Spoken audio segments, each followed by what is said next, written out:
Well, good morning and welcome to the Queen's Park Oval as we continue coverage of the CWI Rising Stars Under 17 tournament. And this morning at the Mecca of local cricket, we have the leaders Barbados coming up against the Windward Islands. The Windward Islands, they won the toss and they have decided to bat first on an oval track that looks pretty flat. Let me say a very good morning to my fellow commentator, Billy Furlong. Good morning, Billy. Good morning to you, Mr. Mamchan, and welcome back to Trinidad and Tobago. Thank you. Sometimes I do visit. News from the toss. Windward Islands calling correctly and opting to bat first. Captain out there in the middle, Theo Edward, and alongside him looks like Zach Thomas out there in the middle.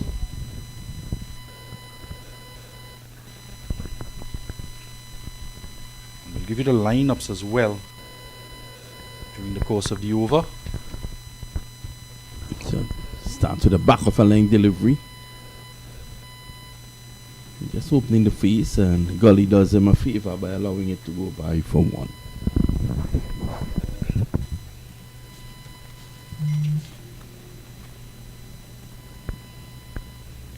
The man Asher Branford, man with the ball in hand, two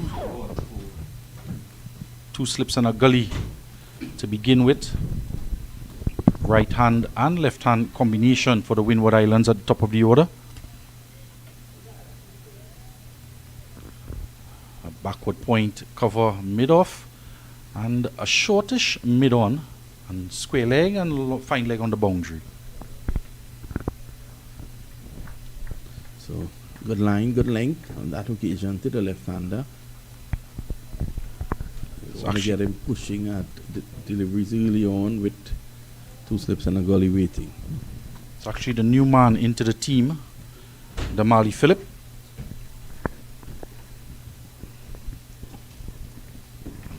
An injury to Desron Mitchell on his left hand. Has a cut on his left hand, so he's left out of the final 11. Damali Phillip coming into the team as his replacement.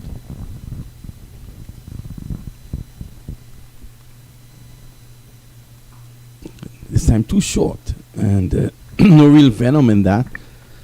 Of course, he doesn't really have the pace to trouble him that much. And this track is not going to respond. Line up for the Windward Islands, Captain Theo Edward, Cody Fontenelle, Jonathan Daniel, the wicket keeper, Bjorn Fannis, the fast bowler, opening. Play and a miss, and this is exactly where Branford wants to be, pitching it up and making the correction Vinod and pitching it up, and the angle of the delivery and a little bit of movement as well through to the Barbados captain with the gloves on. He just shadows the play and miss from Phillips, and that's the man Gadsden Bowen, Centurion, in wrong one.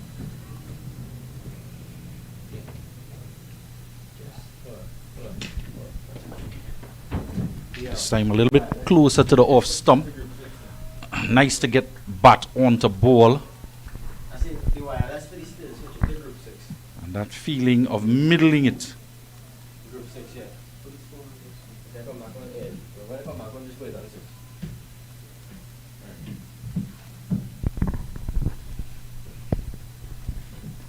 Continuing on with the selected 11, Zach Thomas. So he just dropped down the order, the opener, to accommodate the new man in the team, the Damali Phillip. Gets a ball down the leg side, half playing, half leaving it alone.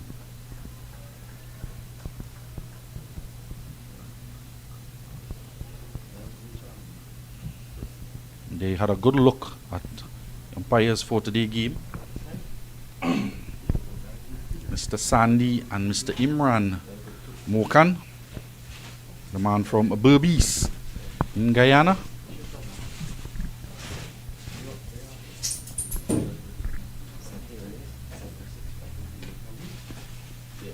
And again, it's a better line. So 2 deliveries in that over. Nice line outside the off stump. Pitching on off stump and just moving. And just a hint with the angle. As the first over of the morning comes to completion. 2 runs in it. Asher Branford taking the new ball. And Theo Edwards on 1. Got off the mark. And it's not beyond funniness out there. It's the new man in the lineup.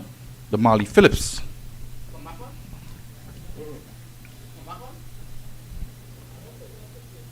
We mentioned Desron Mitchell missing out and Kavon Bartholomew as well as Joanne Adams. Sort of players missing for the Windward Islands today. Tyler Vernier, Jamie Wickham, Aravinda Bishop, the young ambidextrous fast bowler, Erlan Glasgow, Jordan Charles make up the final 11 for the Windward Islands. So it's going to be Zarel Harding for Barbados to pick it up from the Jerry Gomez Media Center end. It's a good start here from the young fast bowler. It's not been doing too badly. Picked up 4 for 9 against Jamaica. A game where Barbados defeating Jamaica on an innings, winning by an innings and 2 runs. One of the main wicket takers for Barbados. 4 for 9 he had. And Justin Paris, who we will see later on as the inning goes on, he had 3 for 21. As well as Worrell 3 for 13 against Jamaica.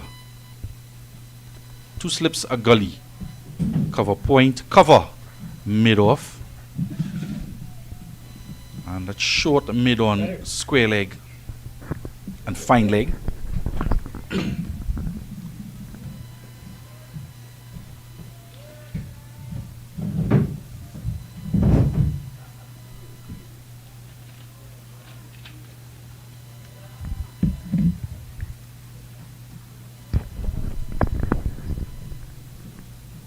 So Edward, Centurion from the first innings, got to 139. Played as well back in July for the Windward Islands under 19 team.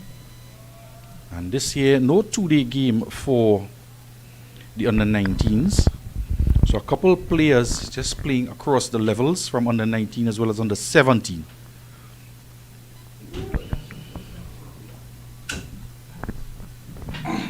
It's a close-up look there of the captain of the Windward Islands.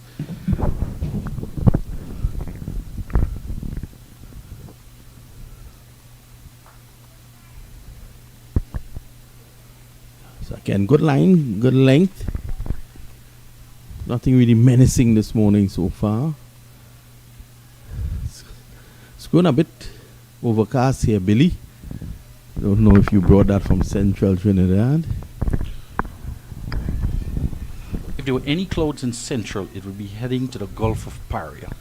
And I know you want to prompt me just to mention Queen's Royal College in our background. That's where the rain comes from. Yes, Queen's Royal College. That's a good delivery. So he's targeting the stumps. Watchful is Edward there on that occasion. Yeah, Queen's Royal College. Household name in Trinidad and Tobago. College steeped in history. Would have produced a number of good people, including yourself. Also known as Savannah Secondary. I got that right? Well, it's a college that reigned back early on in the history of Trinidad and Tobago. Oh, this one keeps a bit low. Has to be careful. He's going across his stumps here and looking to close the face. Has to be careful he doesn't play around that front part. End of the over, the end of 2. It's 2 without loss. Back in the days, as we near our Independence Day celebration here in Trinidad and Tobago, and the first Prime Minister of Trinidad and Tobago, Dr. Eric Williams, hailed from that fine institution. Not to mention one Derek Murray. Mm-hmm. Household name in West Indies cricket And no stranger, once former president of the Queen's Park Oval. In fact, his name is there on the Players Gallery, Derek Murray Players Gallery. Oh, that's a good delivery again. Probably want to push it a little wider and get him to edge across that two slips and gully. Speaking of dominating eras, Barbados are the top of the table. Saw them win the under-19 tournament, 50 over tournament in July. A couple of those players out there in the middle. Yeah, they just got past the United States. United States is soon becoming a force to be reckoned with in this part of the world. They just recently qualified for the ICC Under-19 World Cup, defeating Canada twice, Argentina twice, and Bermuda twice. But more importantly, they came to the Caribbean, two teams came, and their first team, with a little bit of luck, they could have defeated Barbados and take the title. But prior to that, that is what he wants him to do. Excellent bowling. Just push it across him and let him go searching. And prior to that, they went to South Africa and their domestic under-19 tournament, and they won that. So United States, a force to be reckoned with. And interesting as well that through the auspices of one Kancham Chotu, a great name here as well, in Trinidad and Tobago from the Arangwes area. I'm sure that a number of those players would have at some point in time be under the hand of Chotu. Yeah, most definitely. You look at the setup that he normally brings to Trinidad, and you take note of the depth and the amount of people in the United States playing cricket. I can safely say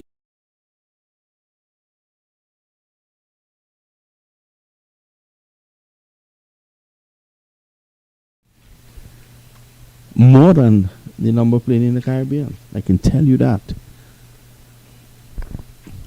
Oh, that's good thinking. Good call. And he's home and dry, and he's going to get more here as the bowler on that occasion now goes back to the stumps. Shy at the stumps, not hitting it. So he was able to push and come back. So, did he run 4? 3 in fact. So the score is now going on to 5 without loss, but you feel it there for the bowler. It was a good delivery that led to 3 runs. Remind you as well, it's not the fast bowler beyond Fanis opening the batting for Windward Islands. It's the new man in the team, the Marley Phillips. Off the leg side. This is going to hit the fence. That's 4. Some pace there, but ill-directed. Just to let our viewers know as well that Mr. Chotu did indicate the over comes in 3 gone, 9 without loss. And 3 runs off 11 deliveries to the Marley Phillips, a left-handed opening batter. This one badly lined down the leg side. And Branford just struggling.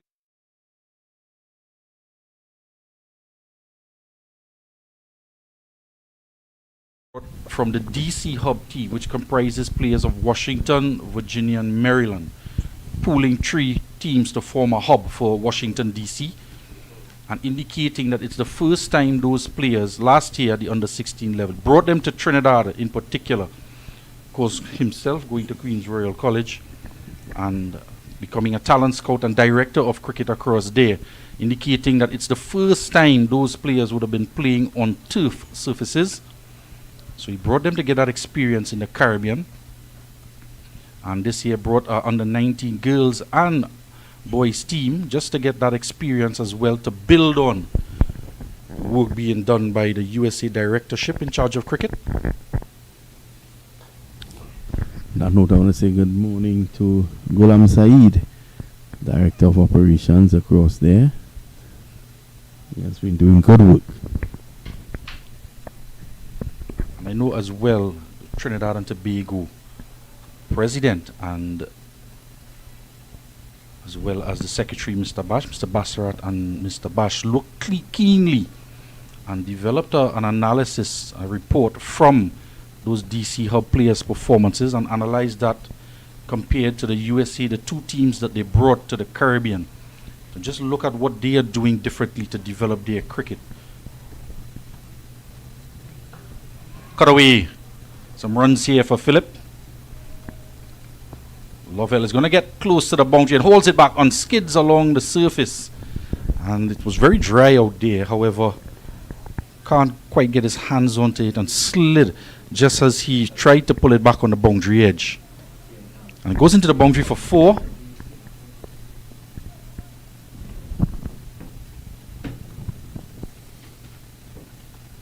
So Phillip looking to capitalize on some loose deliveries from the opening fast bowlers. He's on to 9.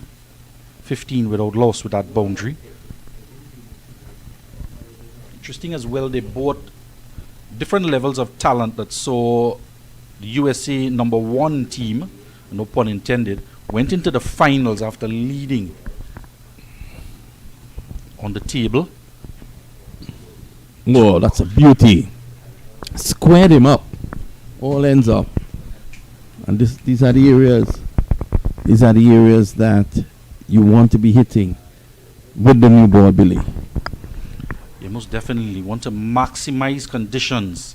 And despite having lost the toss, they have an opportunity on the first morning of this 2-day game to try and extract whatever movement is out there in the air and from the pitch. You did mention, Vinu, that it was a bit cloudy just for briefly a couple minutes.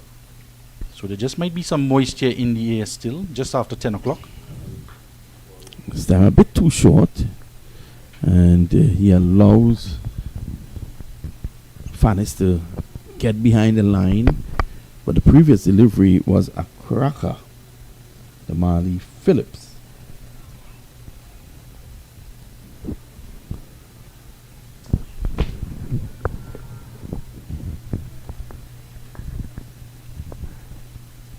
The new man into the lineup, replacing Desron Mitchell with an injured left hand. So the opening batsman gets an opportunity at the top of the order, replacing Zach Thomas. Plays and a miss. So that angle of the delivery might just be a hint of a way swing as well. Not quite that visible from our distance here in the Jerry Gomez Media Center or even our monitors. Yeah, just angling across the left-hand batsman, perhaps playing down the wrong line. And 2 slips and a gully line weight. And Wiggins takes a step forward in second slip.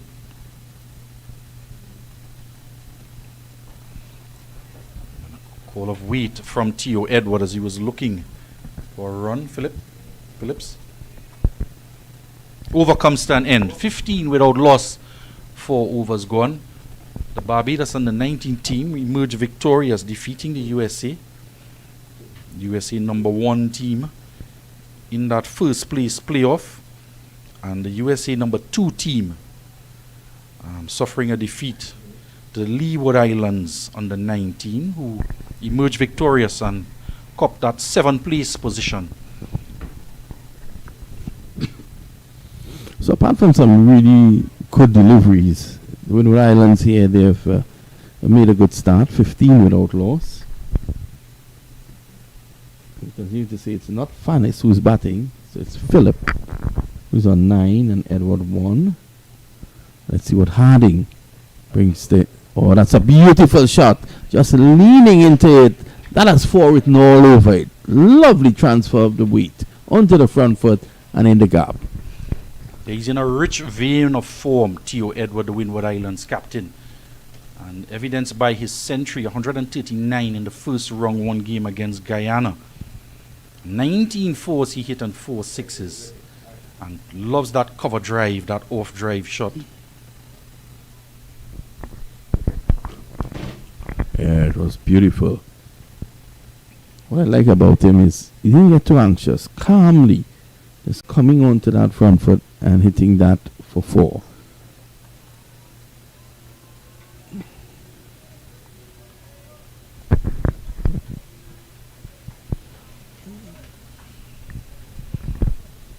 Give you the Barbados lineup as well.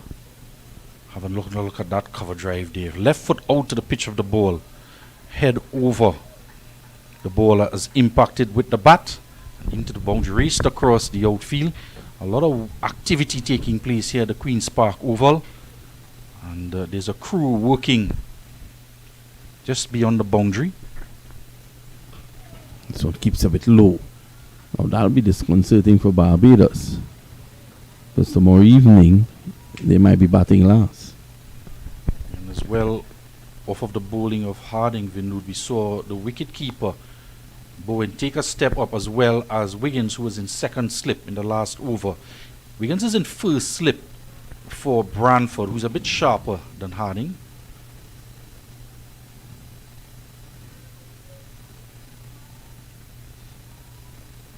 We do have that correction. No, Damali Phillips. Not on 9, Edward on 5. Oh, that was short. It came up. It didn't handle it well. It was in the air for quite a while, but of course there's no one close to the bat on the own side. Gets away with a single. So the Barbadian fast bowlers have settled in nicely here now. And the captain Bowens did indicate that they do play 3-day cricket in Barbados, so stepping down to the level of day 2. The bowlers are accustomed bowling for long periods, because a maximum allotment for any fast bowler in one spell is 6 overs. He makes a change to go right arm round the wicket to the left-hander now. And too short. It allowed him time to get back, stand tall, punch it down to backward point. They've started well here, the Barbadian fast bowlers. They haven't gotten a wicket, but they have produced deliveries that could have easily given them 2 wickets so far. At times a bit too short, but every time, and they should be encouraged by this, every time they pitch the ball up, something is happening.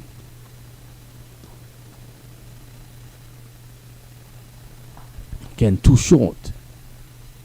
It's allowing Phillips to get back and punch it.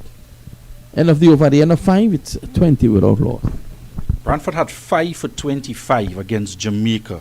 That game that Barbados won by an innings and 2 runs. And no wicket for Harding in the second inning, but he got 4 for 9 in the first inning. Whereas, ironically, Branford got none for 11. So the 2 fast bowlers operating in tandem. And whilst one is taking wickets, the other one is just keeping it very tight, and they alternated first and second innings in that game against Jamaica. Well, that's hunting in pairs. That's what we call hunting in pairs, and fast bowlers. That's hunting in pairs. That's what we call hunting in pairs there, Billy. And fast bowlers normally hunt in pairs. Down the leg side. It happens at times. It's falling away, pushing it down the leg side. They look after each other out there and talk to each other as well while they have the ball in their hand, as we do as well here in the commentary box, as we have the microphone in our hands. Yes. It's not hands-free, is it? And one of the most famous pairs, there have been a few for West Indies team gone past, the opening pair of Courtney Walsh and Curtly Ambrose. Yeah, those two. Oh, beautiful. Clipping this away into the boundary for 4. All timing. And Theo Edward continues to look fine here, Billy. Yeah, and he's playing it under his eyes as well. Head well over the ball. So he didn't lift that back leg as we've seen a number of batters do, and they tend to overbalance and lose some of the timing. You see that back leg anchored, and it only lifted as he was turning to come for the run after having played the shot. It tends to maintain your balance and more control on the shot. Hence, it doesn't go in the air and travel along the ground in the direction of mid-wicket, where that crew is working feverishly away. And just to let our viewers know as well, pushing back on spot. Edward looks good. You know, this is under 17 cricket, and from what I've seen of Edward, seems to have a mature head on his shoulders. yeah, he's definitely a target for the West Indies under 19 team. However, he's not in that West Indies under 19 squad that is in preparation in Antigua for the Sri Lankans that are set to come and play their first game on the 30th of August. So he probably just narrowly missed out being selected. Theo Edward, he did play the under 19 in July and here again for the under 17, so he has time. Oh, that's a beautiful shot down the ground. Nice presentation of the bat there. Lovely bit of fielding, gets one. Speaking of time, he's timing it quite nicely as well. And a healthy run rate here for the Windward Islands, 4.41. So a good start, having won the toss and batting first.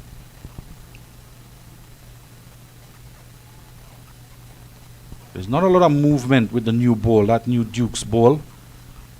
So perhaps a good decision to bat first. So not a lot of moisture under the surface as well, although you can see the impressions of where the bowlers are landing, delivering, and a bit on the follow through as well. Short, looking to pull, and not totally in control of it.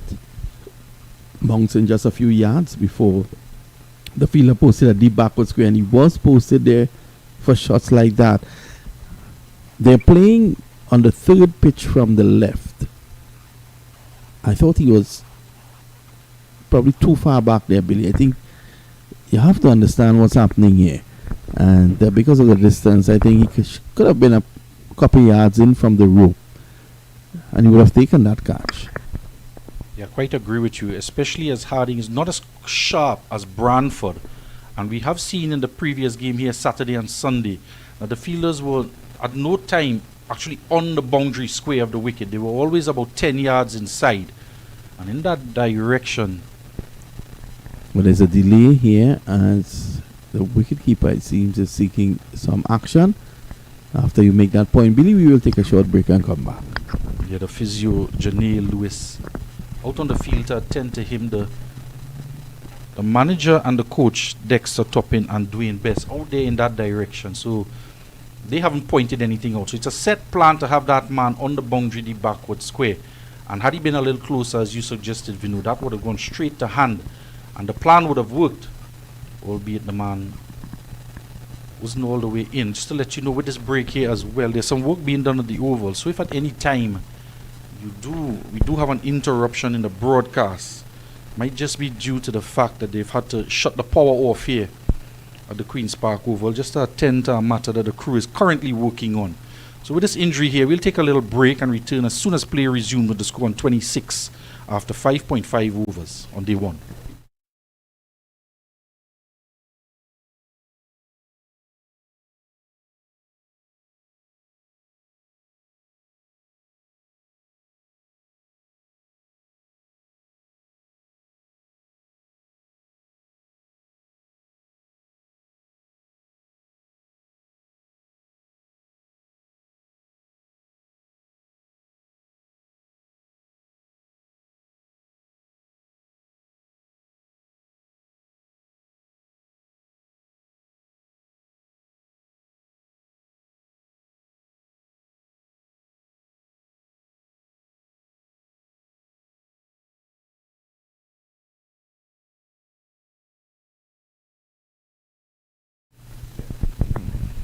We're back here live. Day one, first half an hour of play gone.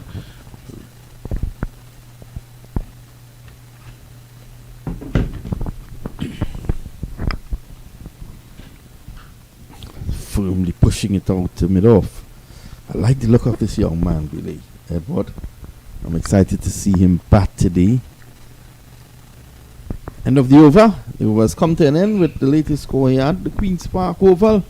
26 without loss, the Windward Islands.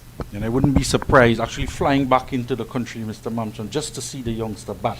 And we know the selectors, the scouts, the talent scouts around the Caribbean have a keen eye on him as well. And Mr. Junie Mitchell is in Trinidad, having a close look at these games and these youngsters in particular. A very hard-working guy, Junie Mitchell. He's always around, always very committed to the job. And he's here to see, hope that this young man catches his eyes. So Philip, trying to come into his own here. He's on double figures as well. And again, it has grown a bit cloudy. We'll send the old QRC man to find out whether rain has interrupted school across the road. Oh, uncalled for. Ugly.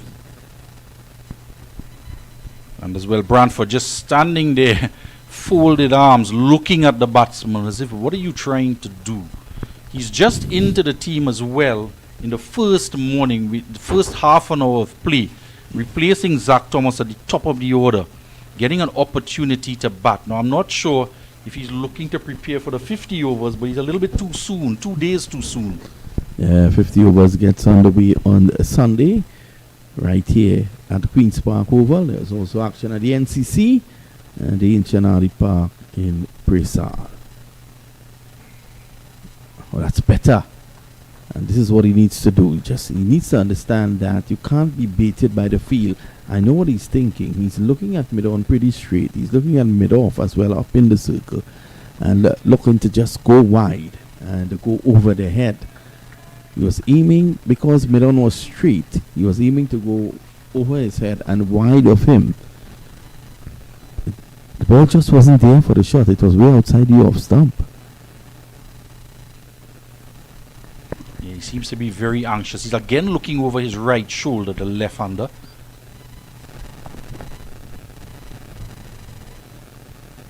Oh, he pushes at that. Not going forward or back, just pushing the bat at that. Oh, he kept a bit low as well. That's the danger of Vinod. He's looking to stay on the back foot to tug it into the onside with two fielders on the onside. But Brantford, to his credit, is just holding that line there. He's under the watchful eyes of Mr. Dexter Toppin, Mr. Dwayne Best there on the boundary edge. Two exceptional coaches, manager as well, Mr. Best. For the Barbados, he's coached across the levels, Mr. Toppin. I wonder if he has coached David Harris. Pushed away down to backward point. David Harris, a 360 man. Dear friend of mine. Been a journalist for many, many years. Journalist and historian across there in Barbados. David DeCourcy Harris. Barbados have been dominant under his watchful eyes the last few years or so in the youth cricket across the region. Easy single taken. And there's a chance now for an overthrow. The fielder found in no man's land. Now, he was at straightish mid-on. It would have taken him nothing to go closer to the stumps. He would have cut the angle. But he just stood there. And the overthrow gained. Now, someone is having a discussion with him. He's not happy. He's trying to explain why he didn't move. It's Mr. Raphael Lovell there from Queen's College. Noteworthy as well, Vinod, for Phillips. They've dropped that man out deep in wicket. He's readjusted now. And he's off the boundary as well. You'll be pleased with that. And he's now a deep backward square, 10 yards in. This time it's in the air, and a really, really poor shot. It was as if he was asking himself to, he wanted to go back into the pavilion. Billy, I've commentated on cricket for the last 20 years, and I can't describe that shot. Well, he's always been looking to hit it in the onside. Now, with that man dropped out to the boundary, firstly he was at mid-wicket and then a deep backward square. So he's confined in his thinking now that he can't go in the onside in the air because protection is there. So now he's trying to force it over cover because he's looking to slap it with an open face bat, as one of my fellow commentators would call it, slapping with an open face bat.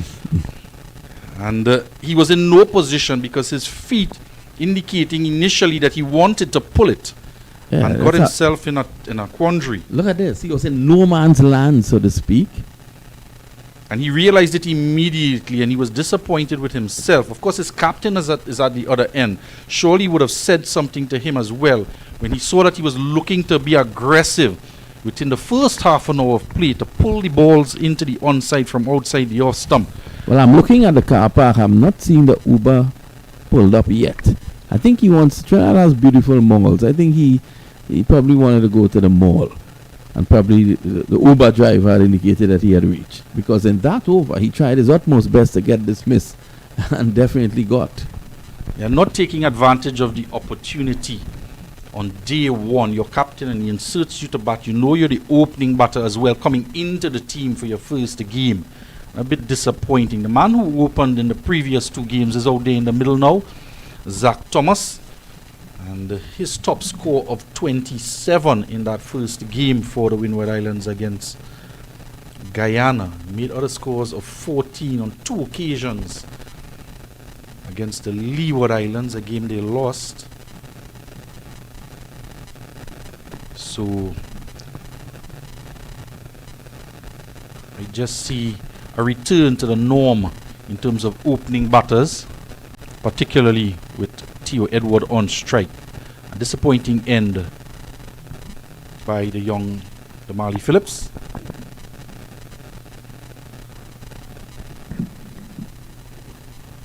And as well, Barbados stuck to their plan. They realized the opportunity might have been there for a catch in the deep. We saw a couple short deliveries at him, so they realized that he wanted to play the shot. And they just put some bait on a hook and reeled him in. He went for 12 off of 26 deliveries, caught by Worrell. Brantford gets his first wicket, and he adds to his tally of wickets in this 2-day format. Gets his 6th wicket in 3 games, the opening fast bowler.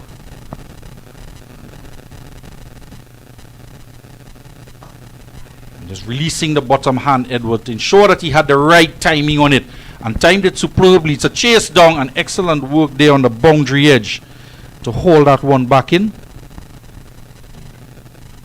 Man into the team, Ronaldo Bourne, giving chase. They have a look at him here, just taking the bottom hand off and not raising the bat, maintaining control with the top hand and getting it straight down the ground.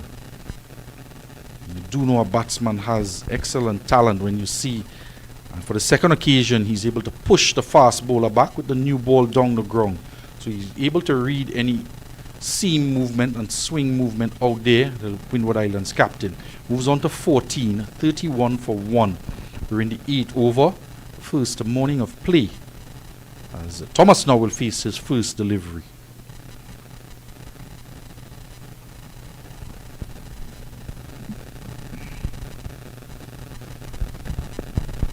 Couple of words there from the bowler Harding to Thomas.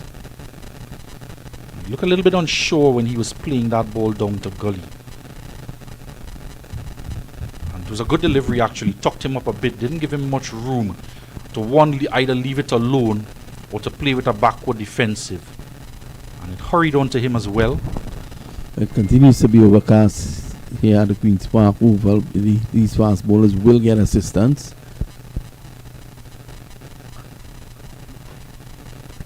So the new man in, Zach Thomas, just looking to feel the ball onto the bat. I'm still amazed by that opening dismissal. The young man getting an opportunity, getting a chance, and basically throwing it away. You have to think as well, what would the conversation had been to him as before leading up to the game, and the overnight strategies as well. And the manager and the coach would talk to him. He's going to go out there and open the batting, and what would his approach be? Has he been batting like that in the warm-up games, the trial games before the tournament? So they would have known what to expect, but started to go after it a bit too early. Oh, that looks good. That looks very good indeed. Not out, says the umpire. Let's have a look at that. I tell you, that did look good. Well, Thomas, as he dropped down the order to number 3, but he's in quite early, and from the first delivery he faced, and didn't seem quite comfortable. And have a look at this here, Vinod. I was putting my hand up immediately, but you see what the umpire says? Oh my, Stevie Wonder would have given that. I think it's fair to say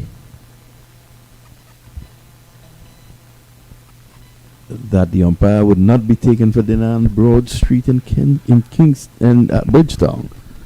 I was just wondering, the only thing I could see, Vinod, is did he think that he got some inside edge on it? Probably that's the only thing, but it really looked good. I can tell you that. Harding might feel a bit hard done. Well, I was raising my hand and I'm about 90 yards away. Yep. 31 for 1, it was gone. You probably heard something as well, the umpire. One hopes that it was not the grader on the side of the ground, but that could be distracting as well. Our cameraman is coming and calling to find out.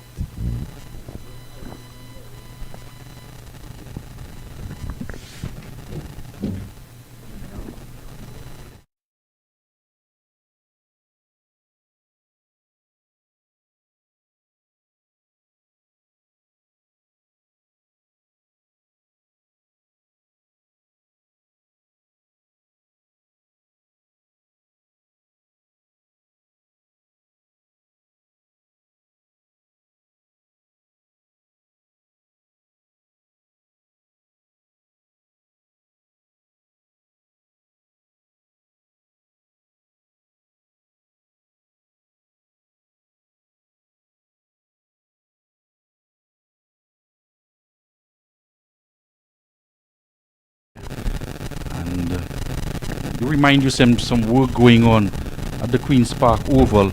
We did see a site visit Saturday last for the round 2 when Trinidad and Tobago were out there playing against Guyana. And the work is on the way. Short into the pads and efficiently worked down to backward square.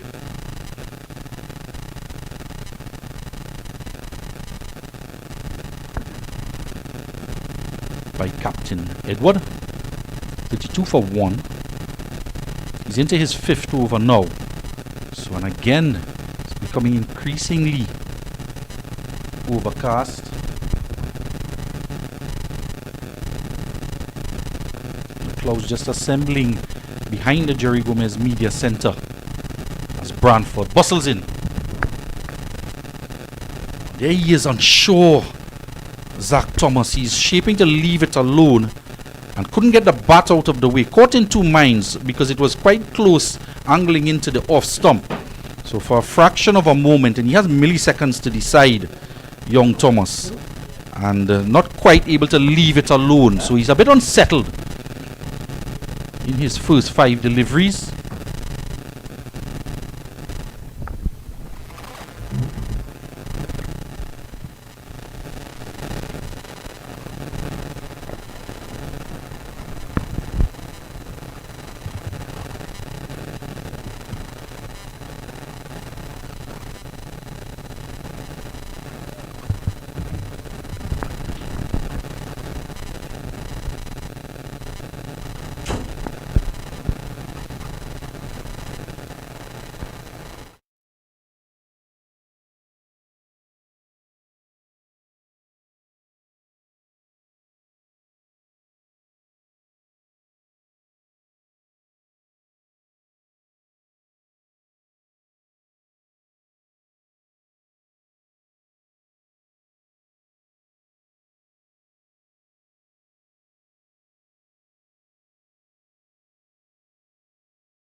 Thomas out there yet to score, and increased chirping out there in the middle from Barbados. The additional sound you might pick up on our microphones might just be the Barbados fielders chirping out there in the middle as well.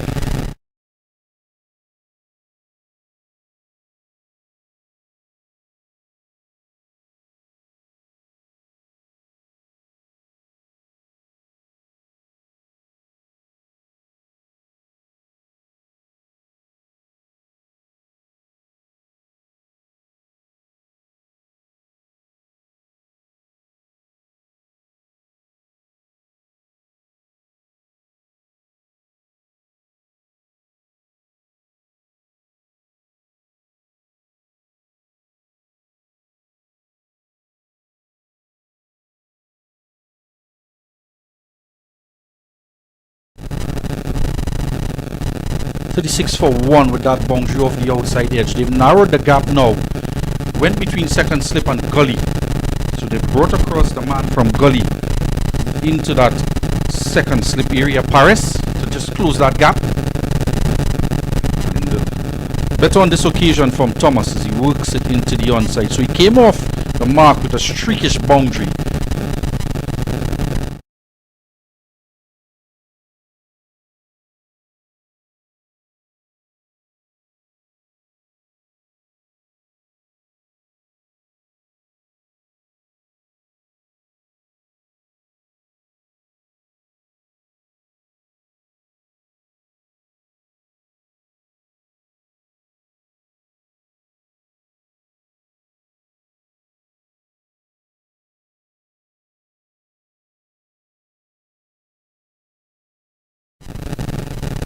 Flags fluttering in the distance there.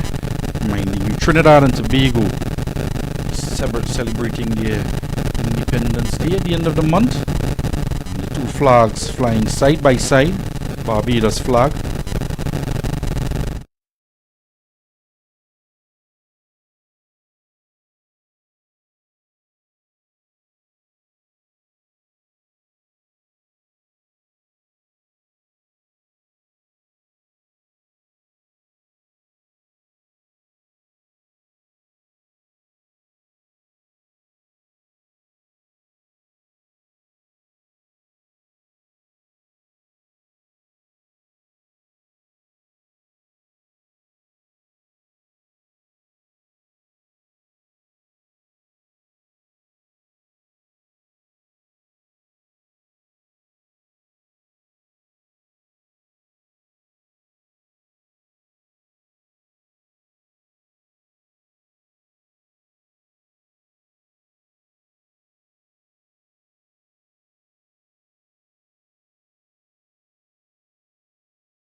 Well, Harding is really pumped up here now, and he is looking to get that second wicket. They're smelling blood here, Barbados, after the Windward Islands lost their first wicket. And Zach Thomas on the receiving end. Captain Theo Edward just going down to check on him.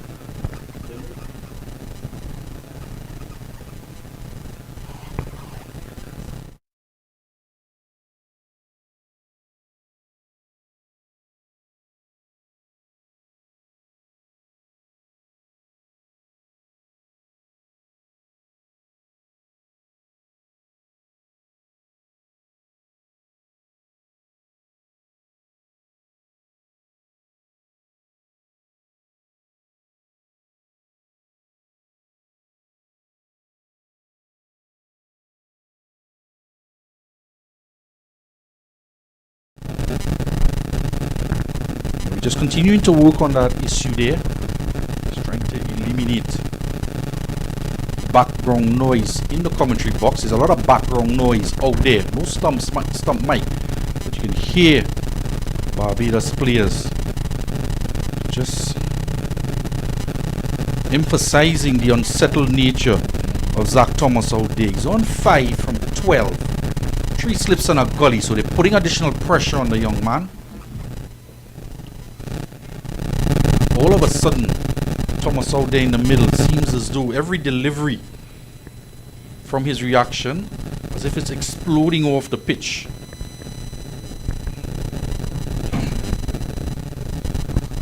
It just goes back as well to Marley Phillip.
And the wicket is down here. The second wicket, Thomas caught down at fine leg.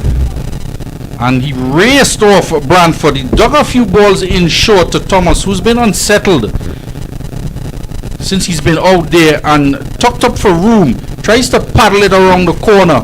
It was close to his body line. Two fielders set out in the deep. And it went out to the man at fine leg.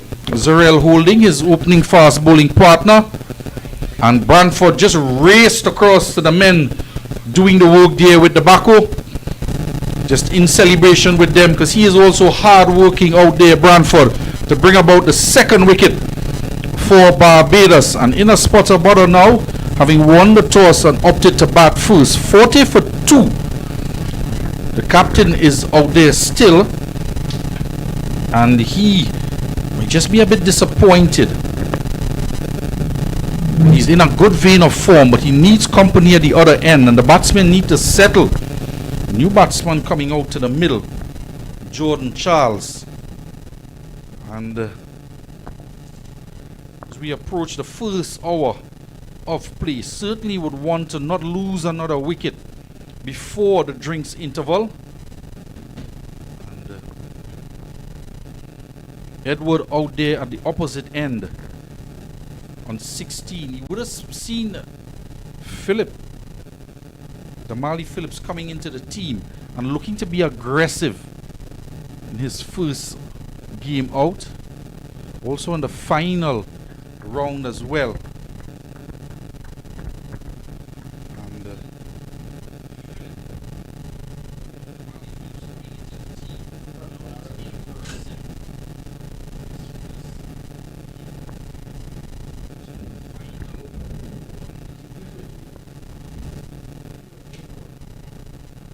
this time he's driving. Charles it is. Getting a ball pitched up. 2 slips and a gully. Backward point. As Wiggins just walks up from second slip. Just to advise the new batter, Jordan Charles, about what is happening out there in the middle.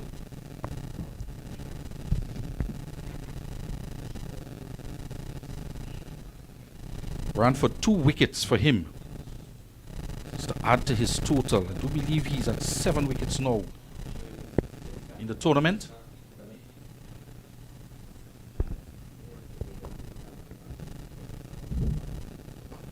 And he's lifting in the air, and he goes as well, Charles, for no score.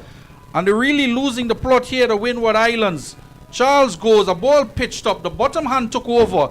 He was trying to lift it over the head of covers, and it was not going to happen. And an easy catch again. Windward Islands, Worrell it is, taking that catch. And 2 he has now, catches that is.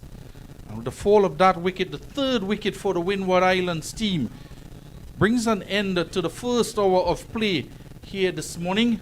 And we're going to have a drinks break out there. The Windward Islands winning the toss and batting first. The captain, Theo Edwards, is not out on 16. He's looked quite good this morning off of 22 deliveries. Timing the ball quite well, hitting 2 boundaries. But at the other end, seems as almost mayhem is happening. Damali Phillips tried to go guns blazing early on. Went for 12 off of 26 deliveries. And Zach Thomas, who Phillips took over the opening position from him, came in 1 down and looked completely unsettled during his 17 deliveries. Got a boundary off the outside edge down to 3rd man in that total of 7. And now Charles trying to lift one over cover, and he's gone for no score. So a lot to think of here for the Windward Islands batters in this drinks break. And we'll just continue to work on whatever feedback you might be hearing. Seems we've resolved the problem, but we'll just double check on that as we will take a break here as well.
Welcome back here to live action.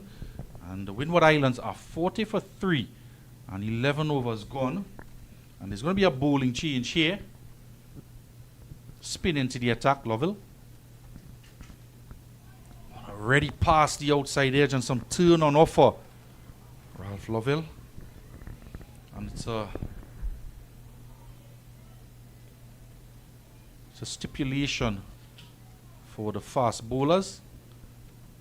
And might just be a forced bowling change here. New batsman, the wicket-keeper, Jonathan Daniel, comes out to bat to face up.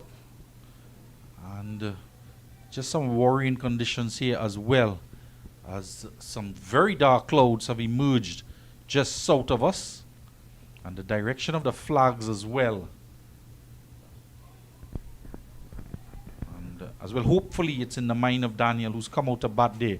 There are some very dark clouds just to his back, and the direction of the flags, Trinidad and Tobago and Barbados flags fluttering in the distance, just suggests the wind might be blowing those dark clouds closer. It's getting off the mark here. 3 fielders on the onside, 1 in the deep mid wicket, so a lot of room out there. And Lovell just trying to pitch into middle and leg with the spin on offer. We saw him pitch on the off stump, go past the outside edge, and just a little bit too much onto the pads on that occasion.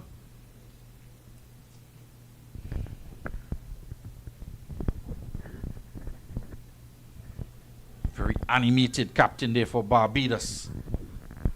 Bowen behind the stumps.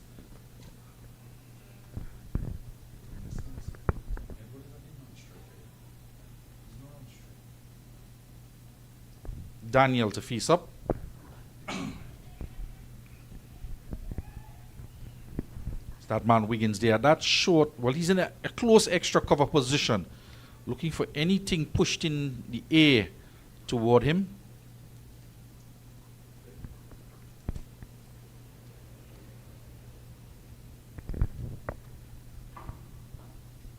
This time he's not pushing. He's letting the ball come, playing it under his eyes. It's the over.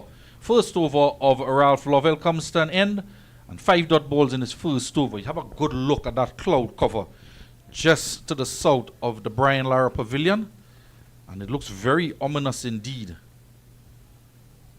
And the direction the wind is blowing as well seems to be pushing it toward us. So Mr. Mamchan might just be right. The rain is coming from that central direction.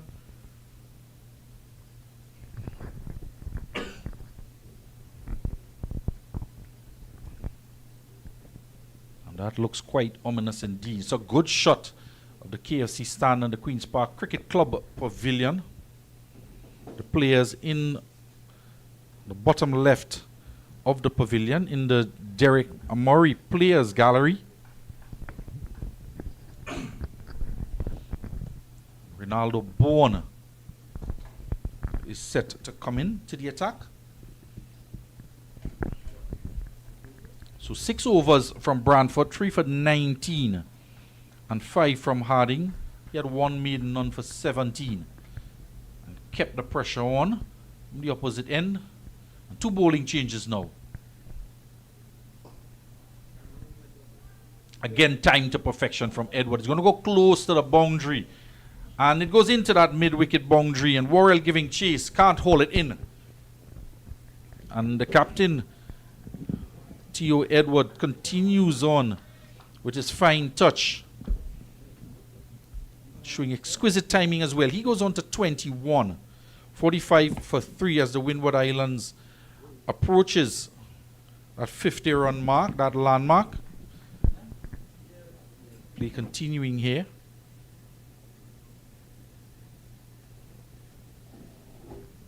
See if Bourne can get any movement in the air.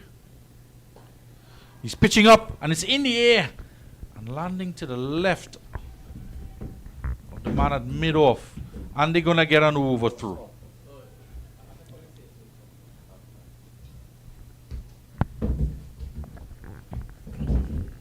So turning that 1 into 2.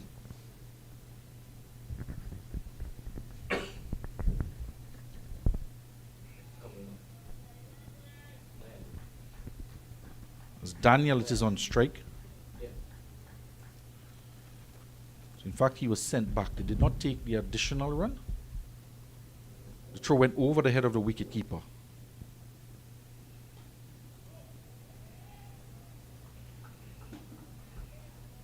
It's a nice smooth run up on bowling action from Ronaldo Bourne, the man from the Christchurch Foundation in Barbados. And he was actually a replacement for R.J. Gittins, who was in this lineup for Barbados, but then called up to the West Indies under 19 team for a camp in Antigua in preparation for the Sri Lankan under 19 tour. Games that will take place, 7 ODIs in Antigua. It's on the pads and it goes past the wicketkeeper, go close to the boundary, and Harding it is that can't pull it back in. And it'll go all the way for 4. Yeah, Bidley line delivery. Did he get some bat onto that? Raced across the outfield. Now we've seen some players slipping in the outfield a bit. And when I was out there earlier, the oval, and it's in good condition, lush outfield. So just maybe some short spikes on for the fielders who, a couple of them were skidding, one at the boundary edge and one at the easterly direction at mid-wicket. Nice smooth bowling action. 2 boundaries in this over though. As the 50 came up with that boundary, down to a fine leg. It was off the bat. It's indicated by umpire Sandy.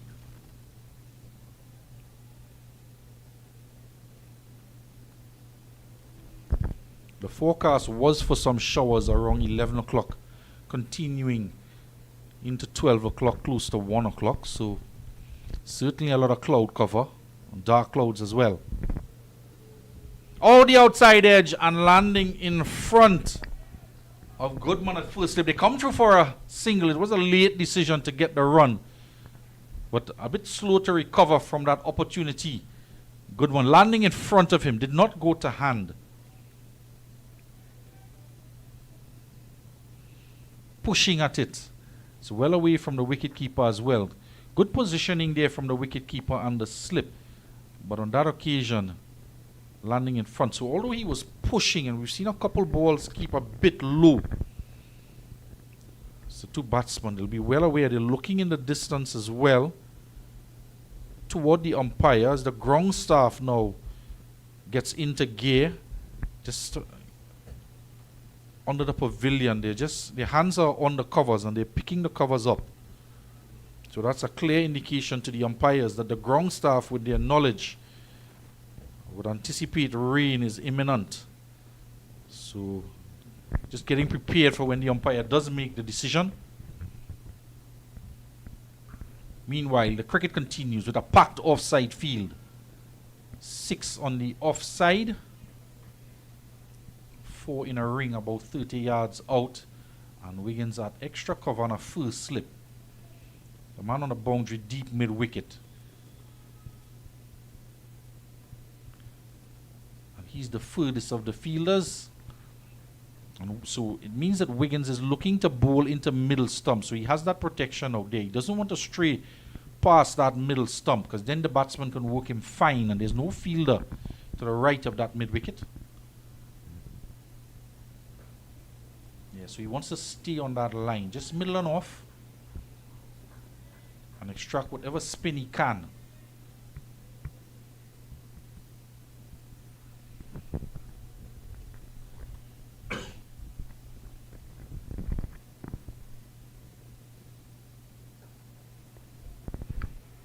Well, the flags have gone limp. The groundsmen have covers in hand, and just hopefully, as the clouds just hover above us, they're starting to push to the west of us.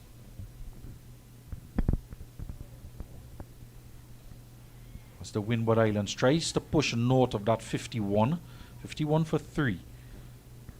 1 ball to come in the 14th over. So we're a bit slow behind the over rate as well.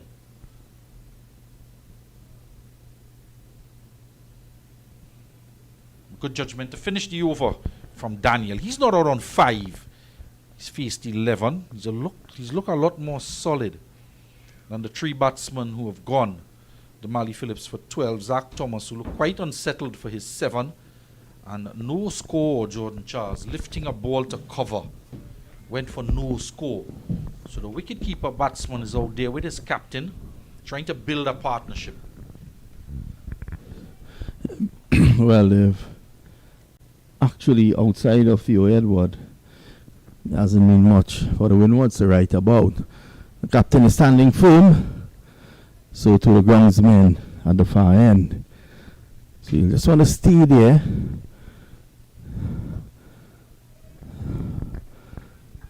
Unluckily, not getting it to the right of the field that would have been 4.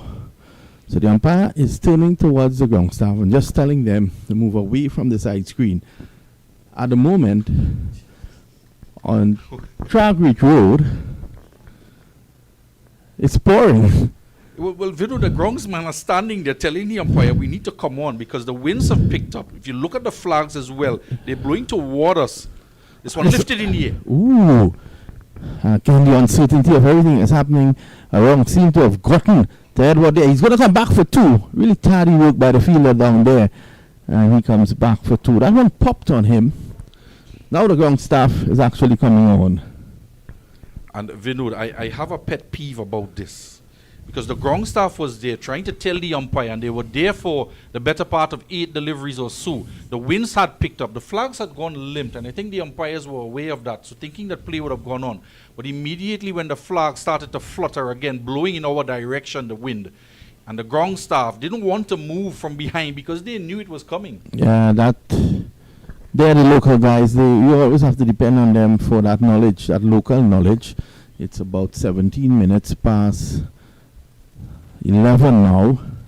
They know the conditions here at the Queen's Park Oval better than any of us. So you bow to their knowledge when things like this happen. The danger about this is that this rain is coming wrong side. It's coming from the south. Normally it doesn't. You can see it there by that huge cloud to the right. And it's really pouring. I think we could be in for a bit of a lengthy break here, Billy. Yeah, and we saw the ground staff on Sunday. I think they moved the covers about 7 times, Vinod, during the course of that day's play, as we had a 4.5-hour break for rain. Play eventually resuming at 4:45 from lunchtime. And between then, it was almost a cat and mouse game with the ground staff and the covers and the rains.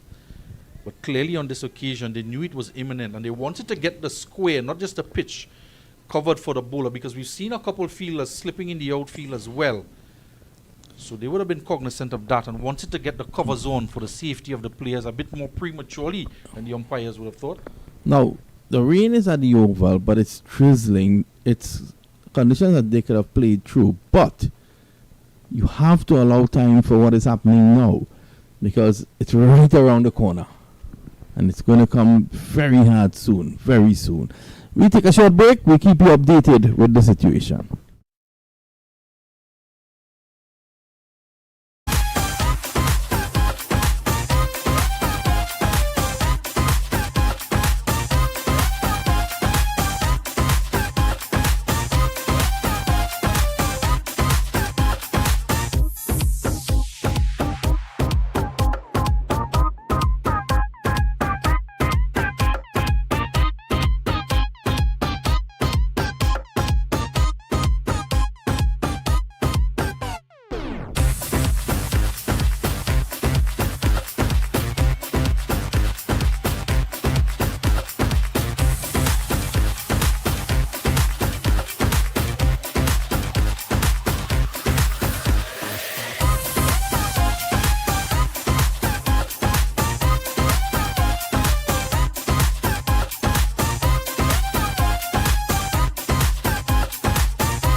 Welcome back here to the Queen's Park Oval.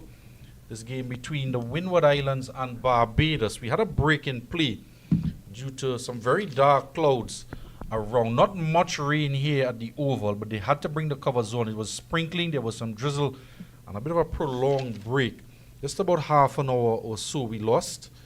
And just while it was raining, just south on Traggeridge Road and south of us here, luckily there's no mopping up action here to do, and we're ready to resume play with the score on 53 for 3.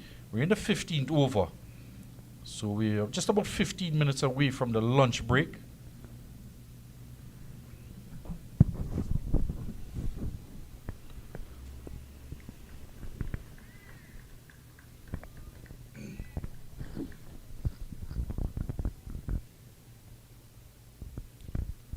Ronaldo Bourne into his second over. Just 2 deliveries before the rains came. And we're speaking about it. Theo Edwards is on strike on 24. And the ground staff was ready with the covers waiting to come on, and they were behind the bowler's arm.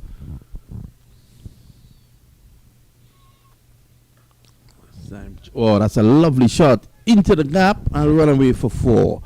And not trying to overhit that, just kind of it more than anything else. And that's a lovely restart to the innings. It showed that the rain interruption, which is normally a bit dicey for players who are batting, didn't really affect him. Yeah, and Edward just on with his nice touch here, caressing that one between backward point and cover, and it sped along the outfield, indicating 2 things. One is not much rain that affected the outfield itself to slow that ball down, and the timing of Theo Edward in this inning has been quite sublime. Edged down through vacant slip region, and it goes into the boundary for 4. So back-to-back boundaries. The second one fortuitous, but Edward will take that. And he was very confident as well from the pace of the bowler Bourne, as well as the speed of the Queen's Park Oval outfield, despite the little bit of drizzle. And he wasn't looking to run anything because he thought that it would have made its way to the boundary. And luckily it did. So Edward would not want to get carried away by those 2 boundaries. He wants to bat long. Oh, that's a lovely shot again, just leaning into it. Timing has been a feature of his innings.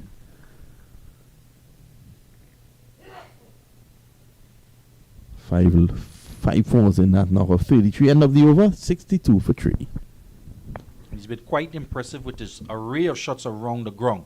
So him hit 1-4 through mid-wicket, and another nicely timed one, but mid-wicket was in the way, as well as boundaries down the leg side, in addition to that one at mid-wicket, and through the offside as well. Apart from that outside edge, he's been driving the ball quite nicely through the covers and past mid-off as well. This man Paris into the attack, Justin Paris. Spin for the first time this morning. Remember, we're just about 10 minutes to go towards the luncheon period. We don't know if the players had lunch early. We were not informed. Quite eager to see him bowl. He's picked up 9 wickets, and he's gotten the breakthrough in the previous games. He's broken the back of the middle order in some of the games. So we're going to have a look at him for the first time. Is there any relation to Shaqiri? I can't see, but it seems to be a leg spinner who attacks. Let's wait and see. Probably a good move just before lunch. Starts on the wrong line.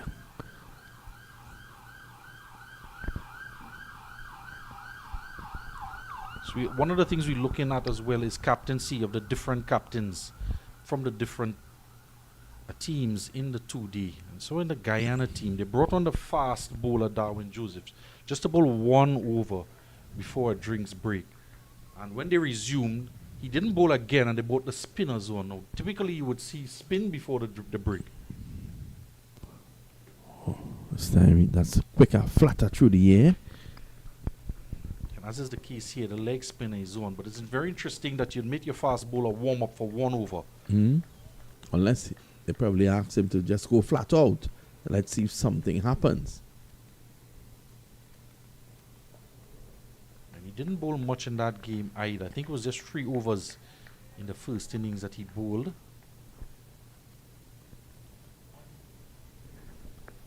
50.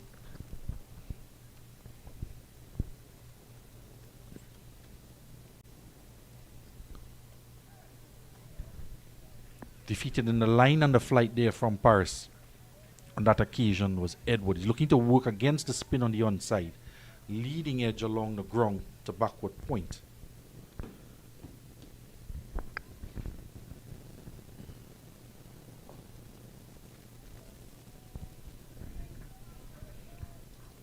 Other games, Guyana against the Leeward Islands.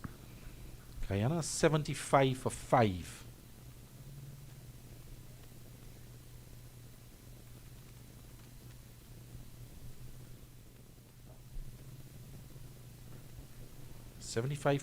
Winning the toss and deciding to bat first. 2 for 18 from Tayari Tongas. This over comes to end here at the Queen's Park Oval.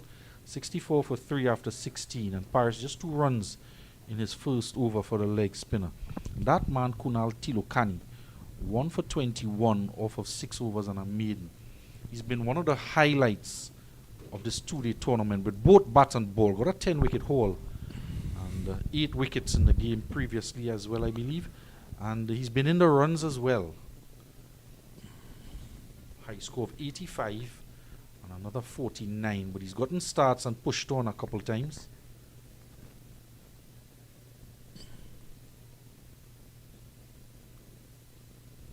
Another bowling change here.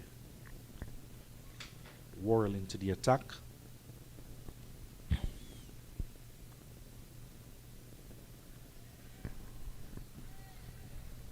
It's a backward square and a deep mid wicket on the boundary to make up 4 fielders on the onside. So it's a 5-4 with 1 slip in place.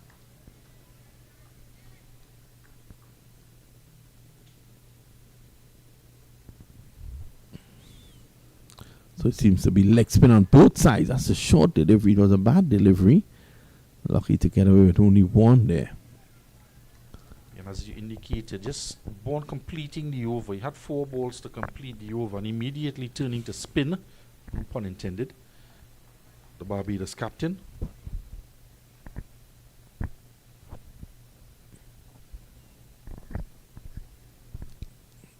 Short. Again, too short. I think it surprised Edward. Just stabbed at it.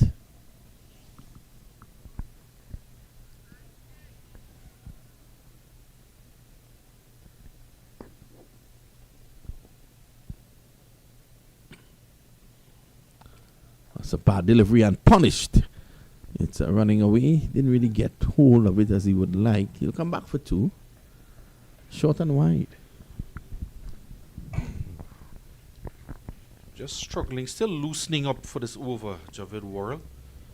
I wonder if he was not aware that he might have come into the attack with Bourne having to continue after lunch. I'm not quite sure if we're going to go past the lunch interval in terms of, is there a bit of extended time with the half an hour we lost this morning due to rain? I don't think there will be. Again short. It's off the back foot. Can't pass the offside. Still gets a single though. Again we see another player just slipping in the outfield. And seems to be a bit soft on the footing out there.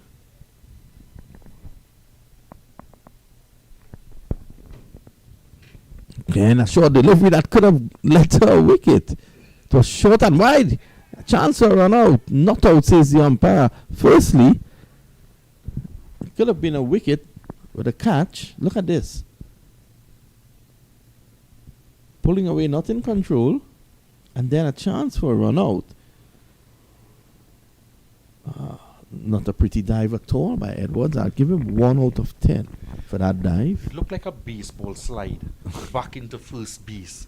And he would have been very, very annoyed had he been run out, because I'm not quite sure. Daniel seemed to be caught in two minds there. He's probably thinking about the lunch interval, but saw a ball that he could have hammered in the offside and not going through with the shot. Ended up going in the air. Well, he was pulling away. He didn't go back and across. Like that. But it has to be said, a better throw could have seen the captain of the Windward Islands run out. It was a bit high, and Bowens had a bit of work to do. But all's well that ends well. Yeah, Royal bowling a bit too short. In that over, nearly every delivery was a short delivery. I think Royal is lucky to have gotten over just 5 runs. Might just be the timing of the over as well before lunch, because had that been during the normal course of play, between intervals, that might have been hammered for a few boundaries. Across at the National Cricket Centre, Trinidad and Tobago winning the toss and electing to field the first, and proving to be a good decision, because Jamaica are 83 for 7. They were 7 for 57. So a bit of a partnership starting to build between Giovanni Richardson, the wicketkeeper, and Adrian Silvera. Richardson back into the team for Jamaica.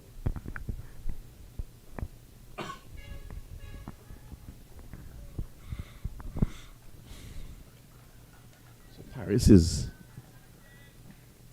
handling himself a lot better from this end. Well, that's well bowled. Asking some questions here, Paris. He's bowling to a 7-2 field as well, for Daniel at least. The score on 69. Oh, he's bowled him. Beautiful delivery. That went the other way. He's racing off to the Carabang stand. And that's a peach of a delivery there from Paris. I did mention it's the first time I'm going to see him bowl, but from all the scores I've been seeing, I wanted to have a good look at him. And what a beauty. Just a magnificent delivery there from the youngster that'll from make Combome. Yeah. A beautiful delivery. That'll make me a motley smile. Well, it breached between bat and pad, cannoned into middle stump. He was lunging forward and seemed to have it all covered. But for a fraction of a moment, the sea bridge was open and the ball just sailed in between bat and pad. And with the fall of another wicket here for the Windward Islands, the players are going to take lunch. So just before the stroke of lunch, just before the Colin Murray clock ticks over, fall of that wicket. And Windward Islands, having won the toss, and a bit of strife now with the score on 69, losing their 4th wicket. Well, there seemed to be about 30 seconds on that clock still to go for 12, but they've decided by the time the new batter reaches out in the middle, it would have been 12. He was actually halfway out. They sent him back, and he will then it probably will work fine for him. He will have lunch and then know that he's going out to bat. Let's have a look at it again here. Look at this, Billy. Oh my. That was pitching Austin and ended up in Bridgetown. As well, if we look at it, Vinud, we follow the ball, but if you look at the bowler's action as well, the amount of effort in the body mechanics to get that amount of turn and the control he exhibited as well, it was quite marvelous to see, because you saw all the mechanics going through the action. As you look at it here again, and the follow-through on the action is what created that amount of turn. And to pitch it there as well. And it's not a lot of flight either, to see a googly delivery with less flight than normally you see googly deliveries coming out with a bit more flight. And that's an how exceptional delivery. Certain batsmen are able to pick with that. You know what? I've seen a lot of cricket in recent times. I've commentated in a lot of cricket. That has been one of the best deliveries, the best wrong ones I've seen for quite a while. I'm excited for 2 things. To see this young man bowl after lunch, and to see what they're bringing for lunch. We take a short break.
So thanks for staying with us. We're back here at the Queen's Park Oval in Port of Spain. The score 69 for 4.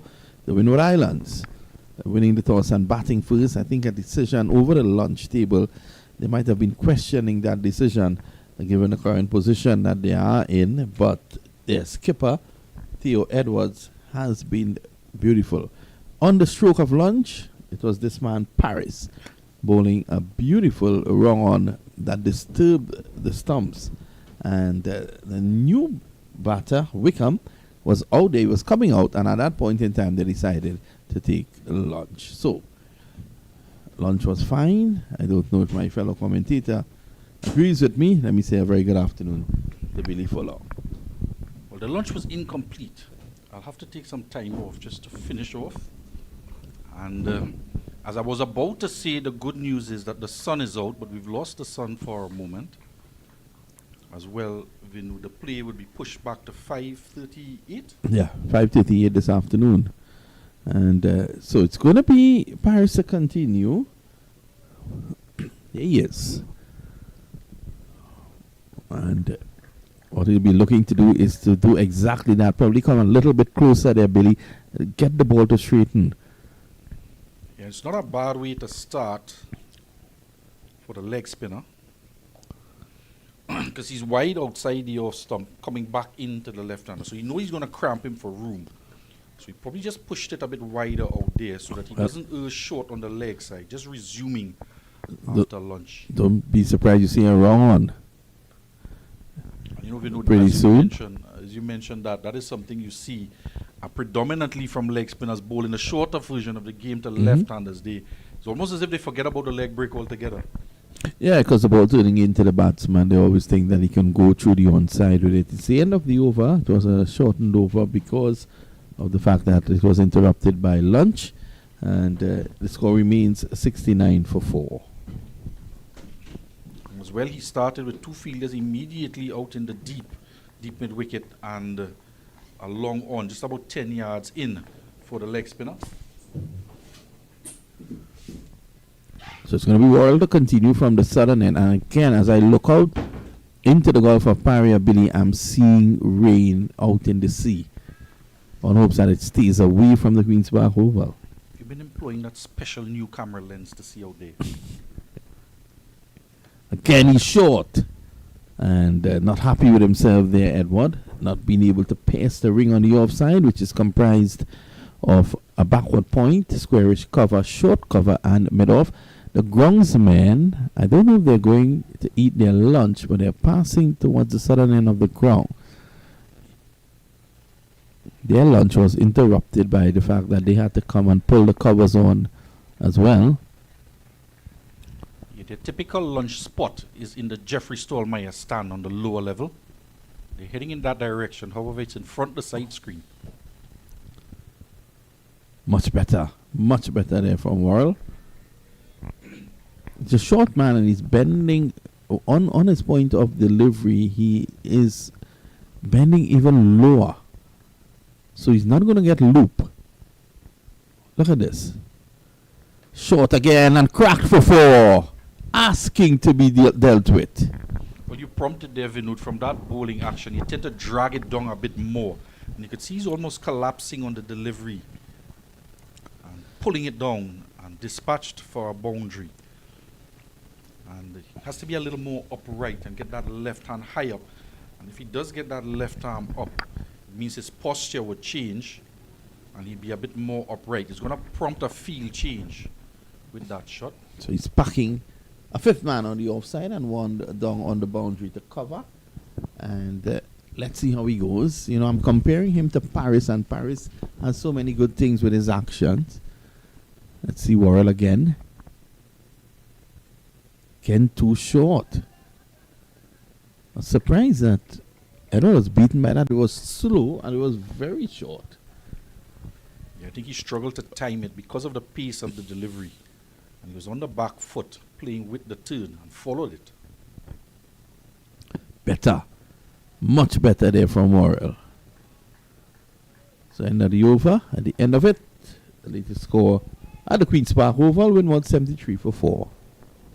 have a good look in the players' pavilion there. The players having just had their lunch, and some of the batsmen from the Windward Islands had an early lunch as well, losing 4 wickets early on. Daniel Phillips for 12, the new man into the lineup. Zach Thomas was dropped down 1 to number 3, and he was unsettled for his 7. And Jordan Charles, second delivery he faced, tried to go over extra cover. And Daniel was out bowled with a peach of a delivery. Apart from the Daniel wicket, seemed to not be as focused as they should be. The top order for Windwards. A bit too close to the batsman on that occasion. We want to pull it back a few inches. Allow the ball to pitch and turn. We spoke at the toss as well with Theo Edward and his players. They don't play too much 2-day cricket. Again, tossing this one up tantalizingly. And you have to be, empathize with the captain at the non-striker's end, because he's looked in quite good touch. So he's not able to play his natural game because of wickets falling around him.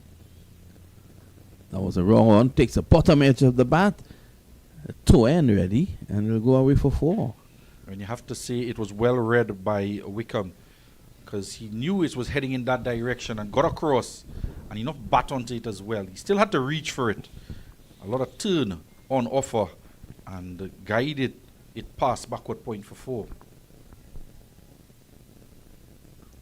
Barbados, in contrast to the Windward Islands, they do play a lot of 2-day and 3-day cricket. A lot of 3-day cricket, in fact, at the youth level. So they are able to adjust a 2-day format more quickly and dominate.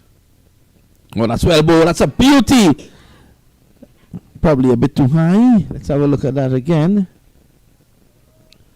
Yeah, I do believe it might have been just going over middle and leg. And got a good stride in, but a lot of turn. I think height could have been an issue.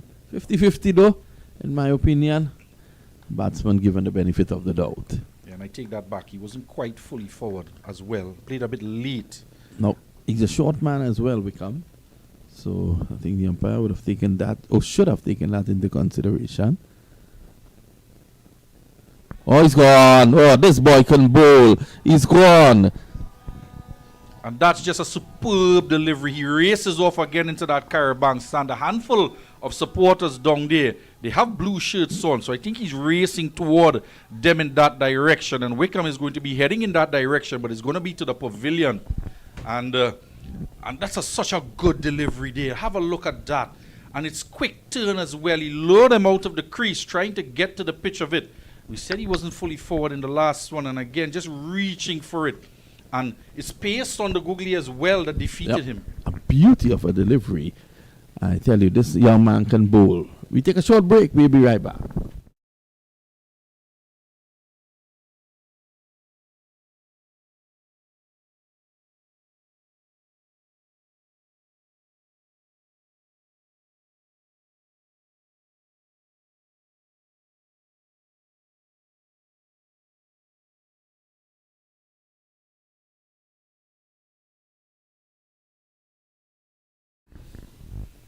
Yeah, and this is the figures he's had in the first game. 3 for 51 with 5 maidens in 20 overs.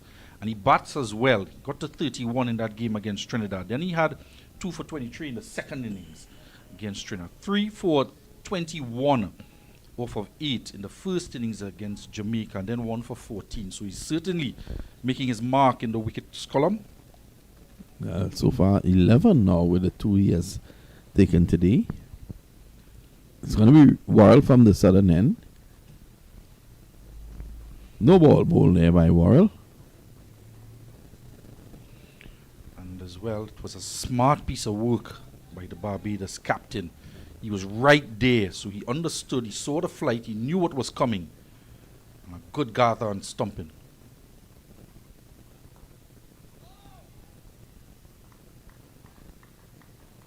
So Barbados at the top of the table, 35.2 points.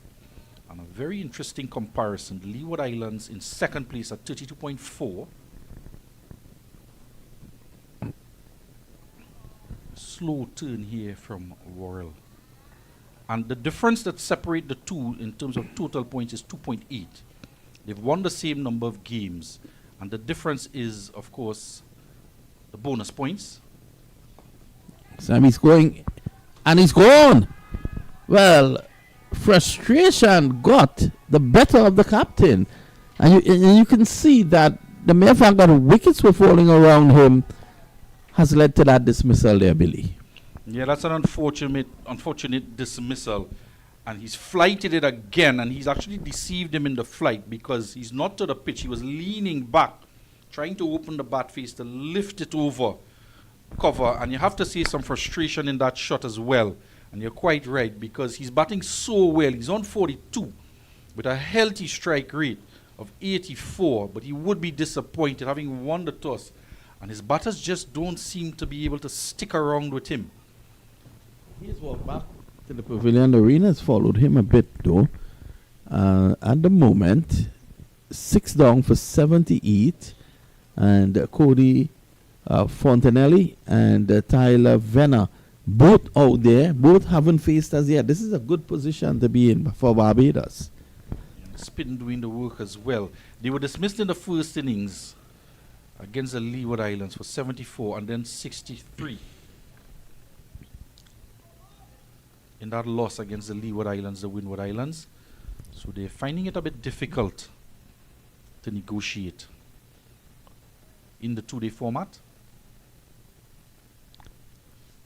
And back to the points table as the new batter, Fontanelle out there. The difference in the bonus points is identical to the difference in the total points of 2.8 that have the Leeward Islands in second place against Barbados. So I want to say it's neck and neck in terms of the two teams. And the one, Kunal Tilokani and Jacquin Atenez for the Leeward Islands in particular, have been having an excellent 2-day tournament. Worrell. Ken, beautiful flight. You know, looking at Edwards' bat and the Worrell bowl, I would have been very surprised if you had told me that Worrell would be the man dismissing Edwards. I would have thought Paris. Full toss, whipped away. So Worrell, you can see here making a concerted effort to pitch the ball up, which is good. Well, I'll venture a hypothesis on that. And we see it so many times. When you're bogged down at one end, the bowler, the opposite end, who you think you can put away, that's usually the man that gets the wicket. Yep. Looking to relieve the pressure. Ball goes back to bowling short.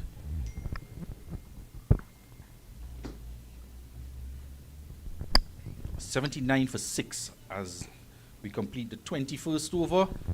Just after tea here. Just after lunch, rather. Just thinking too far ahead. The rain You just had lunch, Billy. Well, it's incomplete, so I left some of it for tea. So it's on my mind. And on my mind now and off in the distance, within our eyesight, is some more dark clouds.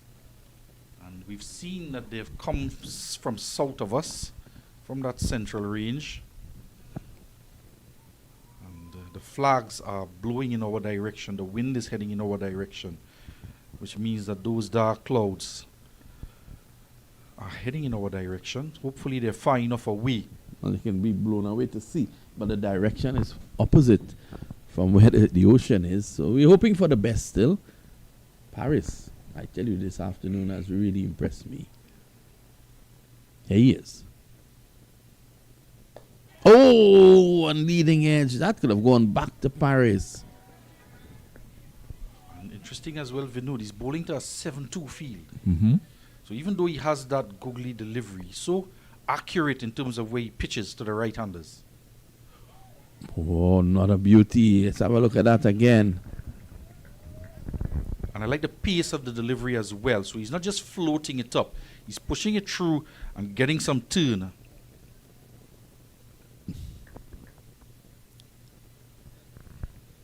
So it's sharp turn. And Fontenelle doing exactly what is required, getting that front leg all the way out to the pitch of delivery.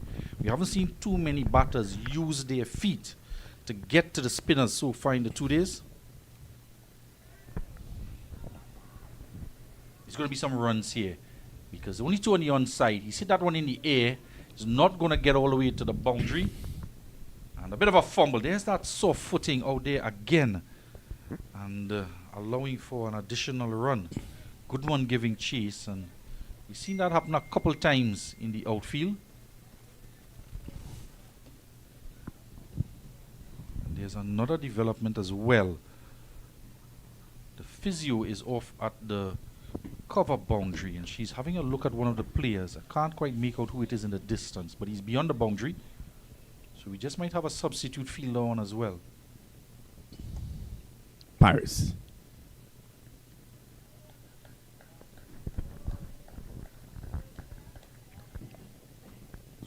There we see bowlers at times, Tyler Vernier on strike. And the bowler sometimes just shows them that he has that googly delivery. Oh, beauty. So 82 for 6, that last one. Getting some bounce and turn there. Look at this. Yeah. Those are the France and Barbados there, Billy. Yeah, most definitely. You can tell by the blue and the yellow, as well as the Barbados trident on the flag in the background. So every time he's taken a wicket, Paris, clearly one of his family and friends, maybe a lot of his family and friends are out there in that direction. He heads across there to celebrate with them. He takes a wicket. He has 2 for 9 in his 4 overs. Worrell with a 6-3 field. Mid-off, again, we've seen a number of deliveries pushed out in that direction. So Wiggins is going to make an adjustment here. He was at a short cover, and now he's just moved to his right with that shot in the air to a short extra cover position. And we've seen a couple attempts as well to sweep the leg spinner from Edwards earlier on and now from Fontenelle. But he cannot get bat onto it. Perhaps defeated in the bunks. And he misses it. He advances down the track. It was a full toss. Not that he made it into one by advancing, but it would have been a full toss anyway. And it by signal by the umpire. So but the batsman missing it, it goes through the legs of the wicketkeeper Bowens. You're just dipping. Oh, that's why he missed it. He's trying to work it into the onside against the spin as opposed to playing it straight down the ground. But there are 3 fielders on the onside. And he was looking to turn it into that direction to get a couple of runs. But the intent was there to advance down the track for Worrell, which I don't mind at all because you want to see the batters using their feet.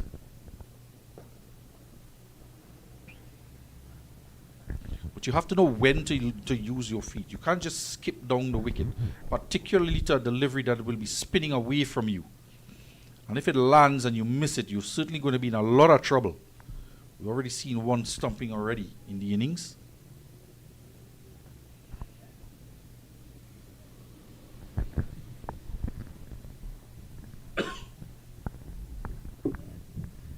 .84 for 6, the end of the 23rd over. And the comparison between the 2 leg spinners is Worrell is floating it up, a lot of generous flight. But he's getting that ball to dip with that flight. And it's won by defeating the batsman with that flight as well as the wicket keeper. He'd probably been obscured for a fraction of a moment as the batsman just went down the track in front of his eye line. And with that flight, he's encouraging the batsmen to use their feet to get down the track. But you have to first read the length and the line of the delivery if you're going to use your feet or use the depth of the crease to either advance or sit back in the crease. One of the best batters we've seen for the West Indies, Ramnari Sarwan. Of course, there's a Carl Hooper, who is the epitome of how to play spin.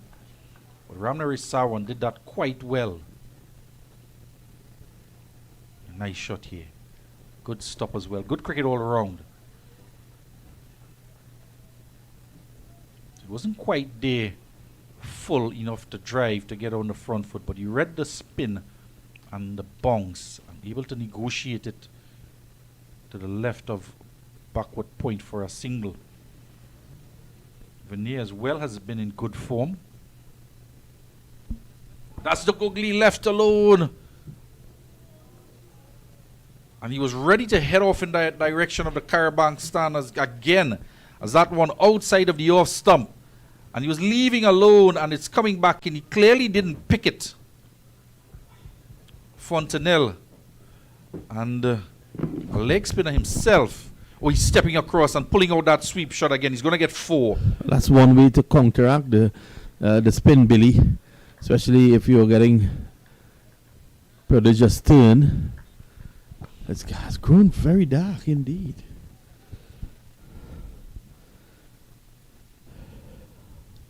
So that 4 just breaking a bit of doom and gloom for the Windward Islands. Gets them onto 89 for 6. And we've seen him looking to sweep Fontenelle off of Worrell, and now here pulling out that shot.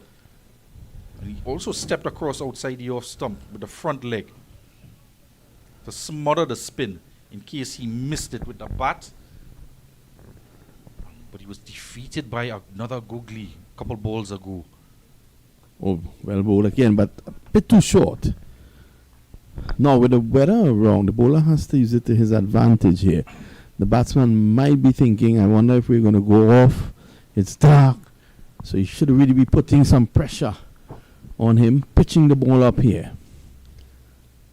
Oh, he's gone, is he? Yes, he is. He fell over, and you feel it there for Fontenelle.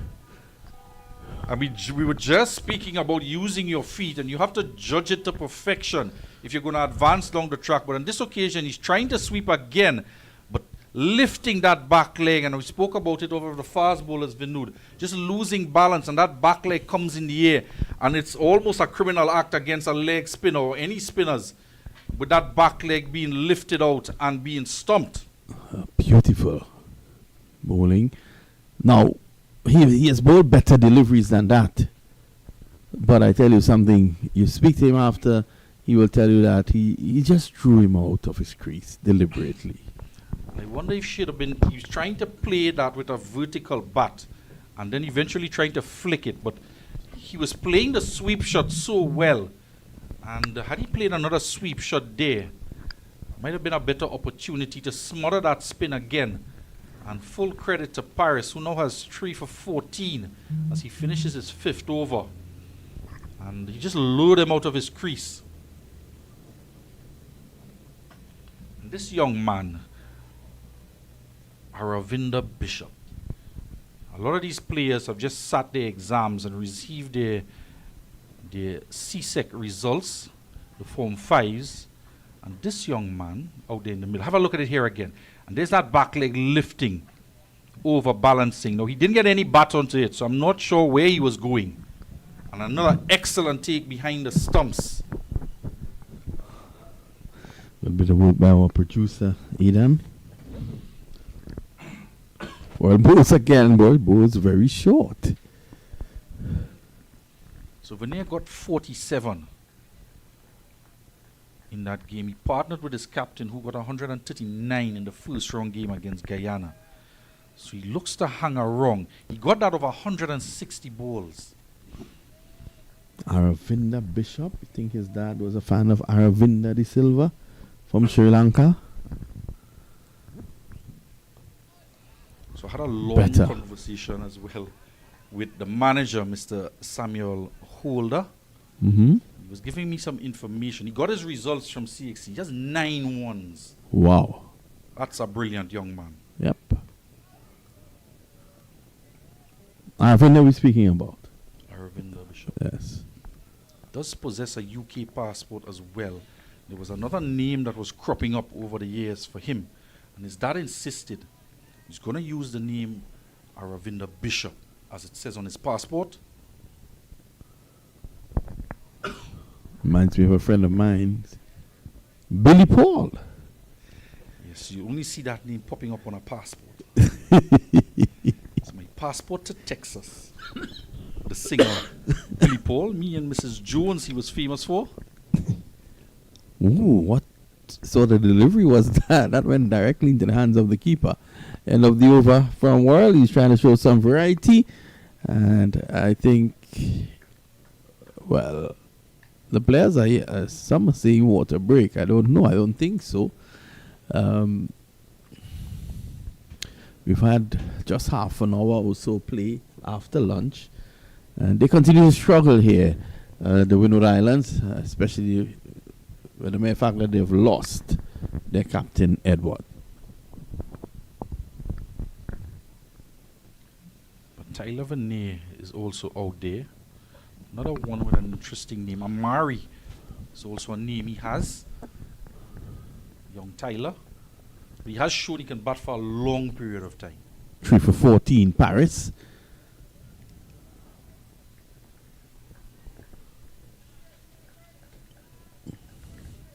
So we had the Queen's Park over the Mecca of cricket in Trinidad.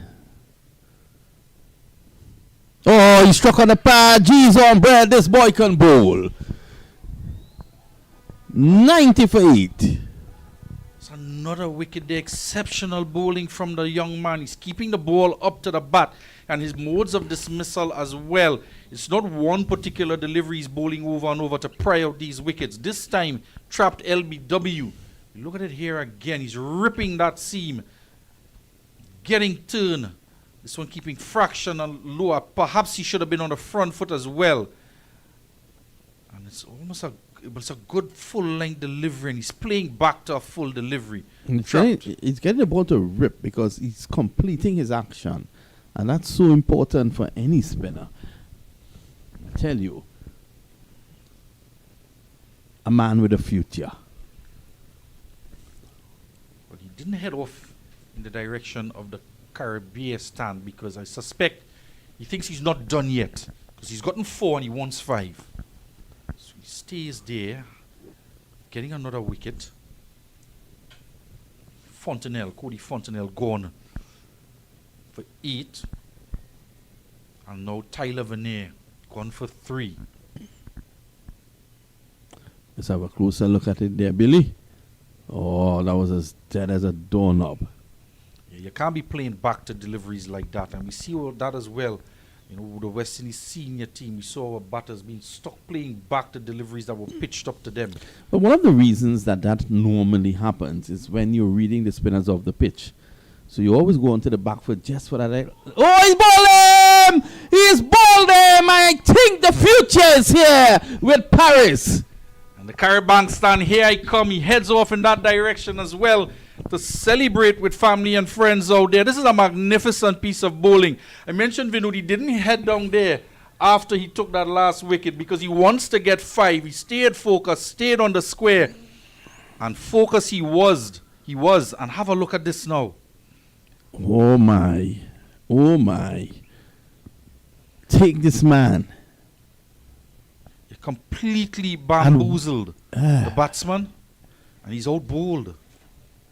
Look at that. He celebrates a hat trick in football.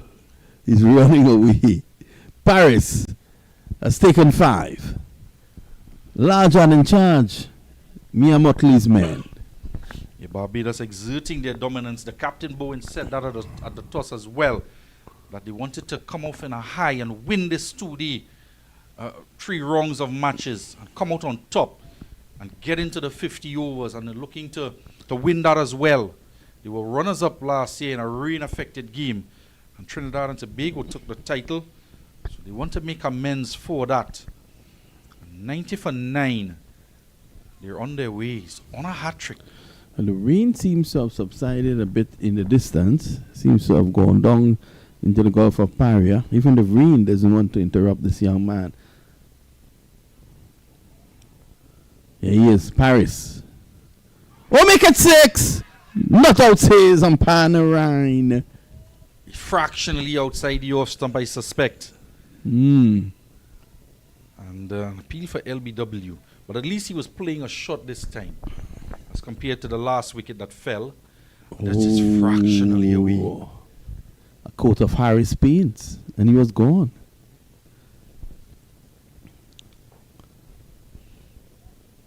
Windward Islands with the rudest decision to bat first, but probably coming into this game, they didn't want to bat last against Paris. Paris is getting the ball and is getting the pitch to respond to him on the opening session, from the opening session of this game. And as you mentioned, we on the third strip from the left, and immediately spin having an impact.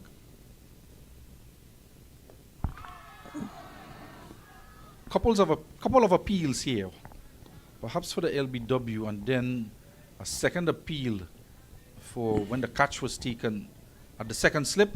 2 slips in place for that final delivery. What a fantastic over from the young man, Justin Paris. He has 5 for 15 off of 6. Yeah, he's really something. I said it at lunchtime. I was excited to see this guy after lunch. You said it before he even bowled, that you were excited to see him. I tell you something, Barbados have unearthed a gem.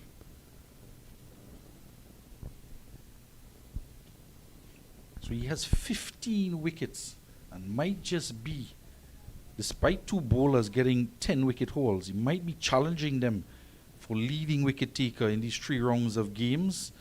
Tilukani and Daniel Holder picking up 10 wickets in the last game in round 2.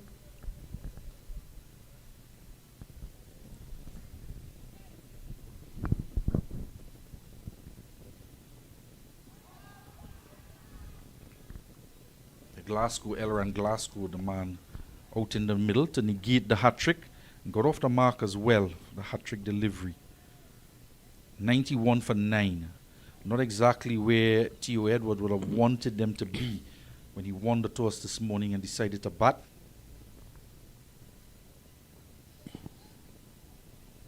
Worrell removing Edward. So Worrell has done his part. He's taken 1 for 13. And that certainly is a big wicket, a prized wicket, that of the captain, who was in tremendous form.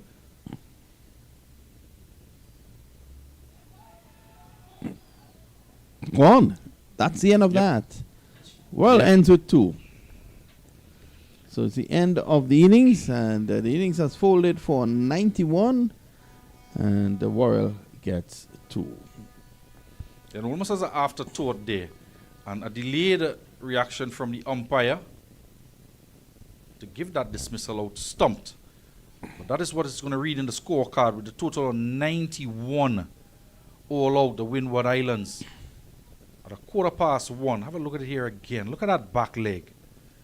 Has he dragged it out of the crease? Well, we're not in line to see it really, but we go with the umpire. 91 all out. After about some beautiful long, we will take a short break. Well, considering as well that we had a half an hour break before lunch with the rain, and it's now 1:15, so just the 26.3 overs. So we've had 2 hours of play, or just about 5 minutes and 2 hours, and in that time we bowled 26.3 deliveries, and we've seen 10 wickets already in this match. The captain winning the toss and opting to bat, he went for 42 off of 54 with 6 fours.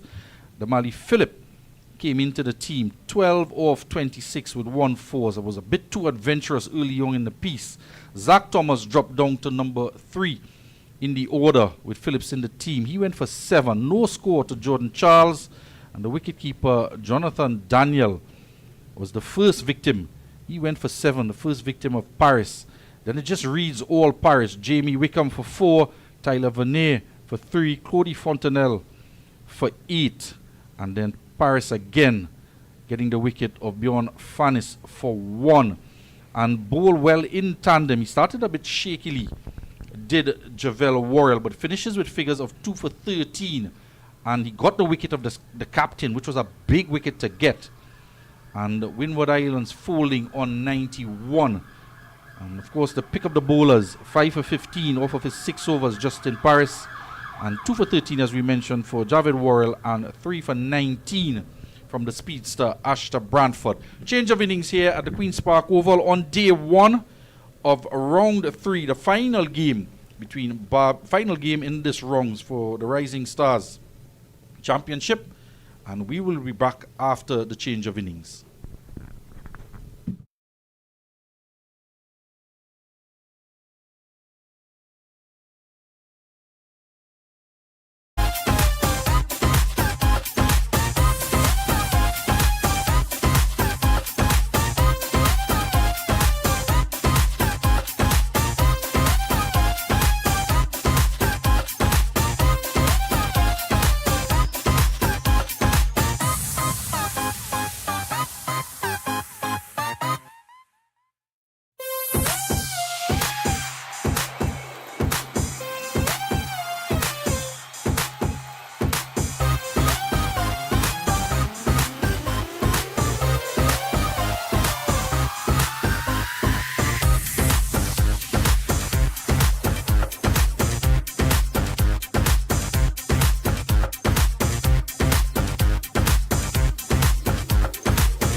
Welcome back to action here at the Queen's Park Oval.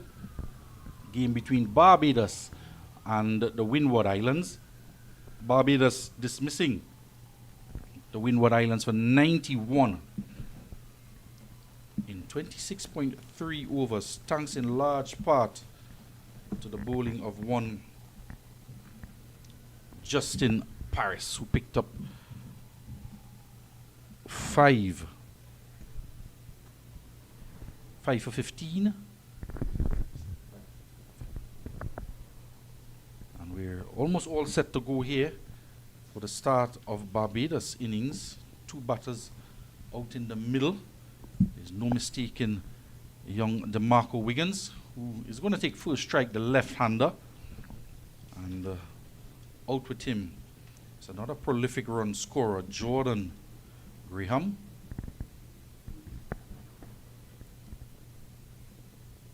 Graham had 2 nice knocks of 47 and 58.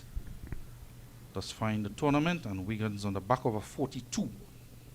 That game against Jamaica. Aaron Glasgow has the ball in his hand. And he's going to be bowling from the Jerry Gomez Media Center end. And we're all set to go. 2 slips and a gully.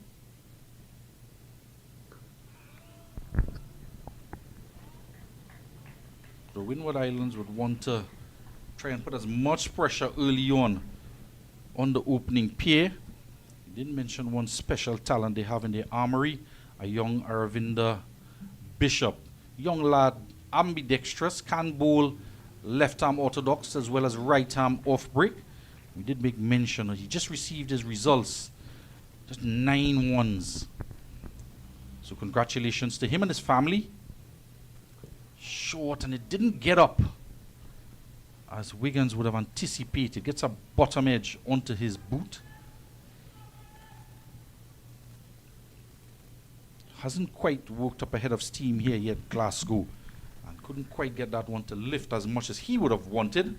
Of course, 2 fielders on the onside, one at long leg, or very close to a deep backward square position, and one at short mid-on in that man Bishop, the young man. Advancing down the track, he takes a step down the wicket and gets it very fine indeed. He'll go all the way into the boundary for 4. That long leg man I was speaking about has to come around to do the chase, and he's not going to get it.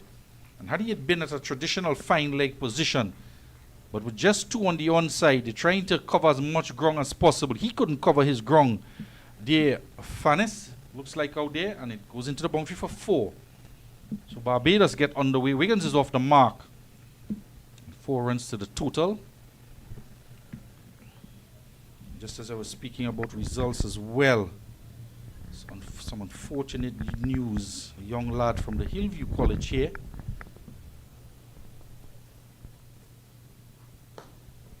This one driven through covers.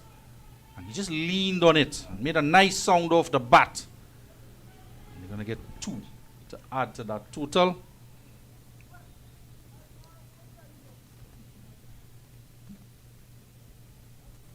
And just some sad news coming through.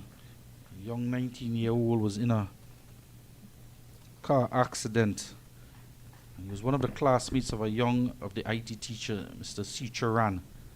And they're very much a close-knit family there, particularly the IT students at the Hillview College. So condolences go out to the family.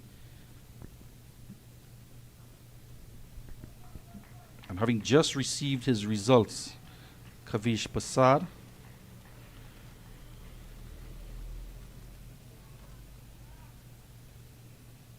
and he received grade 1s in all of his 8 C6 subjects.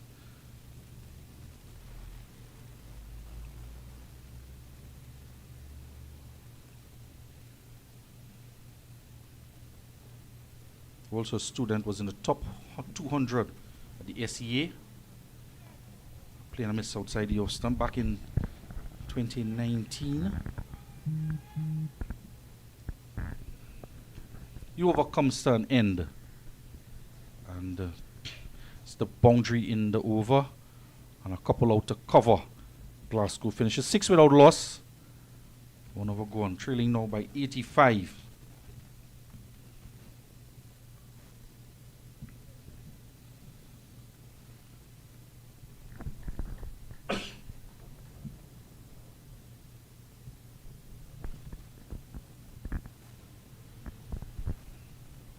Meanwhile, another look at the other games taking place in Trinidad in the under-19s. The final round of matches on day 1.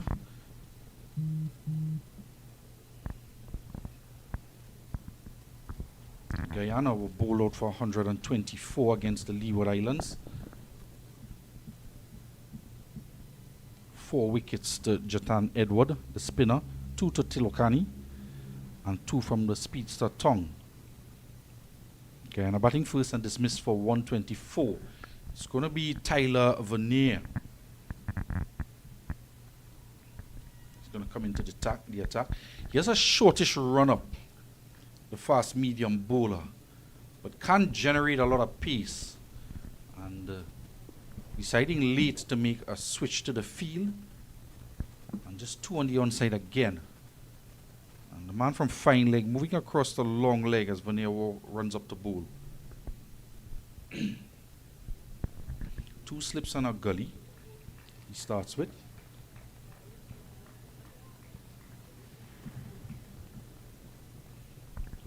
So interesting, Fanis hasn't taken the new ball. Glasgow was left out round 2, and Fanis took the new ball. And Glasgow back in the team.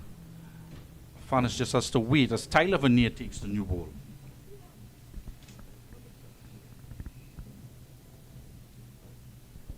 He's been in the runs and the wickets as well.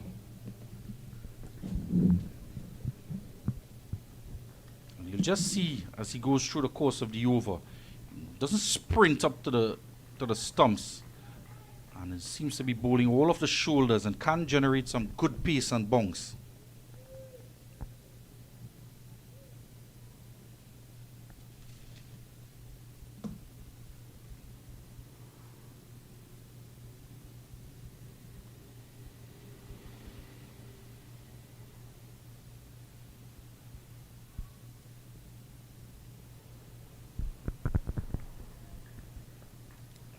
Wigan gets the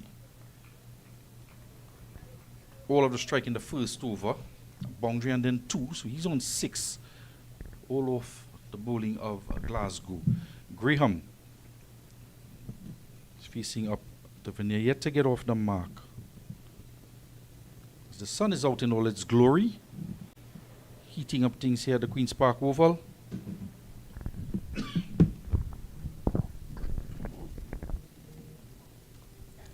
Edged and down to the boundary for 4. So, he's coming off a short run, but he's a skinny type of bowler. You can't underestimate him. Yeah, what he does get is some bounce. Could that have gone to hand? Should have gone to hand. Wickham there, just outstretched right hand. Couldn't get anything on it. Neither could Edward with his left hand at second slip. And he would be disappointed with that. Vinod, the bowler. The field is set. He gets the outside edge. It doesn't go to hand. And in fact, to rub salt in the wound, it goes all the way for 4. Graham gets off the mark with that. Oh, beautiful delivery. He's getting the ball to shape away. He's also quite impressive, Tyler Vernier. And he can bat, but very adept. He has a new ball in his hand ahead of Fanis.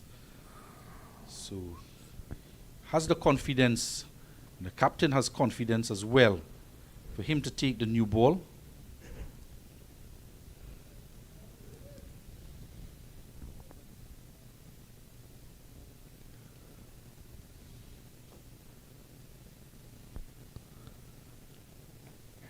In the air, off the back of the bat, just over the point. Tyler Vernier, the luck is just not with him. In the other games as well, he's bowled and times he's been quite unfortunate not to get wickets, as the bowlers at the other end, and he tends to be brave. And because of that, he's been entrusted with the new ball to become the strike bowler for the Windward Islands. And getting an edge there, well, an outside edge through slip, and now this one ballooning in the air over point. So he's creating opportunities. This is what the Windward needs.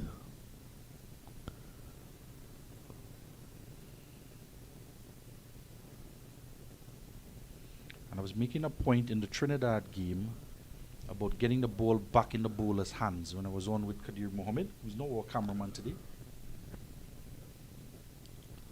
And just have a look at the Windward Islands team and how they manage to. Because at times the bowler wants the ball in his hand when he passes the mid on or passes the umpire, so he can work on that particular side that he wants to shine. And swing bowlers and rhythm bowlers in particular want the ball in their hand as they go back to the top of their mark.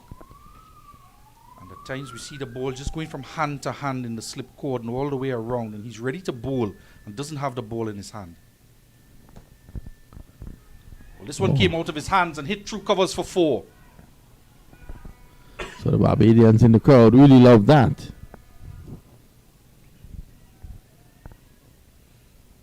Just leaning on it, timing it to perfection. Graham, he's had a good tournament, got 47 and then 58. So he's in good touch. He's on 9 now. And it's because of knocks like that that he's had that Barbados are able to put on a good foundation at the top of the order.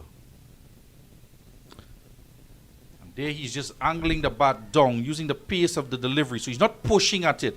And because he's angled it down, it goes into the turf, past second slip, through the gap for 4. Well, you know exactly what he's doing here.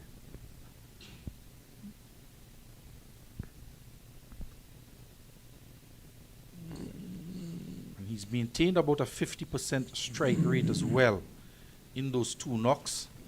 So he's showing good temperament. Let's see. Glasgow looking for that breakthrough. They've had some anxious moments, the Barbadians. They've reached 19 out of the 91.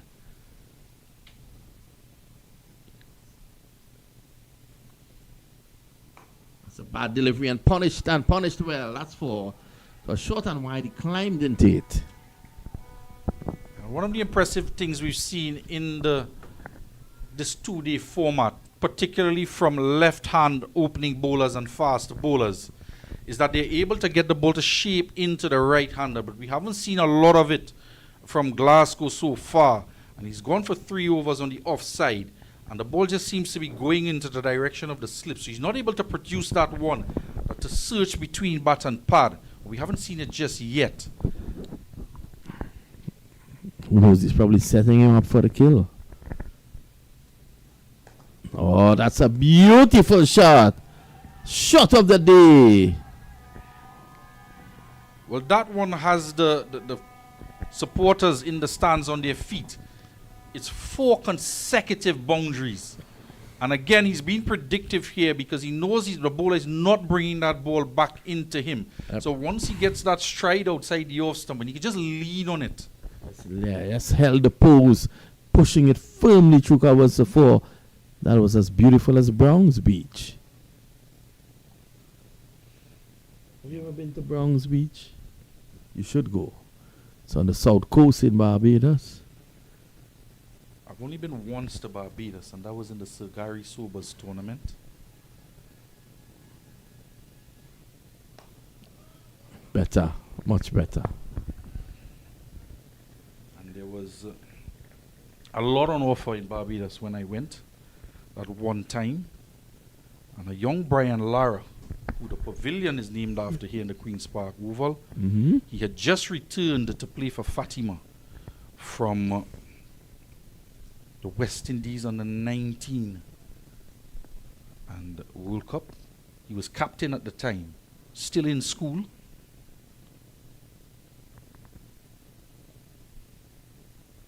left alone. 4 fours in the over.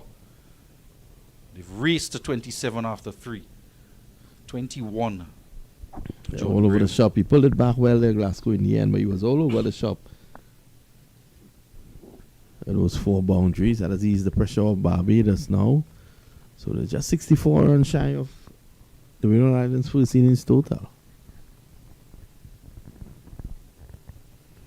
One of the most prominent schools that featured in that Sagari Sobers tournament and continues to do.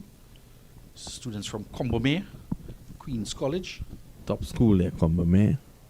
It's produced a number of cricketers over the years with consistency. Players that have gone on to play for West Indies.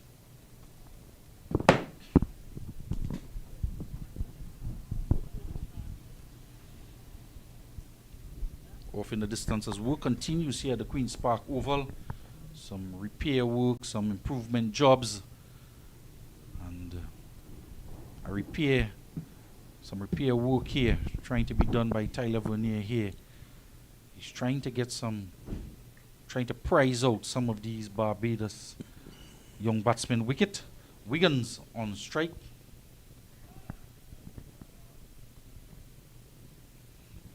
It's all shoulders there, Windward, as he runs in. Whips that right arm around. He has 2 slips and a gully.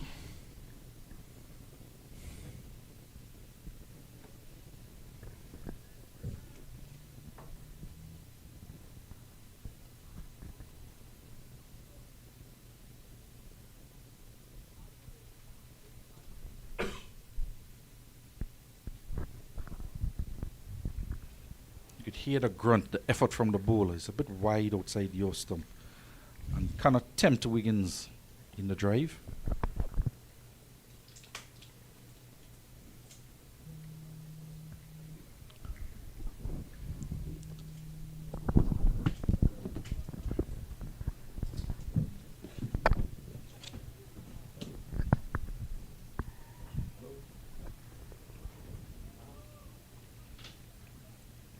And hurries the batsman. Didn't anticipate that it would get to him that quickly, Wiggins. Dangerous line though for Vernier. There's just 2 on the onside. Square leg. Actually, the man is all the way under the Jerry Gomez media centre on the boundary. Number 99 Glasgow. So there are 3 on the onside. And he's pulling it. Hurrying him there is Vernier. He's hurried in that shot. Tucked up for room as well and straight to square leg.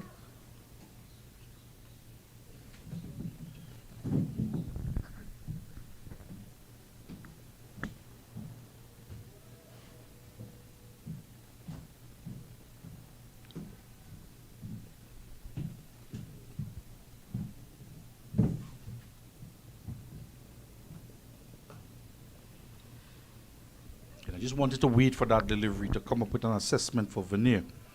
He's not trying to give him room. He tucked him up for 3 deliveries and then pushes one wide and coming off the lower portion of the bat to gully. So he's mixing it up here. And I think Wiggins is on to him because he's looking into the onside in anticipation that again he's going to try and tuck him up on the body.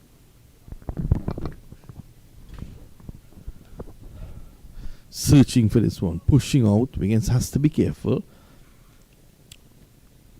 Vernier seems to be a crafty bowler. 4-1, 27 without loss.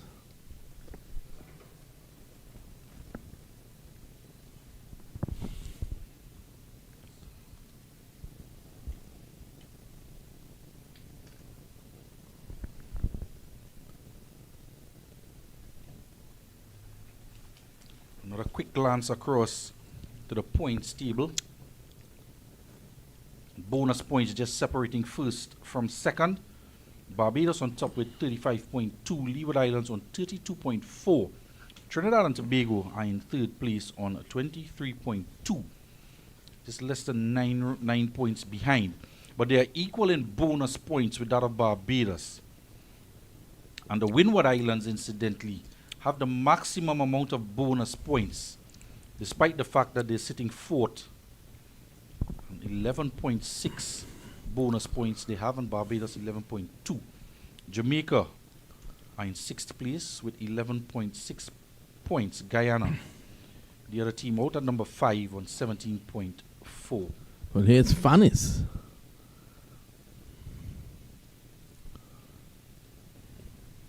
He has a very interesting run-up, Vinod. Well, yeah, I'm looking at the hop, skip, and jump before he starts to run.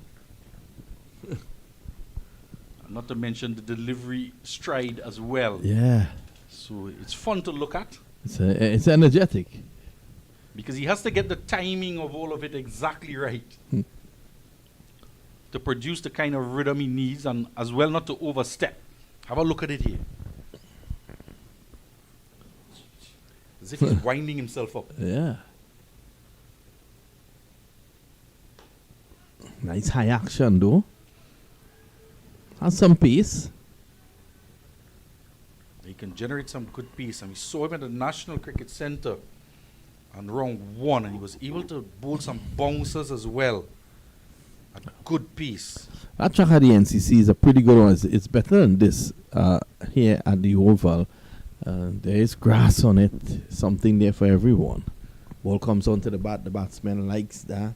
Then the bowlers, of course, love to see that. Even the spinners, they get grip later on, but they get bounce, that added dimension as well. So here's Fanis, the man with the fancy footwork.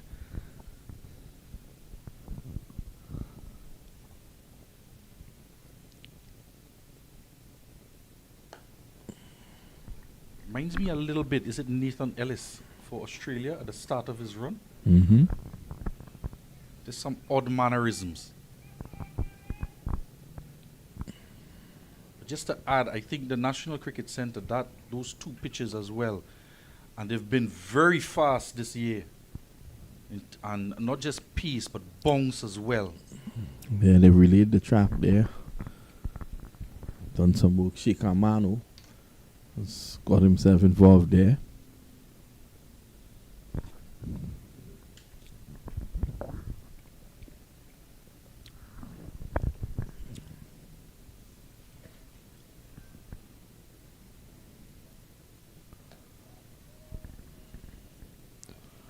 Pretty quick delivery there by Fanis. Good pace, Fanis.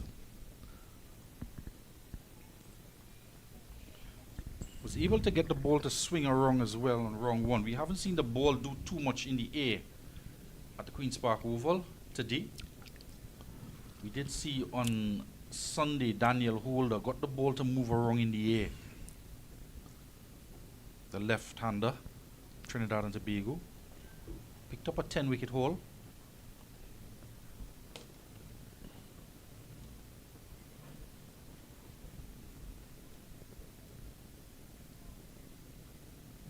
Naughty shot there. Pressure building on him. Didn't score for a couple of deliveries. All of a sudden, Wiggins throws his bat at that. No need for that. Kind of reminds me of the dismissal of Phillips, Marty Phillips this morning. Yeah. Wiggins is a strong man. If he had picked up with it, he might have gone for 6, but could have easily gotten out as well. I think between him and Zachary Carter from the under 19, they like to bash the ball around.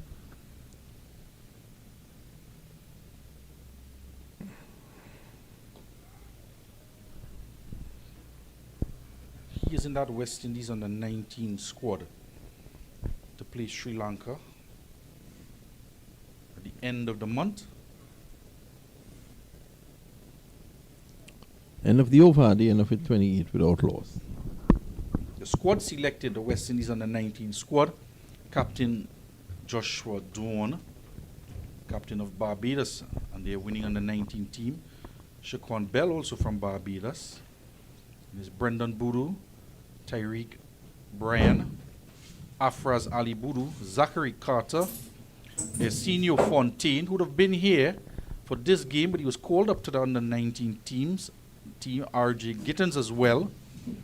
And Mika Greenwich, the opening batsman for Barbados, is in that squad. Vittel Laws, Paje Nelson, Matthew Miller, the young lad from the Leeward Islands, just 16 years of age. Quite a talented all-rounder. Opening fast bowler, middle order batsman. Israel Morton, Jakeem Pollard from Barbados as well. Aiden Ratcher from Trinidad, and from Guyana, Jonathan Van Lange. Tell you, I would have thrown Paris into that immediately. Flicked away nicely through square leg. This is running away for 4. So badly lined this time by Veneer. And Graham just leading it at his 5th 4 in a knock of 26. He's motoring on with a higher strike rate than he had in the previous 2 innings. So he's taken a liking to the Windward Islands opening bowlers. No Mika McKenzie. Just wonder if he just might be a little too old to be in that squad. So it does create a vacancy for a leg spinner.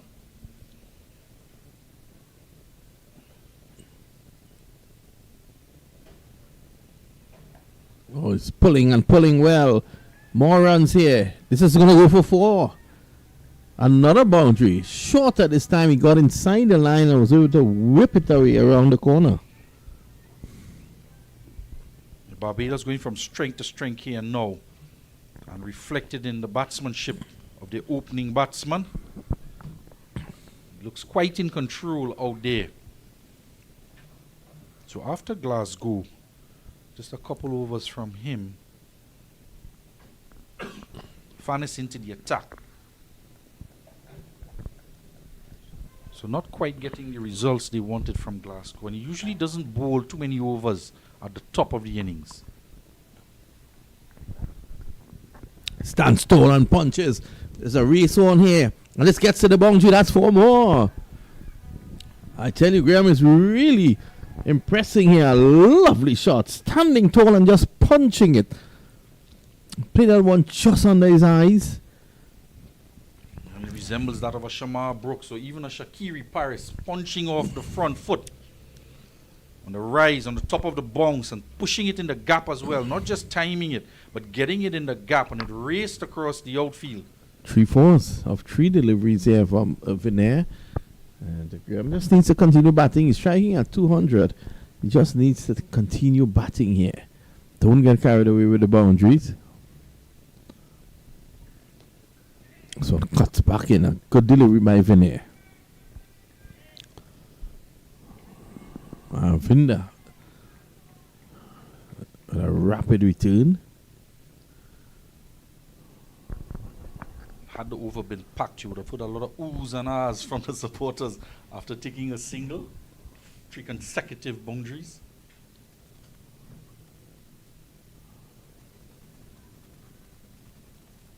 .35 off of 18. Seems as though he's warming up for the 50 overs, but it's been good cricketing shots. And even in the 50 overs, that's what you want to see at the top of the order. 1 slip now on a gully. 2nd slip goes out to cover point.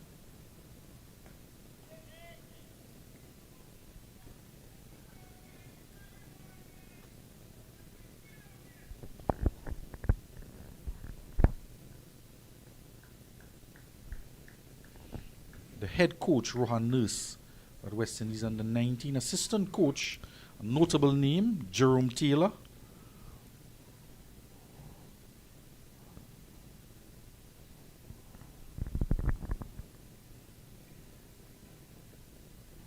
Big swing and a miss there from Wiggins.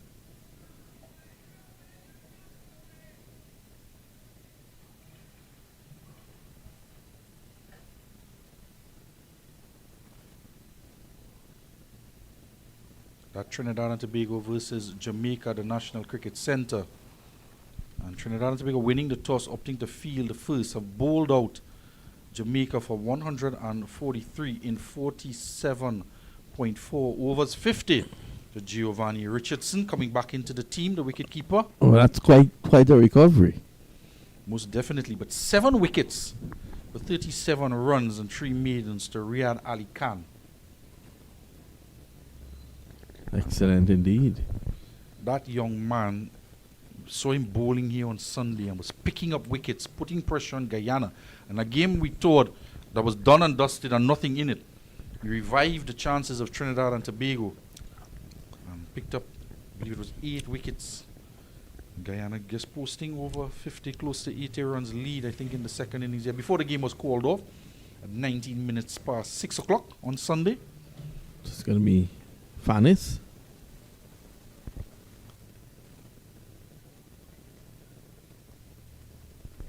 I think he would be one that the West Indies might be keeping their eyes on at the under-19 level, because he is that left-arm Chinaman bowler, a rarity in the industry.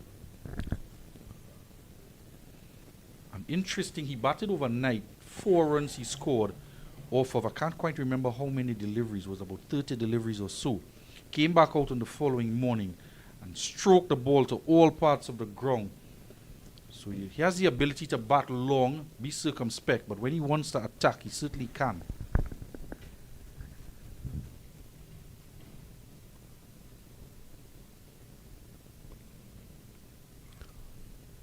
So a number of these youngsters putting their hands up on this level. That's how we nurture them here in the Caribbean. Would make the difference. So as well in the women's under 19, a young Sainavi Kambalapali for the women. Played for the Leeward Islands, but then went across and played for the USA team. And did quite well in the regional tournament as well as for the USA team in those 6 games against the West Indies under 19.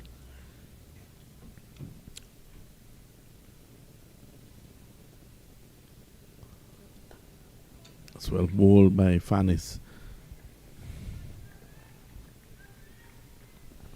Good backing up there from Wiggins. He hesitated as it was played back in his direction. He wasn't sure of the call, but he was quite aware and waited for the call. And once it was made, he took off.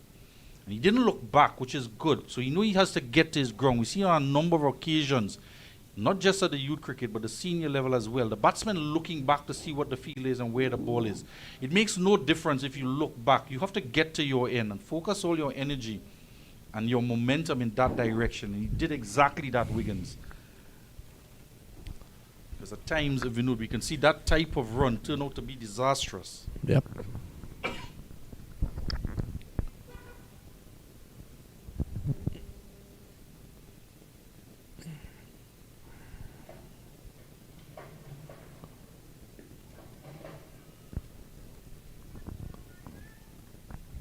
The A, B, C, D, E of running between the wickets. To be aware, backing up, make the call, decide, and then to execute. So all 5 elements were present on that occasion. Trailing by 49 now. Score on 42.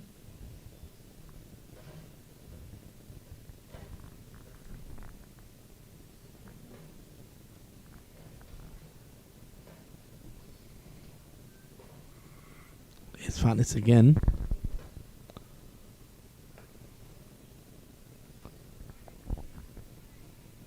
And I think it's a good innings here from Wiggins as well. He's recognizing that Jordan Graham is stroking the ball to all parts of the ground. And he can be an attacking player, but he's recognizing the game situation, and they're on 42. So he's looking to play an anchor role with his partner, the opposite end, dominating proceedings. Well, sometimes he himself is looking to throw caution to the wind.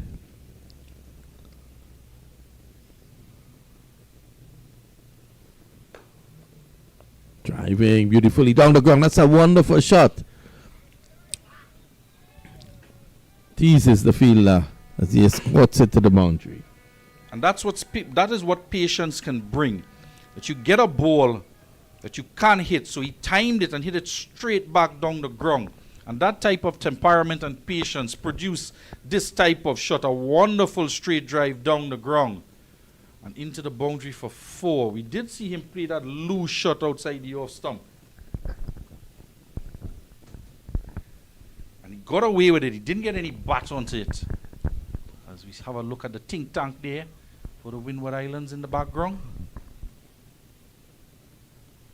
Just a quick impromptu drinks break for the batters. It's quite hot out there in the middle when the sun is actually out. Compared to when we have that cloud cover and a cool breeze comes across the ground. Yeah, the weather has been off and on today. But whenever that happens, it's very humid. So to add to the heat, there might be the humidity outside as well. Interesting with that conditions, we haven't seen this ball move around at all in the air. And might just be a missing element for the Windward Islands if they're looking to try and make inroads here. We just have to start putting some extra work into that ball itself.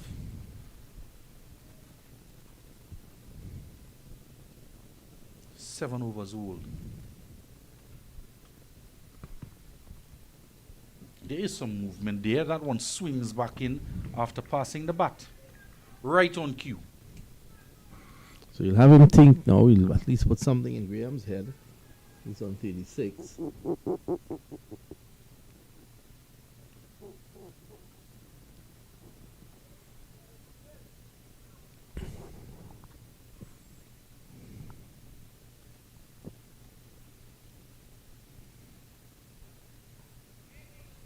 There's more evidence there, Windward, of that lift that he can get. Young Veneer off a short run. Some might say he bowls a heavy ball.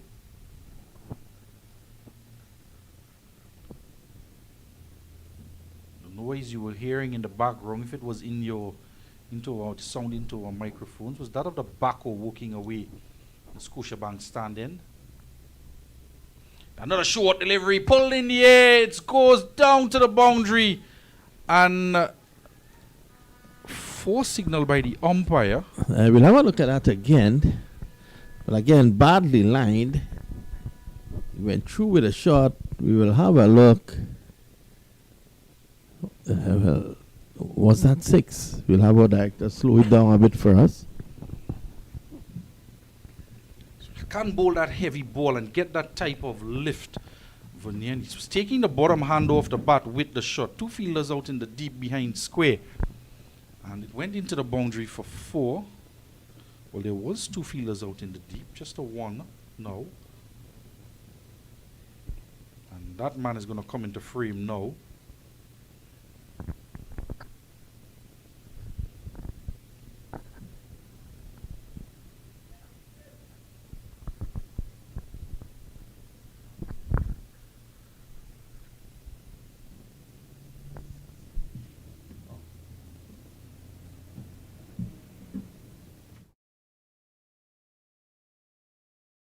They're contemplating whether that was a 4 or 6. To me, it looked like 6. Yep, and we are in close proximity, the media center end. Direction that ball was hitting just to our left. Good work by our cameraman Kadir Mohammed to pick it up. Pulled imperiously. There's a chance to run out here. Graham wants 2. And Wiggins just was fine in settling for the single. I didn't think he was going to take his chances to get back to the wicket-keeper's end. He was on the back foot when he played the pull shot. Come off high off the bat. He's looking at the bottom of the bat now. So I'm not quite sure where the impact was. And because he was on the back foot, took a few seconds before he took off for the run. That might have slowed him down and forced him to not come back for the second. Graham was eager, almost halfway down the pitch before he was sent back by Wiggins. And that shot brings up that last boundary. Brings up the 50, now 52 without loss. Oh, looking to pull again. A no ball signal by the umpire. Is it for the second one in the over? To the same batsman. You're allowed 2.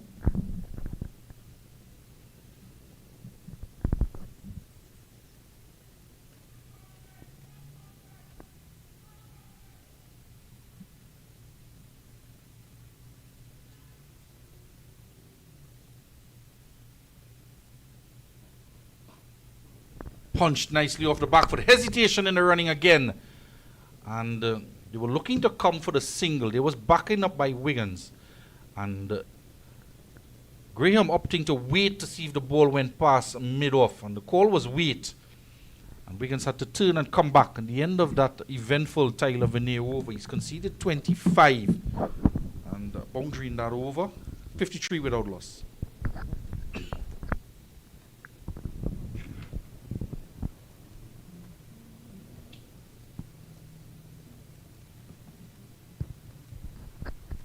Have a look at the men on the tins.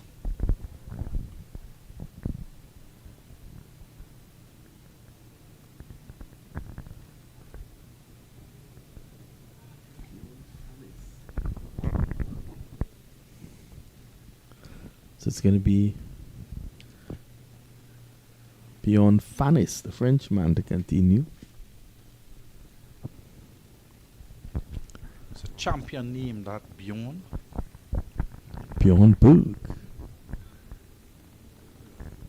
Let's see what Wiggins has in store now.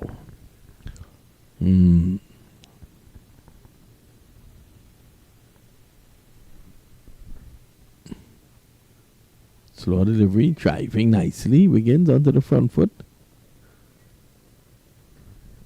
So I think he's dispelled with that type of aggression we saw with that loose shot, that wide delivery outside the Austin. He's been a little more circumspect, looking to time the ball now. They've gotten a 50-run partnership. Graham is going guns on 41 off of 27. He's dealing in boundaries.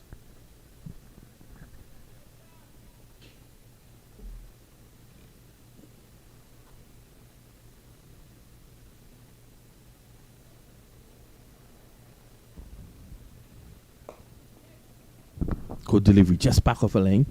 Can't really come forward to drive again down the ground. Fanis has bowled well. He's bowled with good pace as well. And he's kept the line right. He was hit down the ground for 4 by Wiggins, but you don't mind that too much, because you want him on the front foot and playing.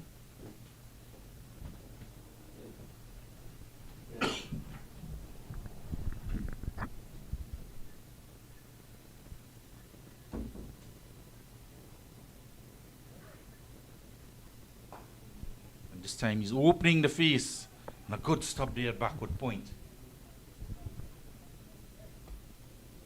Charles diving away and restricting them to 1.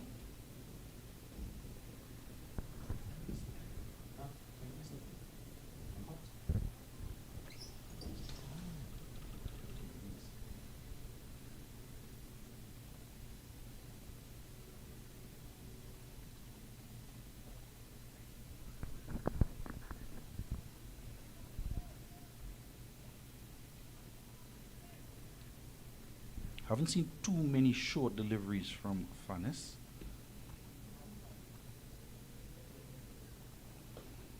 Again, he's just floating it up to the batsman on a driving length. Graham, who has struck 9 fours so far, operating at a strike rate of 152.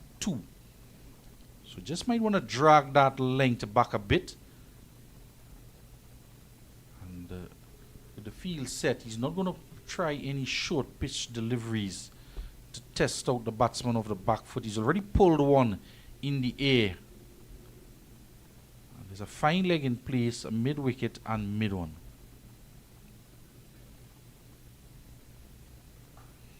Yeah, that's a much better length.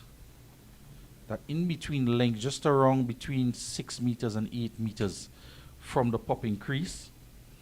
And at times the batsman is not sure if to get forward or play it off the back foot. And if you do get any movement off the seam, we haven't seen too much movement off the pitch or in the air. But if you do happen to get some movement, could have the batsman in trouble. So it's that prying length on that 4th stump line.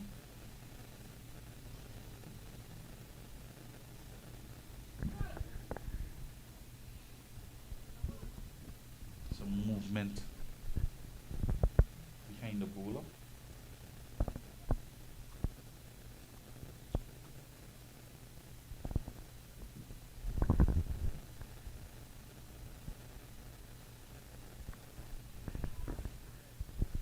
just the reserve players with some drinks carrying it around the ground. Badly lined delivery, just tiring a bit here. And you could just see it in the bowler's frustration as he delivered that one that went down the leg side. End of the over, end of the Fannis over, 54 without loss.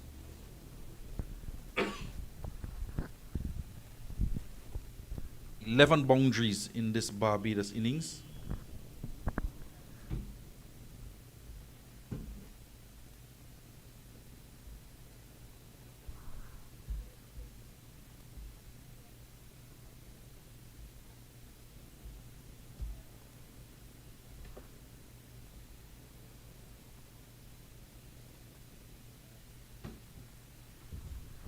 Guyana versus Leeward Islands. The Leeward Islands have lost the first 3 wickets with the score on 31 in reply to Guyana 124. And 2 big wickets there. That of Tanez Francis for 8. Kunal Tilokani's gone for 16. Jose Roberts went for 2. So they're short, and it's that body line delivery. It's pulled away into the onside and got all the way into the boundary for 4. So we did mention that Wiggins was, there was a line of attack from Vernier on the body of Wiggins.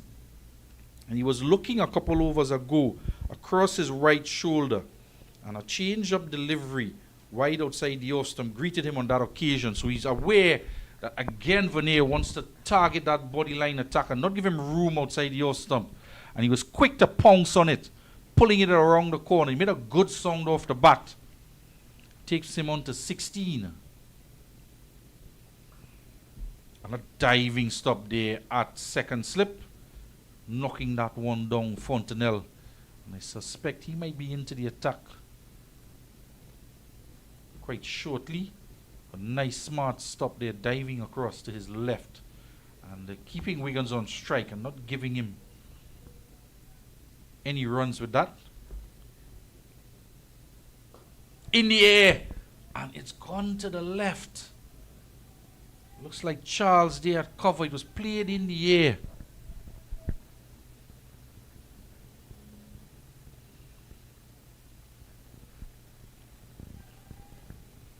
So inducing a false stroke there. It's pitched up on that line of the off stump going across Wiggins.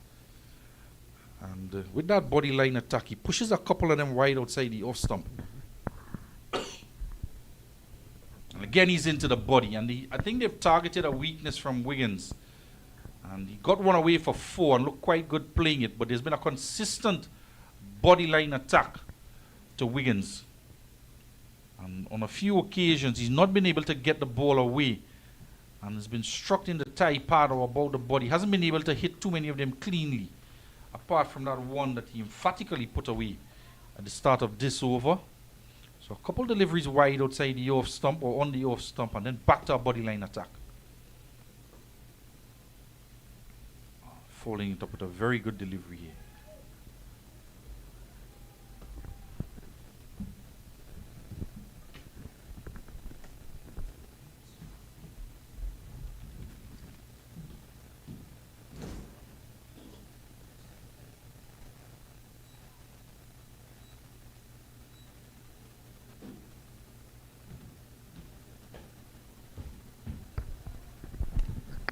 This time he's hitting it down the ground, picking up a good line delivery, going of the order. And he just bided his time and smacked a couple boundaries in this over. At the end of Vernier's over, it's gone for 33 so far. The opening bowler. And he just floats that one wide outside the off stump. And rather than go through the covers where he hit the last one in the air, deciding to go down the ground. It was within his arc. And as they say, straighter is always greater. Takes the total on to 62.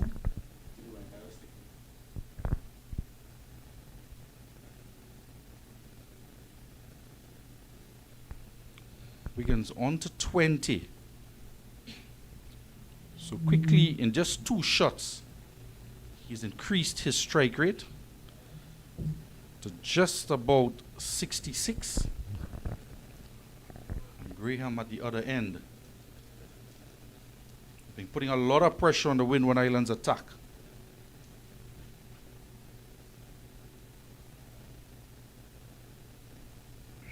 Here is that bowling change now. It is that man, Cody Fontenelle, as predicted. Coming to the attack, the leg spinner. Has a 6-3 field protection out on the boundary at deep mid-wicket. 3 fielders in front of square on the onside and 1 slip in place on the off. But that one keeping a bit low.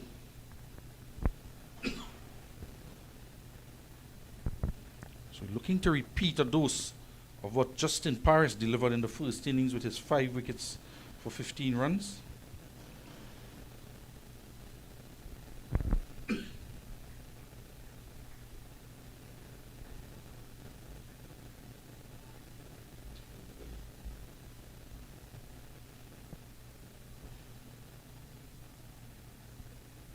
Flighted delivery, was a full toss, and I think that one slipped out as the bowler is just rubbing his hands in the turf now. Fontenelle, was a full toss, batsman missing out, Graham. At times those loose deliveries can be mistimed.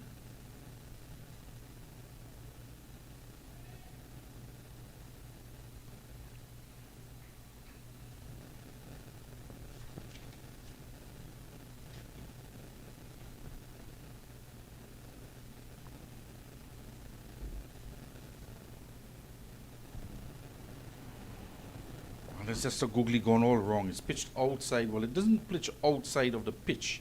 That would have been signaled a no ball. But just between the tram lines and the edge of the return crease, I suspect, and a wide signal by the umpire. Another full toss, and he's not settling here at all, is Fontenelle. He'll go into the boundary for 4. So a very shaky start here, taking over from a tiring Fannis. And another full toss in the over. And Graham this time doesn't miss out. Hammers it to the cover boundary for 4. Takes him on to 45. As he's nearing yet another half century. On the line of the leg stump. Diving stop at mid-wicket. Exceptional work there to restrict the scoring and deny them any runs, in fact, Glasgow.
So drinks break completed, and there's going to be a bowling change as well.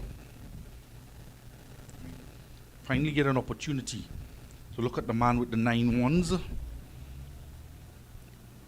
Aravinda Bishop, very talented young lad, and academically inclined as well.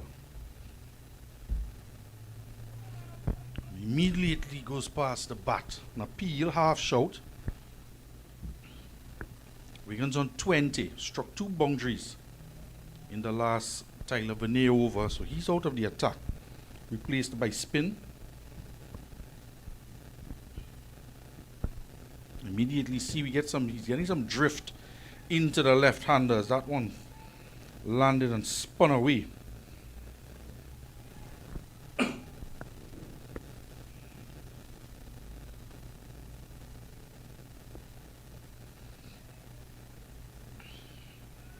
Gets a rotation of the strike here, Wiggins. As well, there's that stipulation for the fast bowler, and they're bowling long spells, and after 1 hour they have to take a break, or a maximum of 6 overs in a spell, 1 hour of play, whichever comes first.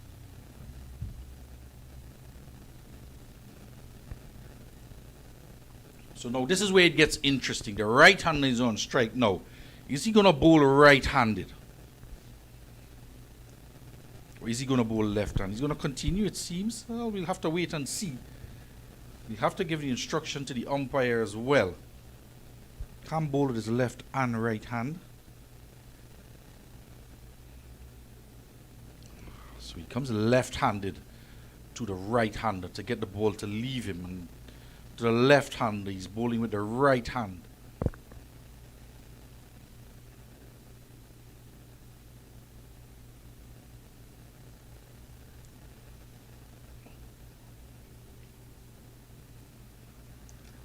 Looking at him last year, he got a game last year, and early days yet as he starts here, seemed his off-break bowlers' deliveries are a bit faster, more loopy,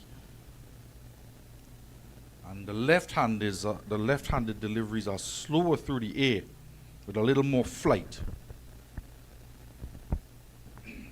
That very interesting over comes to an end. The first over from Aravinda Bishop, just 1 run, 68 without loss. Barbados now trail by 23.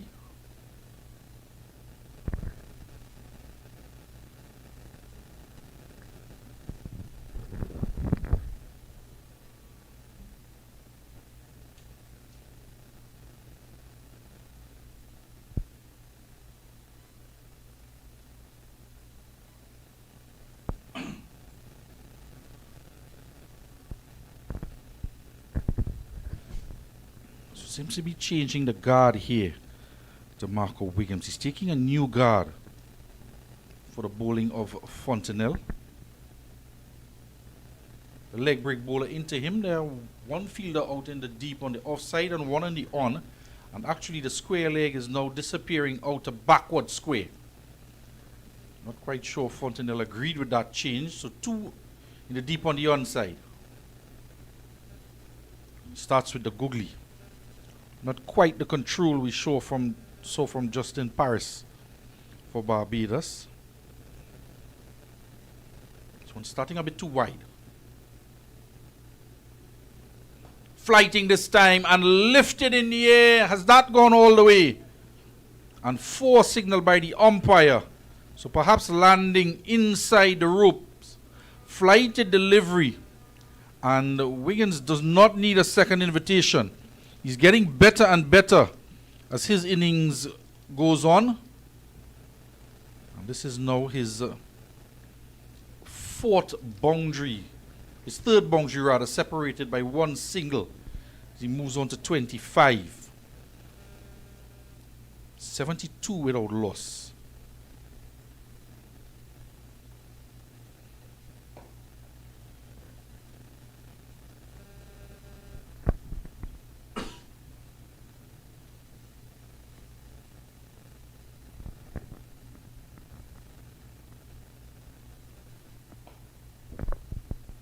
There was a change in the field after that strike. So they are now, he's adjusted the mid wicket a bit square now in that area about cow corner. And as the fielder is just moving around, Wigan pulls out because he wants to be certain of exactly where that fielder is, because he did hit the ball in the air in that direction. And in fact, the square leg now is going to come around to his right on the boundary.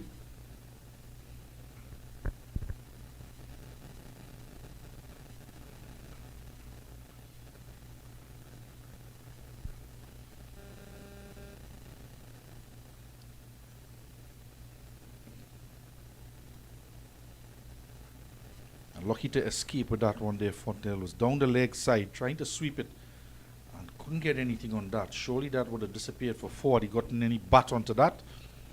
End of the Fontenelle over. 72 without loss. They trail by 19. And the one boundary struck in that over. So we've had only 2 overs from Glasgow at the top. He went for 22. Veneer bowling 5 overs on the trot, none for 33. He was at 6 runs and over, and Glasgow at 11 runs and over. Farnes was quite tidy, 3 overs for 7 runs.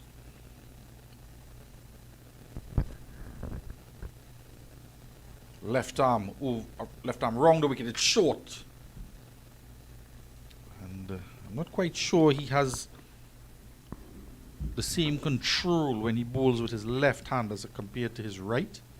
The youngster, still early days in his career. Again short, but protection sweeping out there at cover.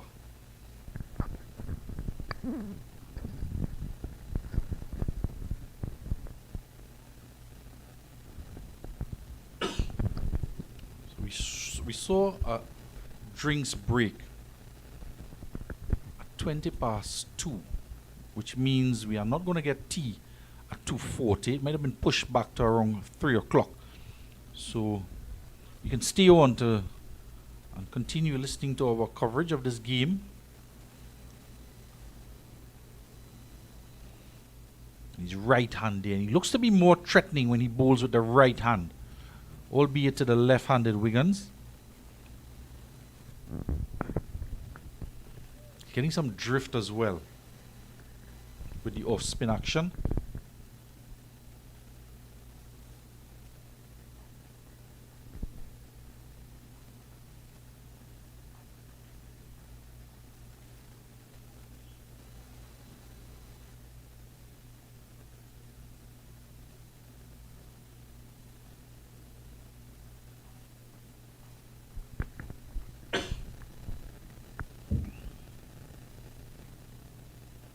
I think he's recognizing that because there's a sweeper out there, it's wide outside the off stump, and he might not be able to control if he tries to play through the offside.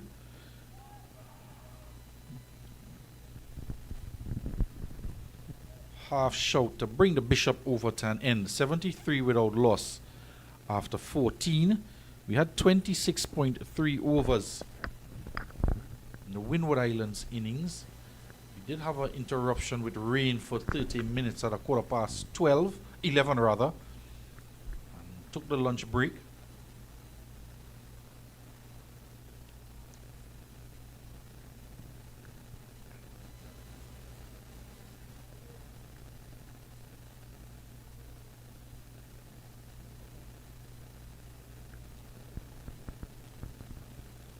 So a couple interruptions in play has just pushed the tee back a bit.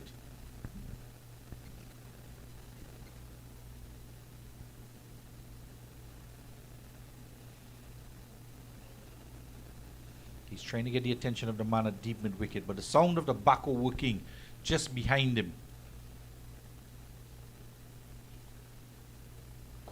Lifting it in the air, and it's straight to Tyler Veneer. Losing the plot. He's been starved of the strike. Jordan Graham. And just lifting that one, putting it straight in the hands of mid-off. And a soft dismissal, it has to be said. He was looking so good. The opening batter for Barbados. He struck 10 fours. He was nearing 50, got to 48. And Fontenelle has struck, picking up the wicket, a very valuable wicket, that of Jordan Graham. He falls short of that 50. And we'll just confirm from the scorers as well. It's on 46. Did he get a 46 over 41 deliveries? There was 10 good-looking boundaries he struck. And he's gone now. And the Windward Islands have broken through. And they're still 18 runs ahead. And picked up a wicket, as well of the first delivery of the over. So he's trying to go to his 50 in style, but couldn't get past mid-off. New batsman out in the middle. Isaiah Goodman.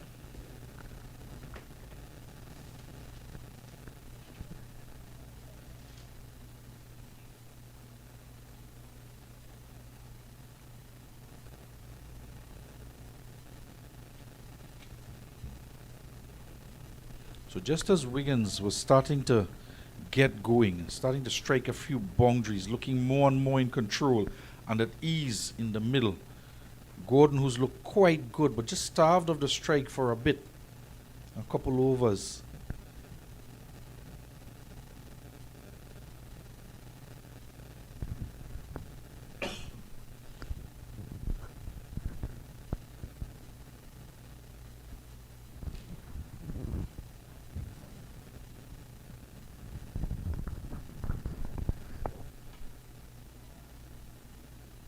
This one is going to go for buys. It's a wide delivery from Fontenelle. And he's not been too comfortable in the spell from the media center end. We've seen a number of loose deliveries. A couple of them wide outside the off stump. To both left-handers and right-handers.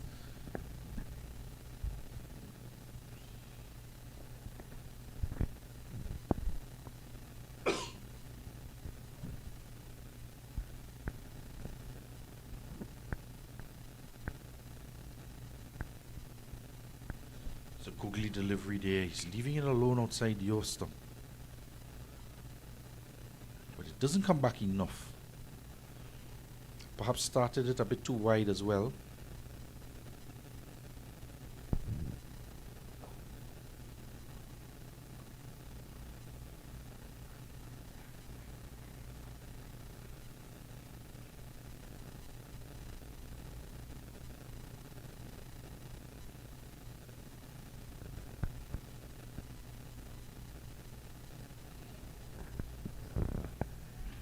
Down the leg side, you want to be careful.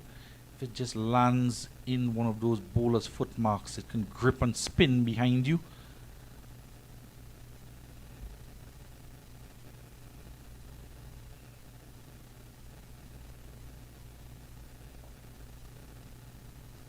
So Jamie Wickham being stumped behind his back off of the bowling of Paris. End of the over. Successful over for Cody Fontenelle. Gets the wicket of the opening batsman Jordan Graham for 46. We can confirm. 75 for 1. Wiggins on 25 and yet to get off the mark. Goodman.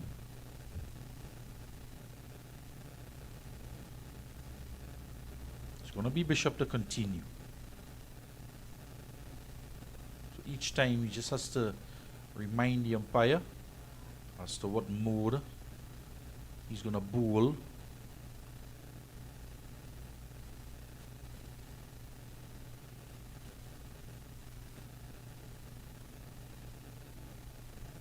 So right arm off spin to the left-handed Wiggins, and gets a lot more control. It looks to be more dangerous when he bowls the right-handed off spin as compared to the left-handed orthodox.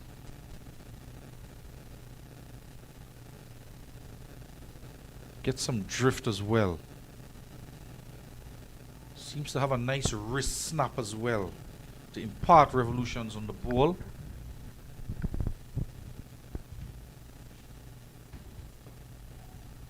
Yeah, those are the areas that he wants to be bowling. If he's getting a lot of spin, he wants to go into middle and off. Get that ball to spin across the left-handed Wiggins. So he is getting a lot of turn on offer there.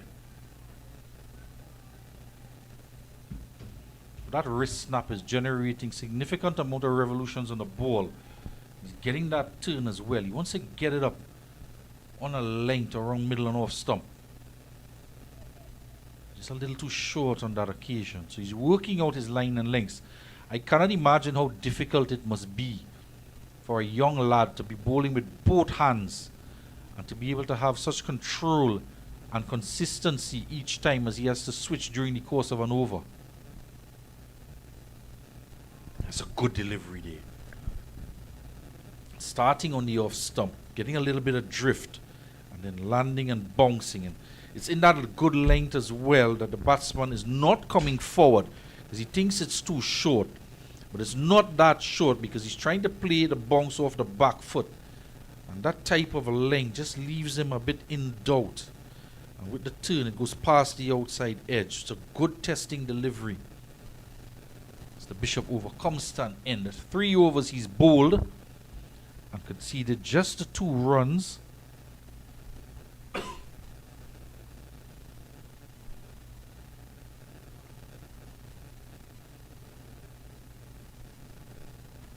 The wicket taker to continue, Fontenelle.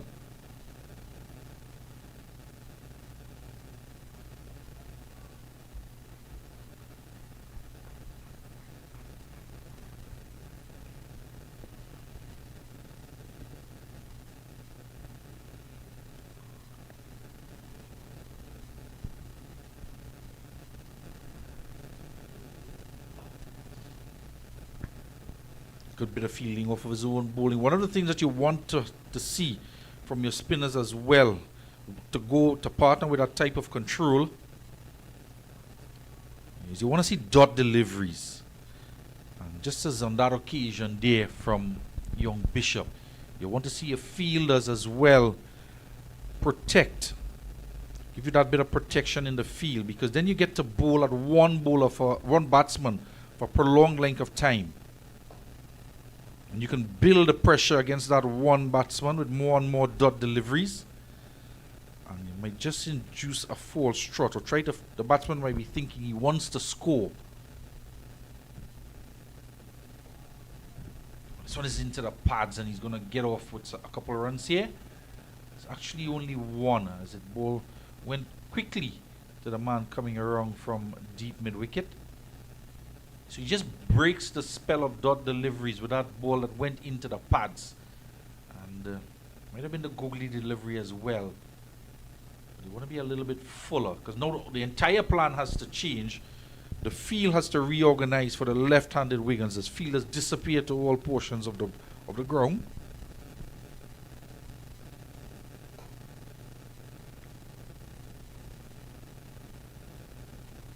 With that rotation of strike, immediately Wiggins rotates the strike again as the Fontenelle over comes to an end. 17 gone, 77 for 1.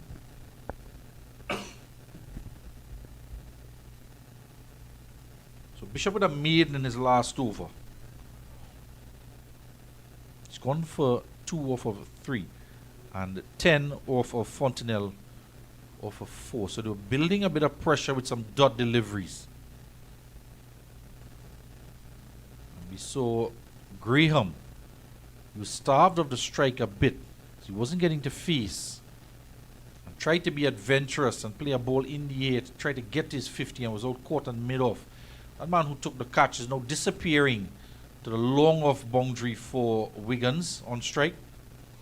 And there he is, out bowled. It's exactly that length. It's a fuller length, and he's caught in 2 minds, Wiggins, about if he should be forward or if he should be back. And you have a look at it here, and you get that turn and bounce, and he's on the back foot, and he's out bowled. So well done to the young man. And also those dot deliveries we were mentioning builds that pressure. He did bowl a maiden in his last over. And the first delivery after that maiden, after the Fontenelle over, Wiggins is trying to score off the back foot into the onside. But a lot better control from the right hand off spin of Bishop. And a good length delivery. Pitched it on middle and leg. Spun back in to hit middle and off. And you have to say Wiggins was outfoxed there.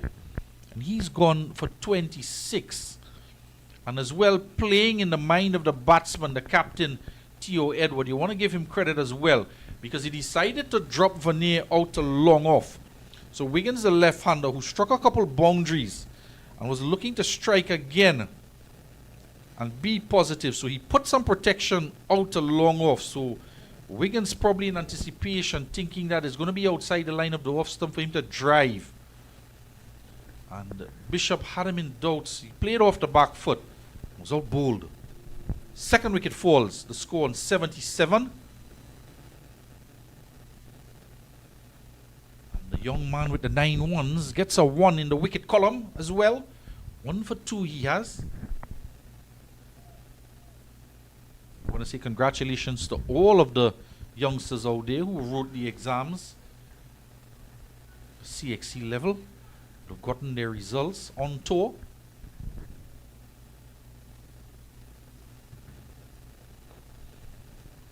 That's the delivery perhaps that Wigan was anticipating. Full outside the off stump so that he could drive as Vernier was dropped to long off. He's back up close to the bat now in a traditional mid-off position for the new batter. The captain, Gatson Bowens. Centurion in round 1. 111 he got off of 154 deliveries.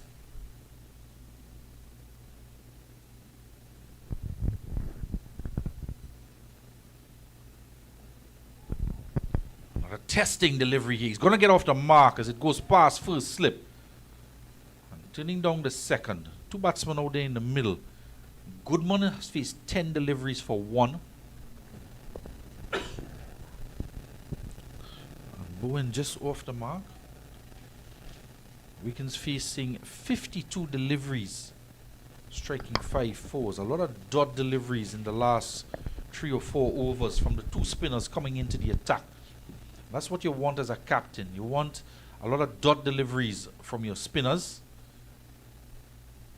So not just loose deliveries, but deliveries where they can't rotate the strike. And the fielders have a lot to do with that to protect the areas for their bowlers.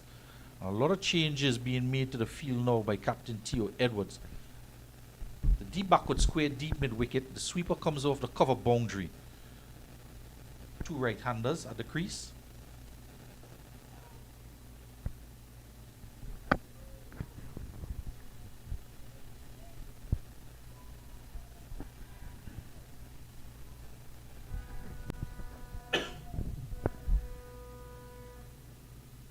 Familiar song at the Queen's Park Oval.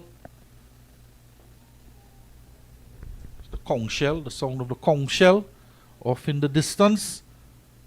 The over comes to an end. A very good over, successful over. 21 dot deliveries in his 4 overs. Aravinda Bishop. And almost a wicket maiden.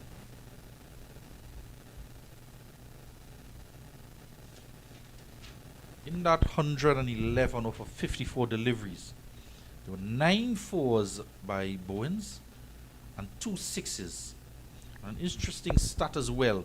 There were 90 dot deliveries.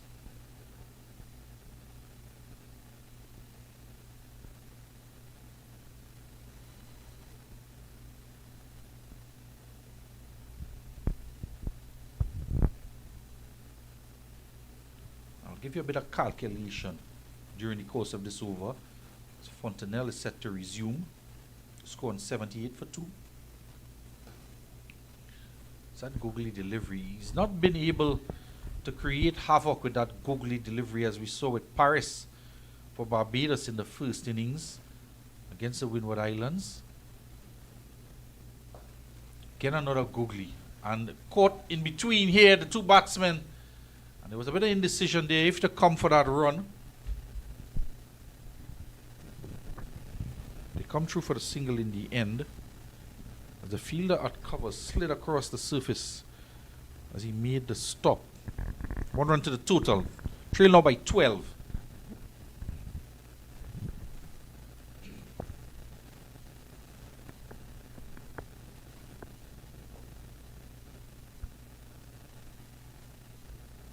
Goodman on strike.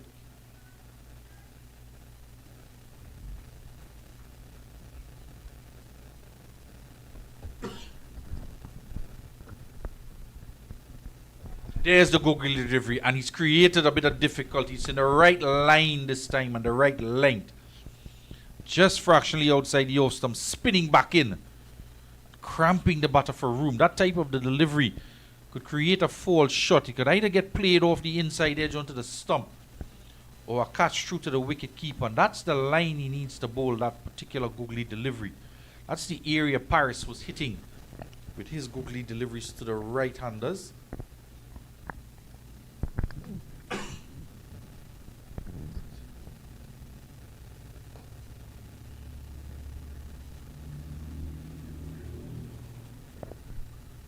Bowen on strike, 1 delivery to come, 80 for 2.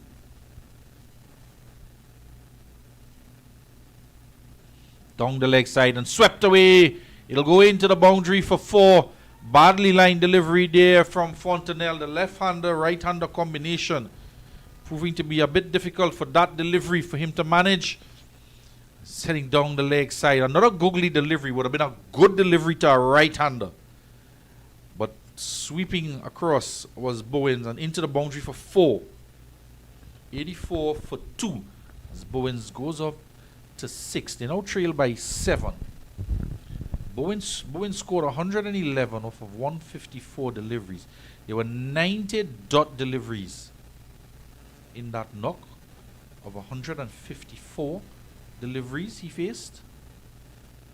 And 9 fours and 2 sixes. 48 runs in boundaries off of 11 deliveries.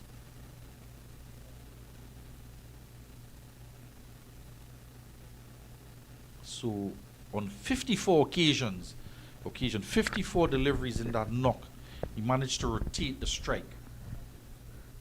Bishop set to continue. His left arm now. Left arm round the wicket to the right-handed. Good one.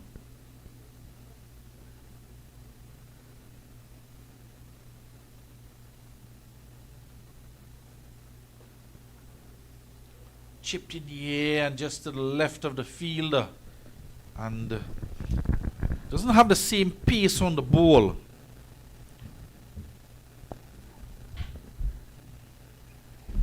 Doesn't have the same pace on the ball with the left hand.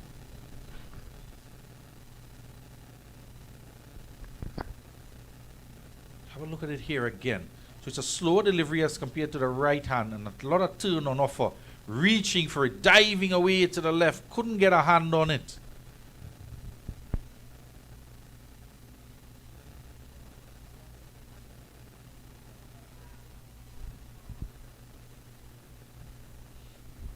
A bit fortunate there with that one down the leg side. One man at deep mid wicket. Nobody to his right body, umpire at square leg. He got bat onto that. He could have gone close to the boundary. They would have gotten runs for sure. Again down the leg side. Misses out. He just thuds the bat into his pad. Knows that he probably missed out on 4 runs there. Goodman.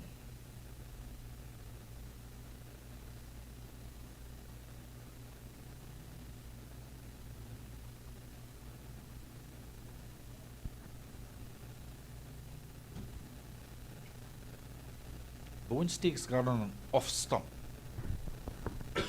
Very interesting.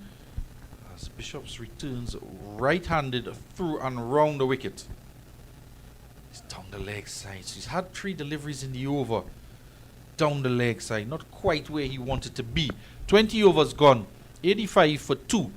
Graham gone for 46. And two new batters new to the crease. I say new. Goodman has been there for 19 deliveries for his 2. And Bowens 6 off of 8. Very interesting in that knock of 111. 154 balls, 90 dot balls. And with the runs he scored, boundaries off of 11 deliveries, 48 of them. So by my count, he ran 9 twos and 45 singles. Rotating the straight 54 times. Not quite sure what all of that means.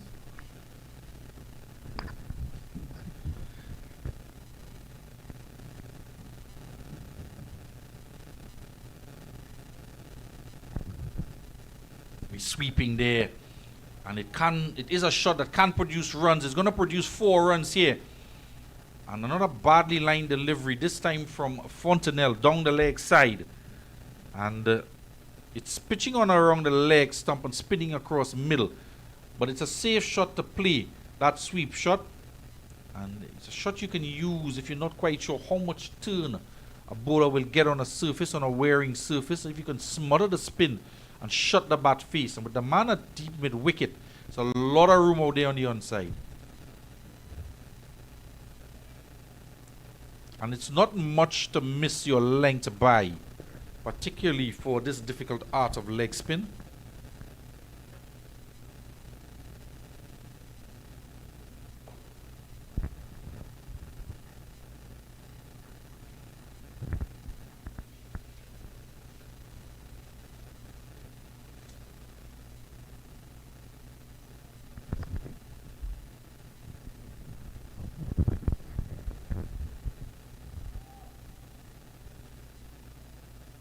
Good work this time from Glasgow.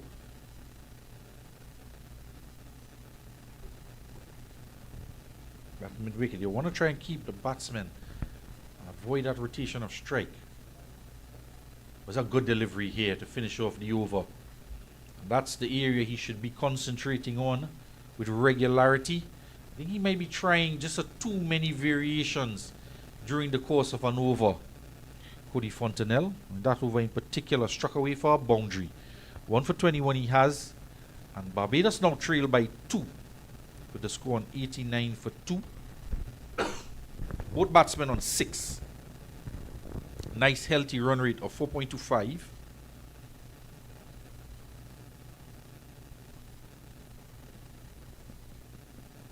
Seventeen fours in this innings for Barbados.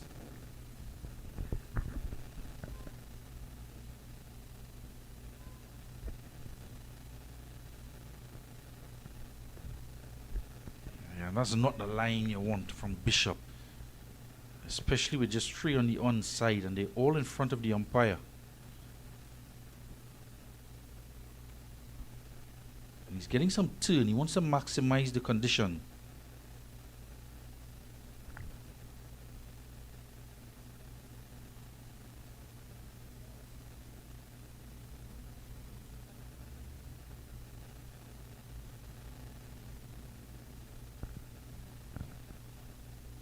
There you could see again with the left hand option, the ball is just dying a bit, not a lot of pace on the delivery when he does bowl left handed.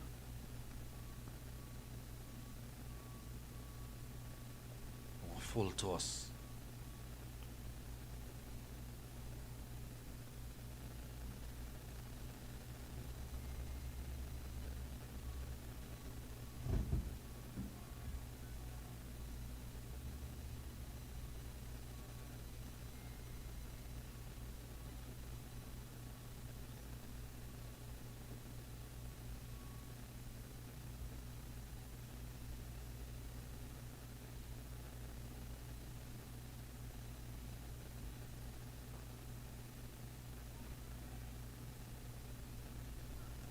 Showed good control.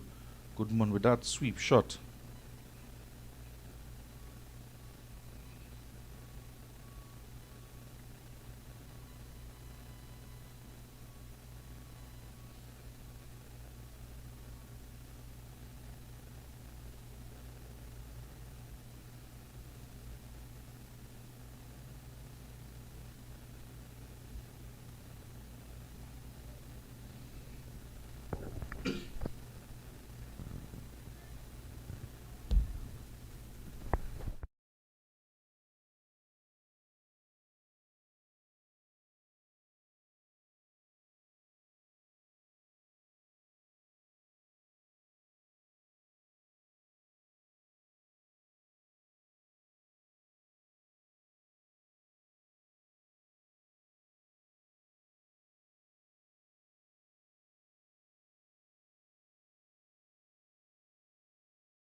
Back live from Fontenelle. And just to update, we'll actually have tea at 3:10. None other than Michael Williams providing us with that information. Thank you very much, kind sir. A couple of rain delays we've had, and having the tea session pushed back. Not opting to play it was the googly delivery, but it's too wide again outside your stump. Goodman just patting it off. Lead by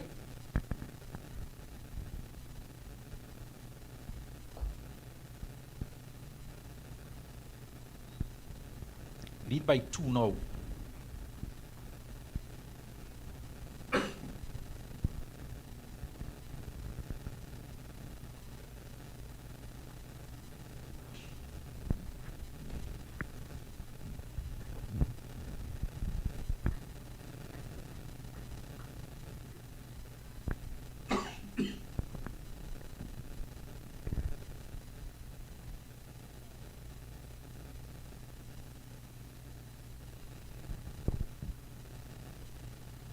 End of the Fontenelle over.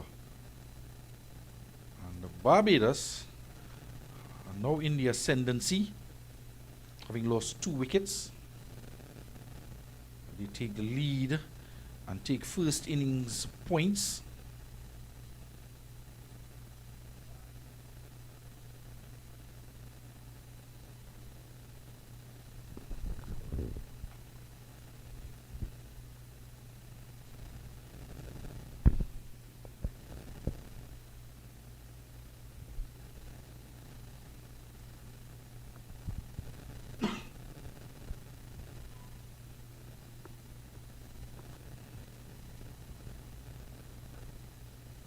This one cut away.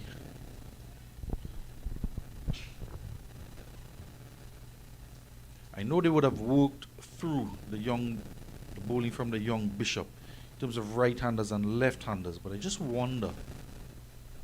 It's a good line here, and he's going to get a single. Does Bowen. And he switches every time from right-hander to left-hander, from left to right.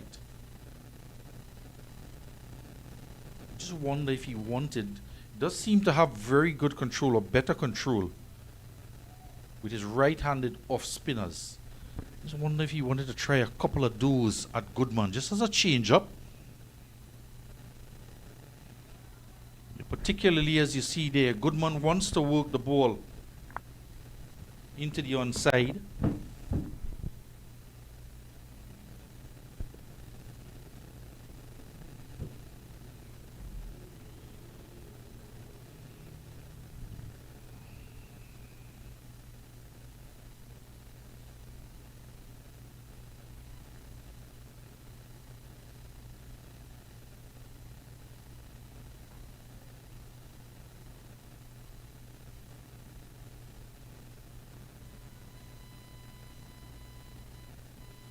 Just for a change-up.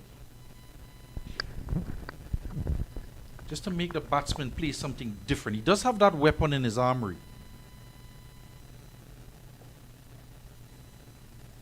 Bowl some full tosses as well in his spell.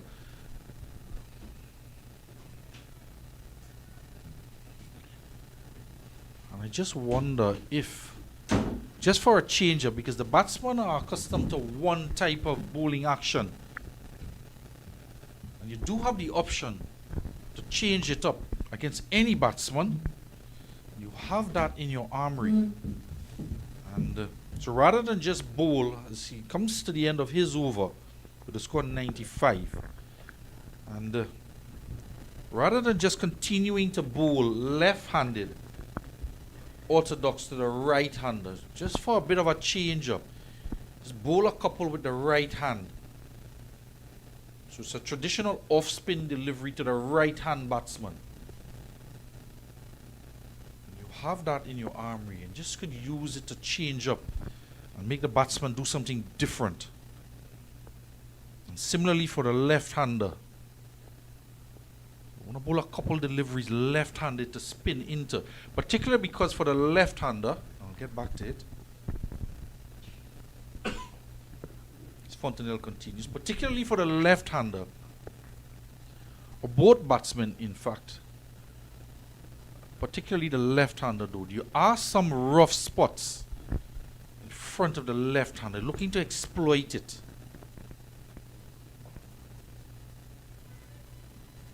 Similarly for Fontenelle, when the left-hander bowling comes into strike, just wonder if he wants to go right arm around the wicket and try and bowl into those rough spots. We are on day 1. And you just might be able to create something out of the rough. And it's part of the longer version of the game where you use the pitch as it wears on during the course of the day. And every time he's strayed onto that middle and leg line, he's been easily walked away by Goodman for singles. And in fact, he's hit one boundary as well, sweeping away.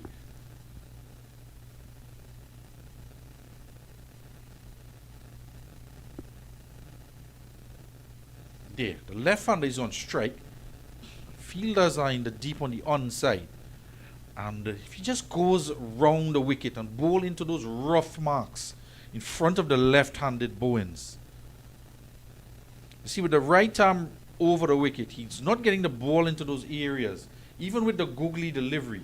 And it also creates another dimension if he wants to bowl the googly to the left-handed Bowens from round the wicket. Could put him in a bit of difficulty. An easy single there on offer. Might something they want to discuss over tea. It's the over comes to an end. And it is going to be tea here on day 1, the Windward Islands against the Barbados. And being inserted, rather, Windward's winning the toss and opting to bat first. They were dismissed for 91. 5 wickets to Justin Paris and 42 to the captain Theo Edwards from the Windward Islands. Barbados have taken the lead. And they are 97 for 2. 25 overs into their innings. If you're wondering why we've taken tea a bit late, we had a couple of rain delays during the course of the innings. Jordan Graham got to 46 before he tried to lift the ball over mid-off and was caught at mid-off. And DeMarco Wiggins was bowled by the young Arvind Bishop. He went for 26. And the captain is out there with Isaiah Goodman. Gadsden Bowens is on 8. Goodman on 11. 5 extras in the innings. It is tea here at the Queen's Park Oval on day 1. And join us in about 15 minutes time when we will resume play, continuing to bring you coverage in the CWI Rising Stars Men Under 17 Championships.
Welcome back here after tea. And all set to resume. A full toss from Bishop down the leg side. Put away immediately for 4. And the captain, the left-handed Gatson Bowens, starting off with a boundary after tea. The tea interval, reminding you, was just pushed back because of the delays we had earlier on with the rain. 100 comes up for Barbados, 101 for 2. The start of the 26th over. They lead by 10.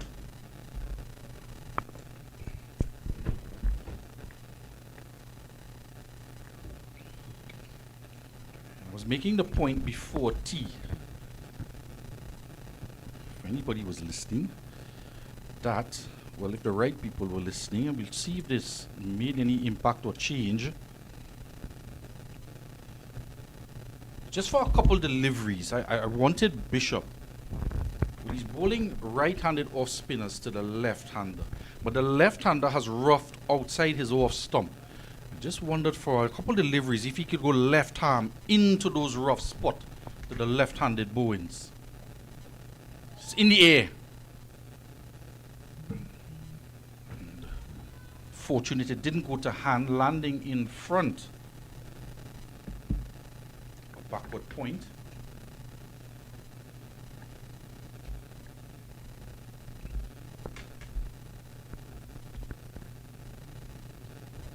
Good bounce there as well. An additional bounce on that particular delivery. I said as well, he's tapping that point where that ball pitched and that extra bounce. And he has a bit more control holding the right arm off spin. He's getting the ball to drift as well. Oh, that's a beauty. No serious appeal, more just an inquisition more than anything else. That pitch stand really nearly bit off the edge. The thing about it, though, Billy, these youngsters will have to understand that it's not every time they will turn up at the venue and get a pitch turning square from day one. It's basically been playing more like a day, 4-day, 5-day game. You would say day 3 after lunch, around tea or after tea session with this amount of bounce. Yeah, I want to agree with that. As well, I was mentioning before T. Vinod, even with the leg spin of Fontenelle, if he's bowling to the left-hander, just for a couple deliveries, or even not bowl the entire over to the left-handed Bowens, from round the wicket into those rough spots outside what would be the left-hander's off stump.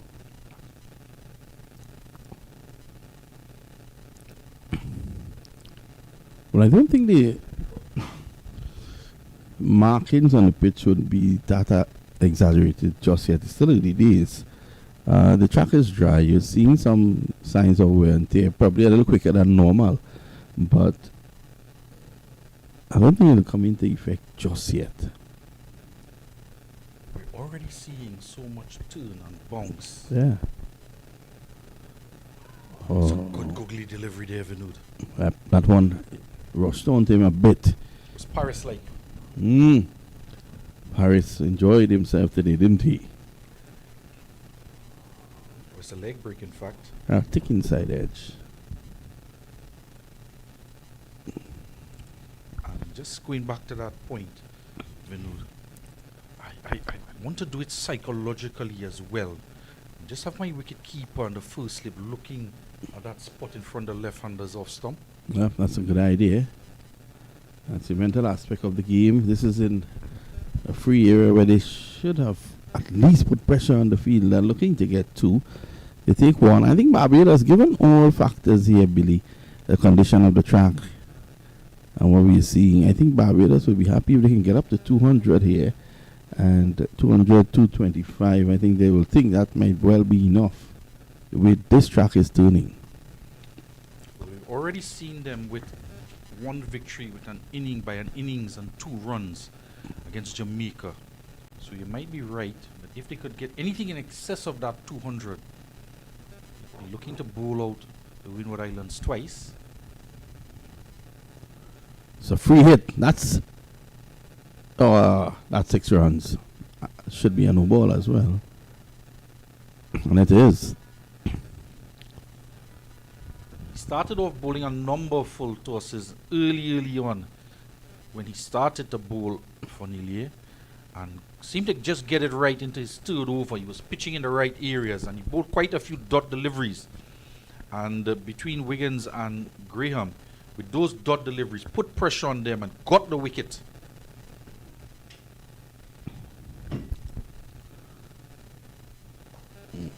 Closing the face on that. I wonder if there was value in him trying to drive with an open face. Looking to beat that inner ring on the offside. Sweeps and sweeps well.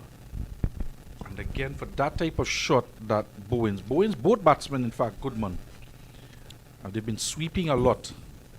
Over Compston in 110 for 2, 27 gone. They've been sweeping a lot. And just for a few deliveries, because you want to change up things. You don't want to be bowling the same thing and the batsmen get accustomed to you. And just target that left-hander's off stump from round the wicket. And yeah, you want them to get into the mode of sweeping and then take them a little further without the batsman even noticing. You just take him a little further at a time. And all of a sudden, in the rough, you never know what can happen. You could get a top edge, trying to force it down behind square from outside the off. 2 slips in operation.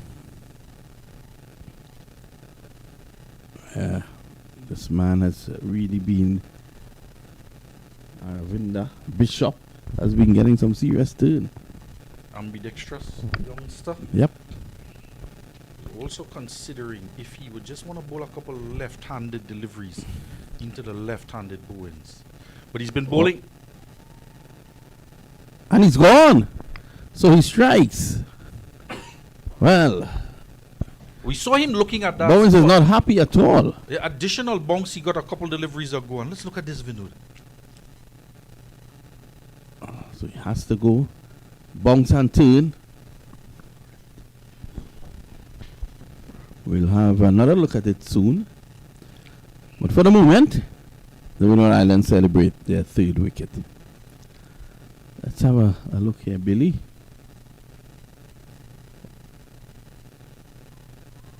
Well, he looked very disappointed, as if to say he didn't touch it.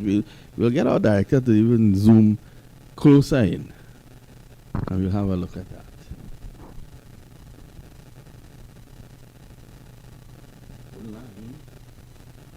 Test the line.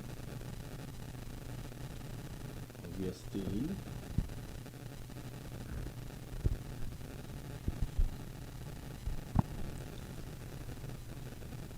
Well, it's hard to tell from that replay.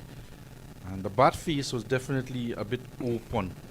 And there was a deviation. We didn't see a second deviation. We saw the first deviation of the pitch. Let's see here now what will happen.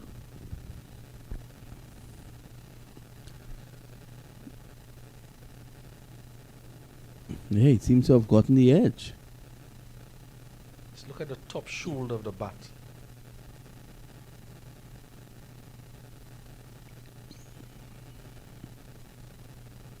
We don't have the benefit of Snicko.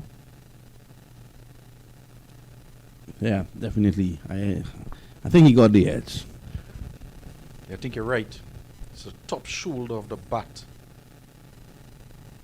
But we have seen variable bounce now, a couple of them, including that delivery, with a little bit additional amount of bounce.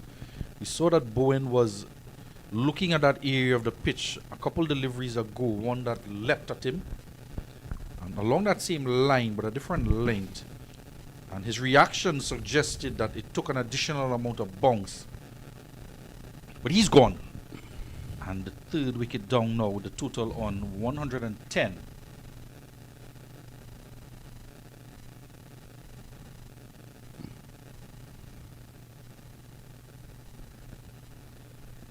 Just want to confirm if it's the wicketkeeper David out there.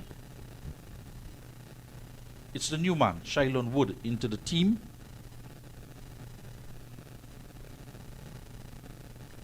Oh, let's play the way down behind square. He's in trouble. And he goes. I think that takes 2. in this over. And the newcomer has to go without scoring. Shylon Wood. Shylon Wood coming into the team, replacing. Oh, he'd kick himself for getting dismissed with a delivery like that. And a bit of a celebration from the wicketkeeper from the Windward Islands. So they're back in this game. It's 110 now for 4.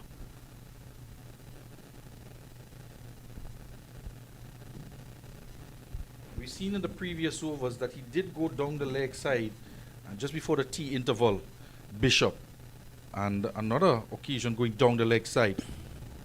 The batsman Goodman then was admonishing himself because he couldn't put it away, couldn't get bat onto it, struck him on the pad twice, and on this occasion making connection with it, but losing his wickets. Just 3 people on the onside.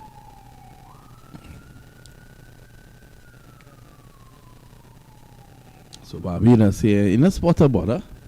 Still in control, but in a spot of bother. 110 for 4. So they lead by 19 runs. So the fast bowler Shylon Wood into the team. Didn't see him bowl. And he replaced Jahidi Hines. And he's not troubled the scorers.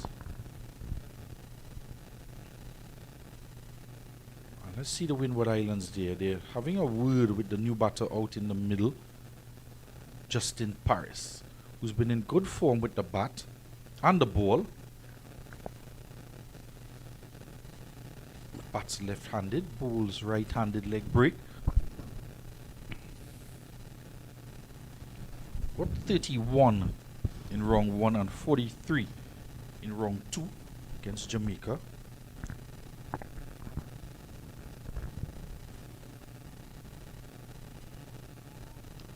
It's well bowled again.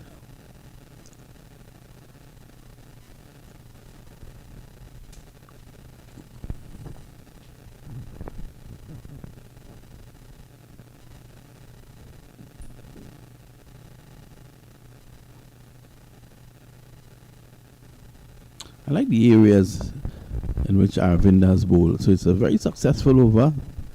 2 wickets in that over. As Broadwin was back in the contest, it's 110 for 4. Is that a double wicket lead? Yep. Has now 3 for 11. So the spinners ruling things here. I think when the Windward Islands bat for a second time around, Paris may be into the attack very, very early.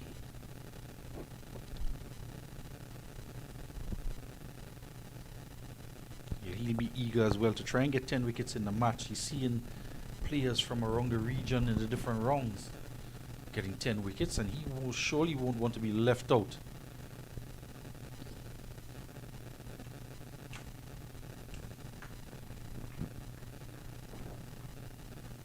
One for 34, Fontenelle.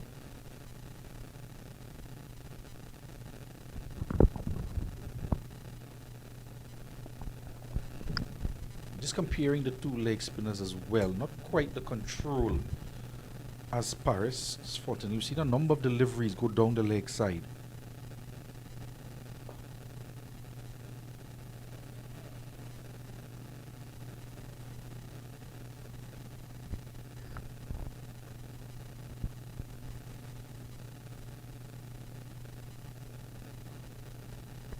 It's a good looking shot. It's on a misfield from Wickham, and it'll go into the boundary for 4.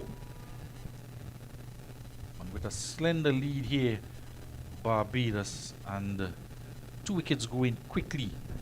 We were discussing this as well with your spinners. You want to try, for the fielders at least, to lock down and not give away easy runs. Do not let them rotate the strike and build dot ball pressure.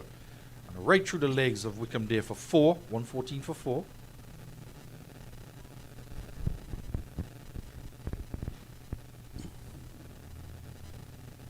Short, pulled away, and that's into the boundary for 4. Not missing out on this occasion. Goodman gets one down the leg side, able to put it away. Really bad delivery though. Look at that, asking to be hit. And he's bowled quite a number of them angling into leg stump and down the leg side. And I think it's the second time he's been struck for a 4 in that area. A couple of them went for 1. They could have come back for 2, but turned down the second. And this time, better connection from Goodman. He's on to 20. Oh, he's looking to sweep. Gets himself in a bit of a tangle there. Struck outside the line of leg stump.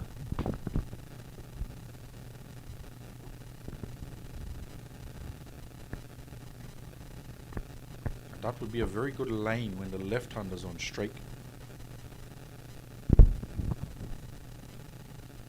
Seems as though if he tries to push it through Windward, that he just loses a bit of control and it spears down the leg side, as opposed to when he wants to flight it up and impart more spin and loop. He gets it on a better line.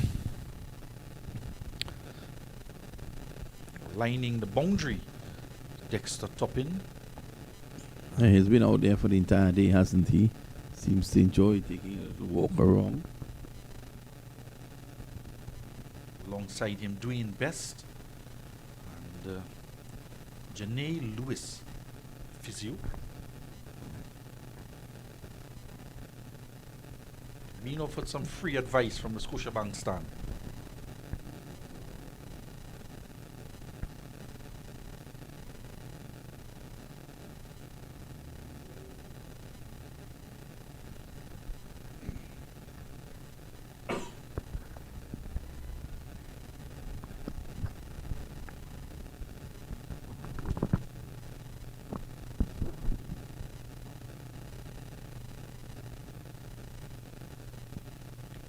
So Bishop getting some drift as well when he was bowling right-handed. He has a bit of a wrist snap to try and impart revolutions on the ball, and he is getting considerable turn outside that off stump, one about middle and off as well.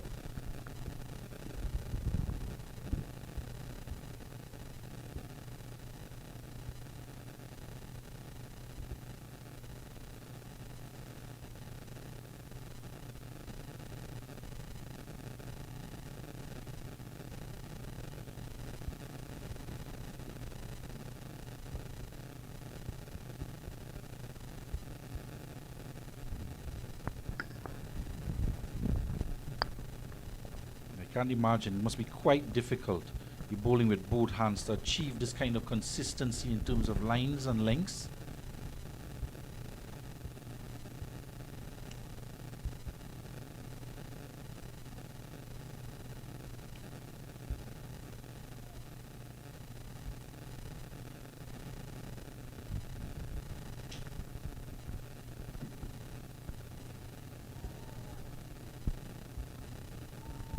So good delivery to Paris to finish off the over. 30 overs gone. 52 dot deliveries in 10 overs from Bishop. 3 maidens, 3, 4, 11. The other wicket taker, Fontenelle, his 10 overs, 1 for 42. The opening bowlers have been a bit expensive. Only 2 overs from Glasgow, and we haven't seen him return. And the 5 from Tyler Veneer, 1 maiden, conceding 33 overs. No Kavon Bartholomew in this lineup. He's been left out. And Desron Mitchell has an injury to his left hand. And again down the leg side and put away very easily from Goodman. He's relishing these deliveries down the leg side now. And the second time in 2 overs. Gets enough bat on ball. And the feel that there's no one out there. The man is at deep mid-wicket. Now we haven't seen it hit in front of square at any time.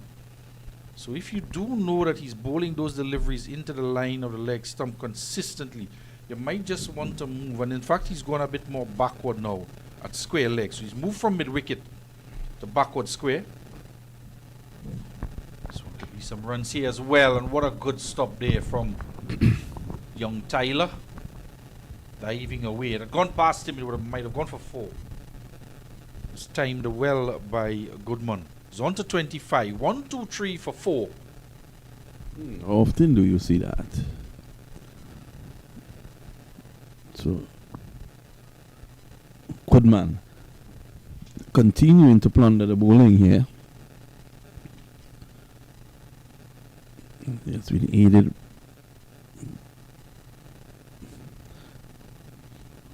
by some expensive bowling, expensive figures there from Fontenelle. Yeah, it has been attacking, but with that, you will leak runs.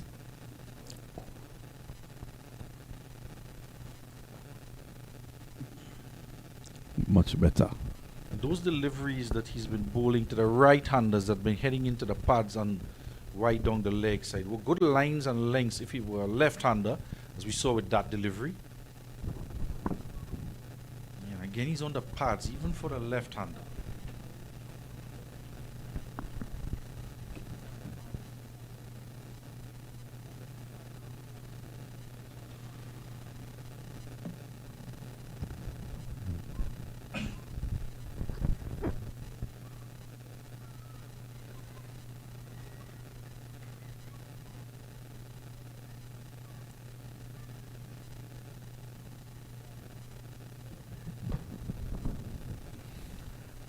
Just hung up in the air. They seem to take forever to land. Deliveries like that normally creates problems. Now there's a strong wind blowing from the western side of the ground. So just hang in it. Leave it there, let it drift. End of the over. He looks disappointed there. And at the end of what? You've seen 31 overs in innings, 124 for 4. Still would like to see him to the left-hander. Just bowl a couple deliveries from wrong the wicket. You could even bowl a googly delivery on that line of the off stump from wrong the wicket.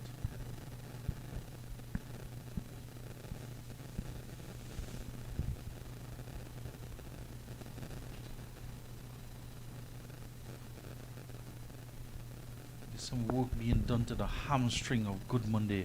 You see him just stretching it out.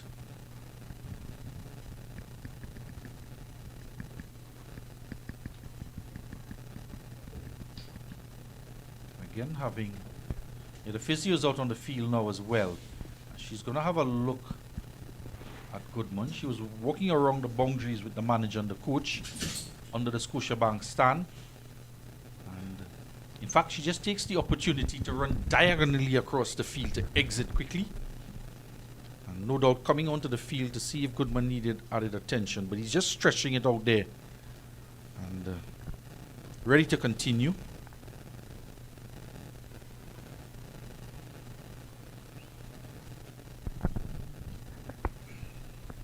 Again, Bishop has 2 slips in place.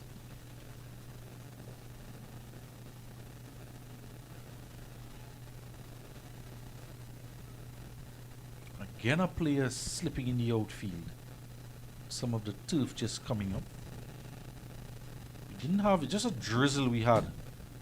Those breaks that we had.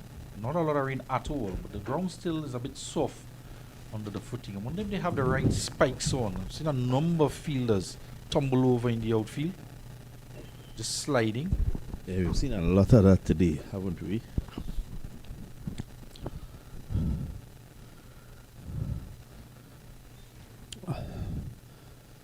Again, hanging out in the air, there was Arvinda. So, this point in time, Barbados are 35 on.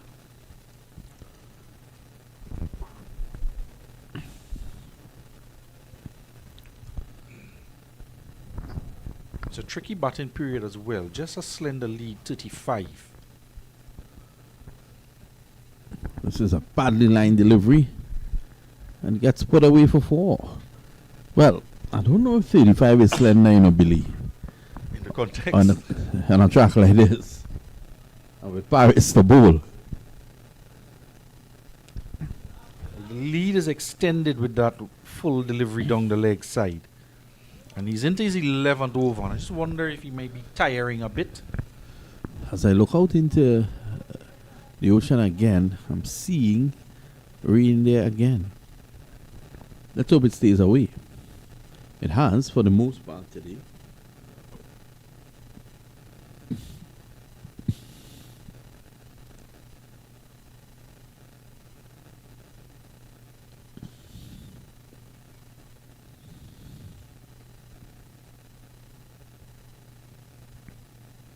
Not just us who have been thankful for the rains keeping away, can let you know that the backhoe has driven off and they've seen to completed their work, the Scotiabank stand.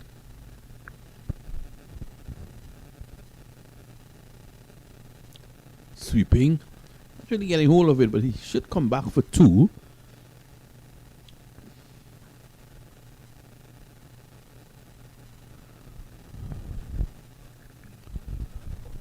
Captain might just be looking across, trying to catch the eye of Bjorn Fannis as well.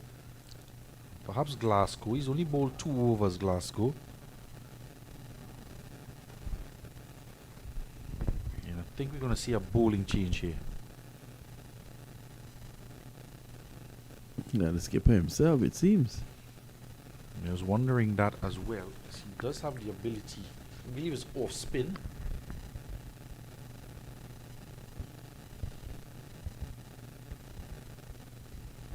He's taken 1 wicket, I do believe, in the 2-day tournament.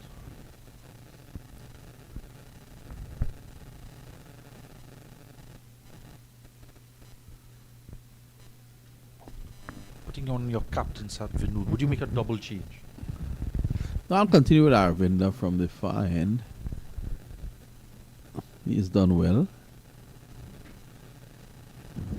And he's an ever-present danger on this track.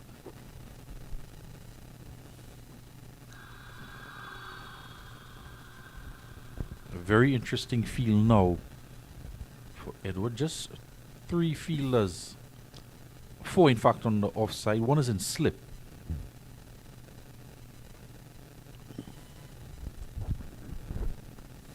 Just have to go and bowl a very tight line here. Don't want to give him too much room outside that off stump, but he might just give him room and he gets caught at slip. Yeah, that seems to be the line into middle and off, or middle stump. 2 fielders on the boundary, backward square and deep mid wicket.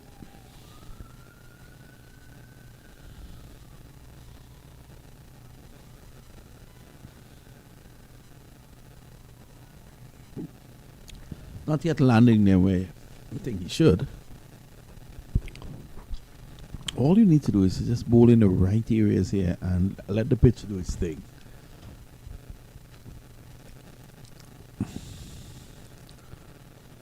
Oh, it's a big shot there.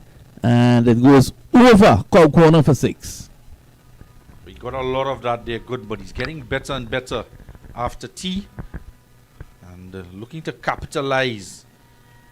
Was in the slot, so to speak. And he's fetching it from just around the off stump, tugging it into that cow corner area.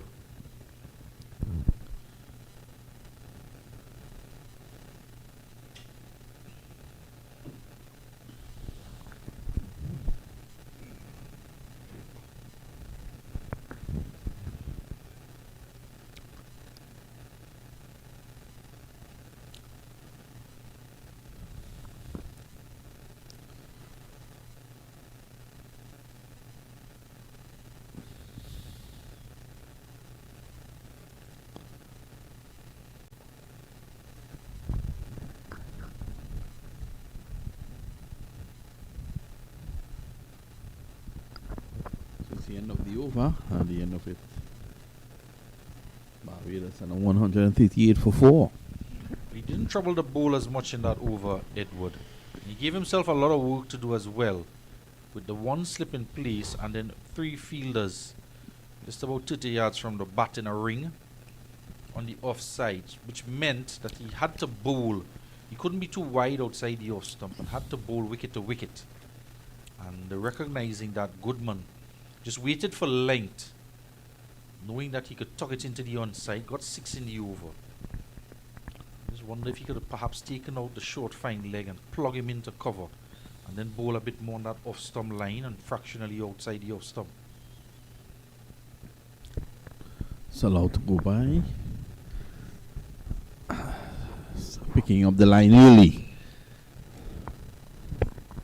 Justin Paris.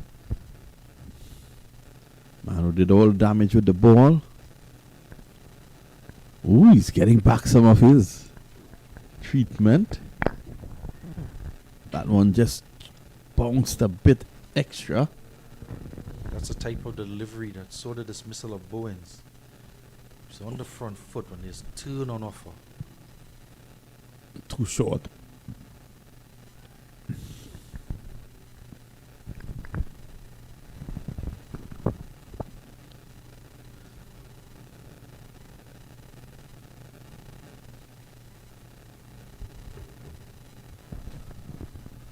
Driving.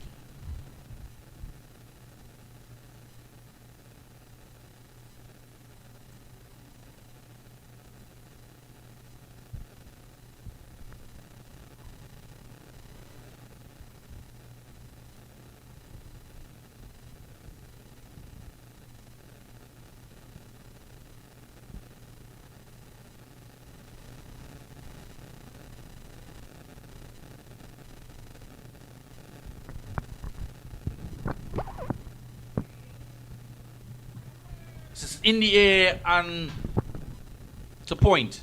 Gets another wicket. Arvinda, an ever-present threat.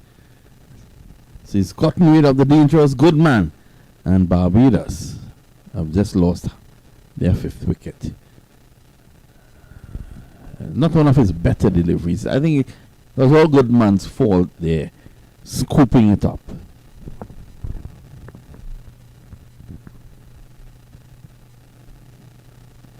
So as the lead continues to build, it's now the 48. And with every fall of a wicket, keeps the Windward Islands in this battle. Raphael Lovell, left-hander, is making his way out to the middle. The Windward Islands are getting some belief in themselves here. The captain is very vociferous in that huddle.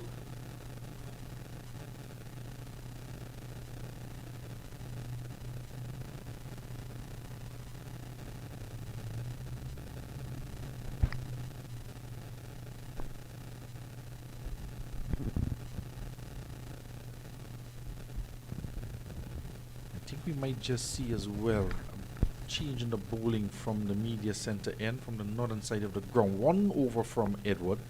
He was struck for 6, but it didn't seem as though there were too much issues from the batsmen having to face him. But a wicket is gone, and the new batter in, and Paris just on 9 from 19. And the times when the lower order and you start to get into them, just want to bring back your main strike bowler, your main fast bowler, to try and pry out a couple quick wickets, just for a quick burst of about 3 overs or so. But the wicket taker has the ball in hand. 4 for 20 he has.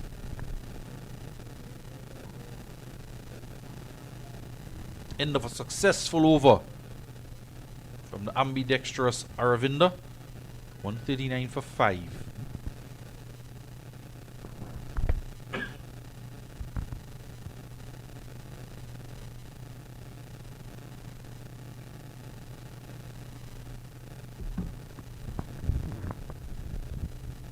And it is going to be Edward to continue. It's going to be Paris on strike. And what I wanted for Fontenelle, Edward is going to do it. He's going to go right arm around the wicket to the left-hander.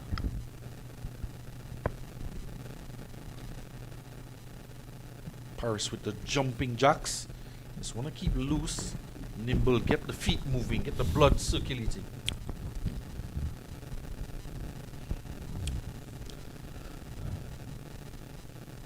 Lovell to face.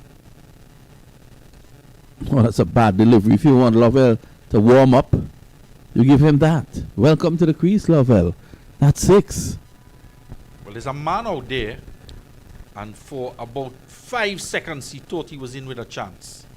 And then he just saw it sail over his head. Also be looking into the setting sun in that direction.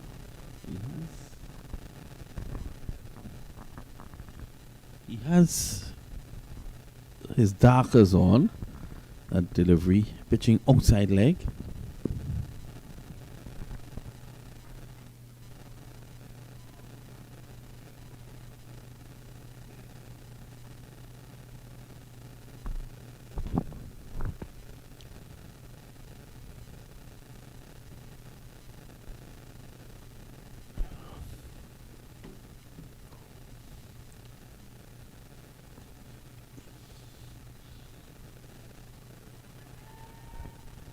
Well, he's gone. Well, talk about bad deliveries getting wickets. What's happening here? Well, I wanted us to see he bowled that full toss straight to the man. It was hit straight to the man there. Is he bowling or trying to bowl what we call, you say don't get drowned in honey. Yeah. But that's an excellent catch diving forward from Wickham. The captain strikes. Well.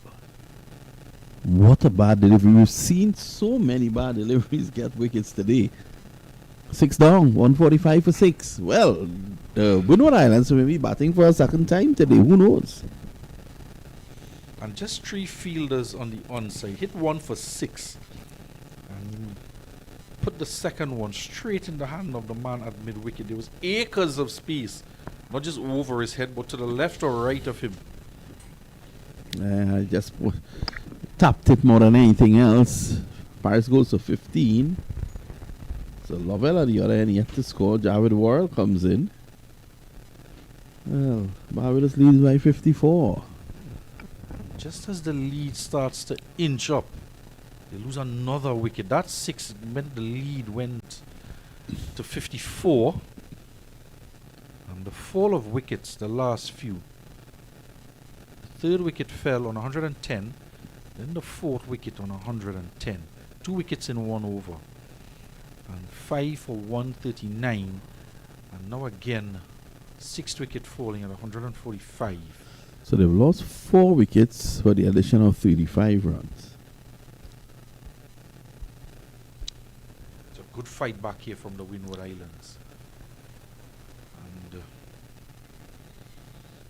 A pretty innocuous delivery there from Theo Edwards, wasn't it? yeah, I would not have bowled. Well, he's the captain, but I would not have brought him back if I were the captain after that first over he bowled. Didn't seem as though he could produce anything to take a wicket. Yep. All of a sudden he produces another good delivery. And he might just get better and better now. And give himself another over.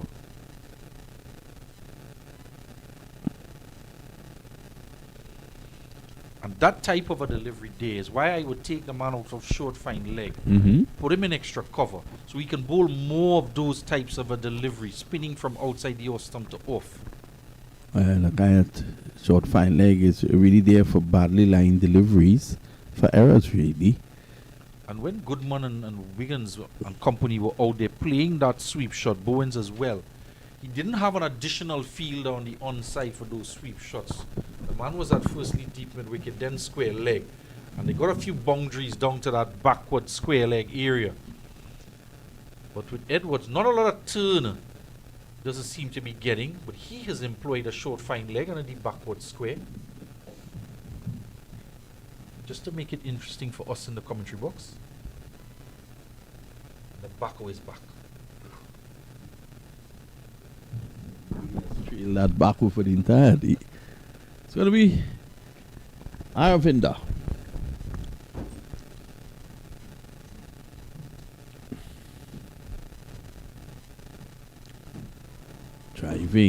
Driving their Lovell.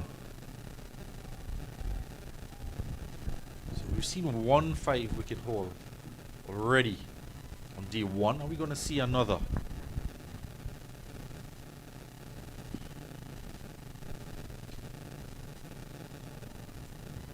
It's really bowling well, Aravinda. That one a bit too straight.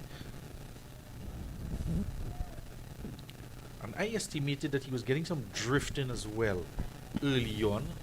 Now, there's a strong wind. The wind is now blowing from the eastern side of the ground. If you look at the flags, splicing this one through the covers for 4. I thought that was risky.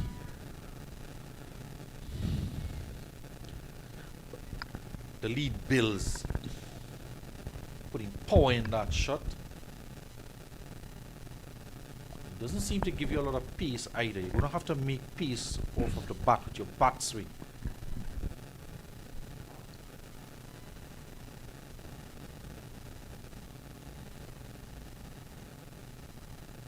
See that he gets a bit of drift there. Albeit a wider delivery. Just wonder how much longer will the young man continue to bowl for.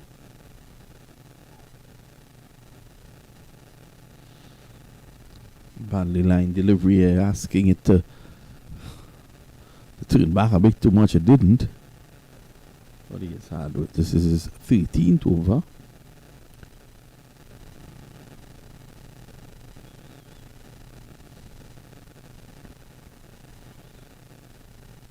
Again down the leg side. End of the over. All over the shop in that over, Arvinda. 4 for 24 years, really bowled well. And is your good friend Edward going to continue? And he's bowling an increasing number of deliveries down the leg side. I just wonder if he may be tiring a bit. I did say that when he started his 11th over. Then he picked up a wicket. So given a couple additional overs, he's just hunched over now at that short fine leg position. Short fine leg means that Theo Edward is back into the attack. Continuing on the captain. 1 for 12 in 2. Driving a bit uppishly. That's why I want that extra cover in there, because if he does pop it in the air. That's good thinking.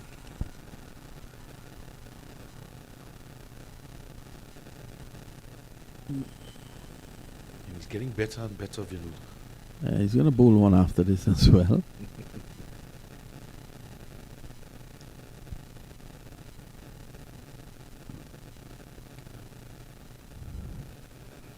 That's why the short fine leg is there for the bad delivery, as you mentioned. Yeah, and the wicketkeeper got it though.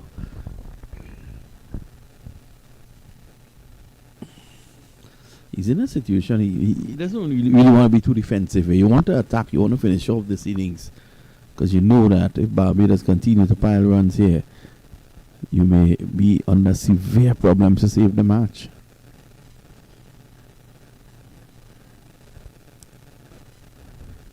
As well, you have the lower order in. You want to exploit them outside the line of the off stump.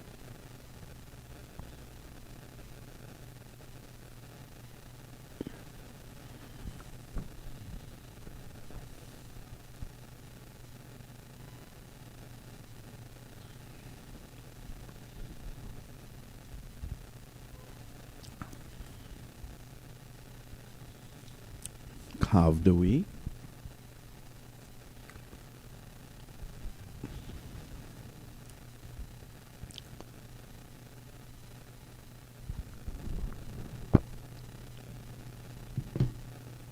There have been 23 boundaries in this total of 150 coming up. At the end of that over, 6 wickets down at a run rate of just over 4 runs and over.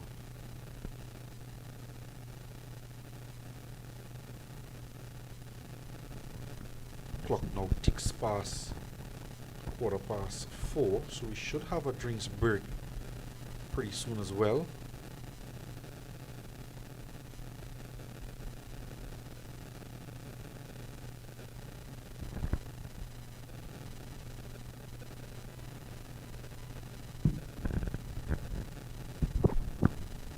Ooh, I thought that was a wide.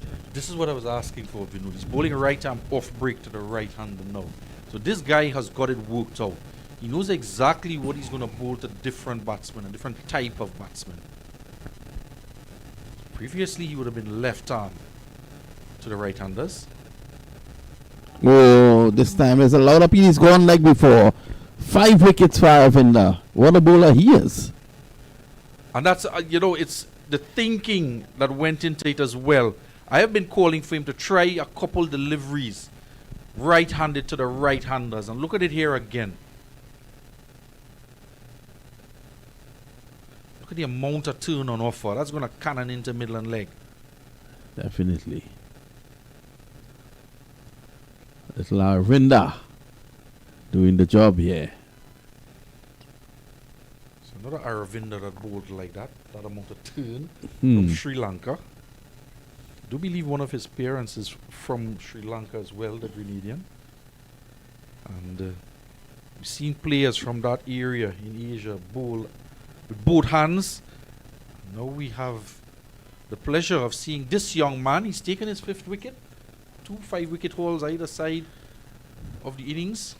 So Barbados is still in charge of the game, I will say. I can tell you something. If things continue to go the way they are going, this is going to be a result game. That was some serious turn there. The umpire might have even been thinking. And it might have missed. Yeah. Yeah, I was thinking the same thing. But I think he was right back. It might have just clipped leg stop. But you look at it live and you think that that's got to be out. Let's see if he can end with 6 now.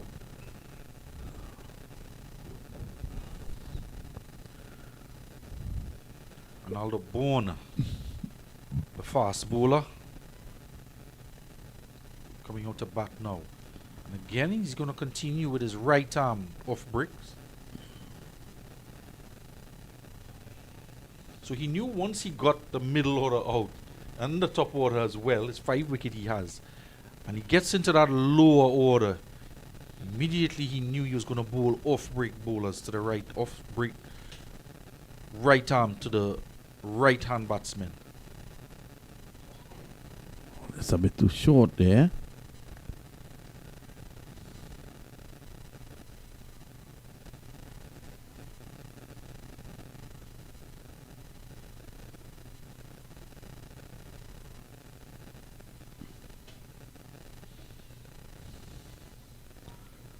Getting some bounce.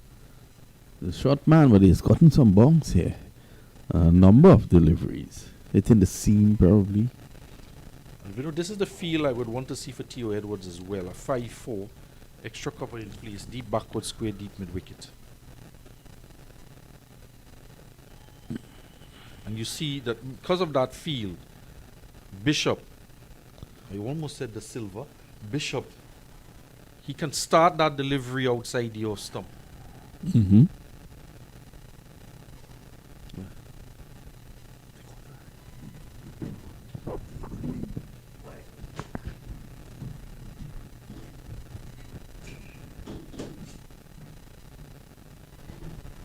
The captain gives himself another over. He's getting better and better the longer he bowls.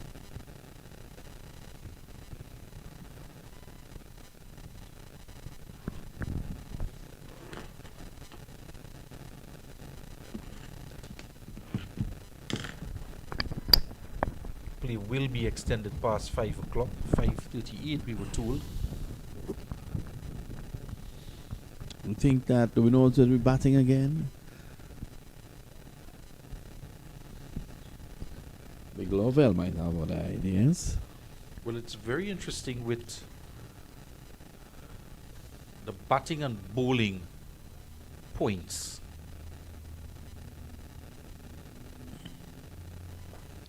It's in the air and just over the fielder as he turned. I thought that he was a bit slow to take off.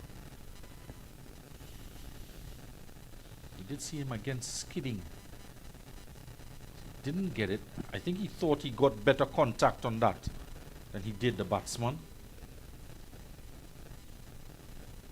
Now 5 to Lovell, Bourne on strike. And we saw Trinidad and Tobago declare on 252 for 8 in round 1.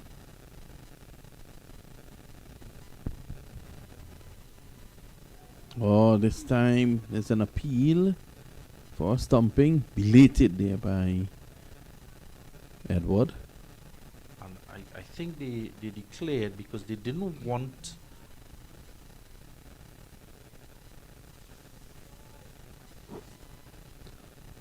to give away the extra bowling point if they lost another wicket. And it was coming close into the last hour of play against Barbados. I don't want to say the decision backfired because Barbados went on to make 257 for 9. And once they crossed 250, they got a batting bonus point. Oh, that's a good delivery. Always missing like stump though. But a lot of turn again.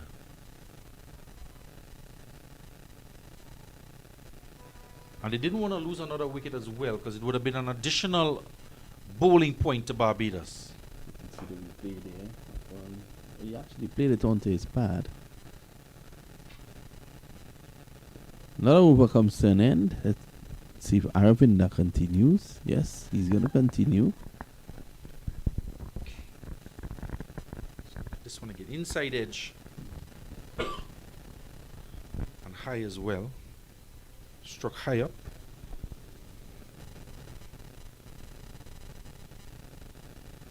And that declaration, a good look at the Barbados team there. Barbados overhauled the Trinidad total, got first innings points, and they themselves declared on 257. And Trinidad didn't want to give, I suspect, the additional point to Barbados for taking another wicket. And as well got the opportunity to bowl the last hour of play or so at Barbados to try and take a couple wickets. And it's very close at the top. We did mention what separates first from second is that 2.8 bonus points between Barbados and the Leeward Islands. So as I said in the previous game, I like the system of the batting and bowling points as well as the bonus points because it qualifies the result. Otherwise, Barbados and Leewards would have been tied on points. So it's a good system, and it rewards bowlers and the batting team.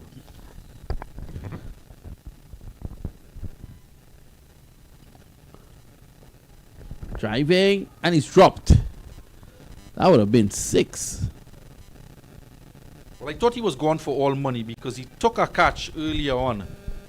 Similar to that to his other side, his right hand side. Well, again, he's down to his right. But have a look at the footing there, Vinod.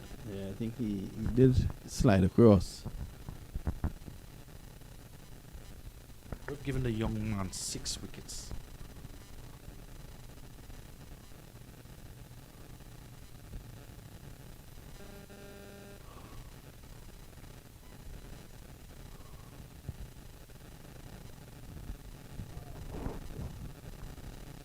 So Aravinda unlucky when he goes back to fight again.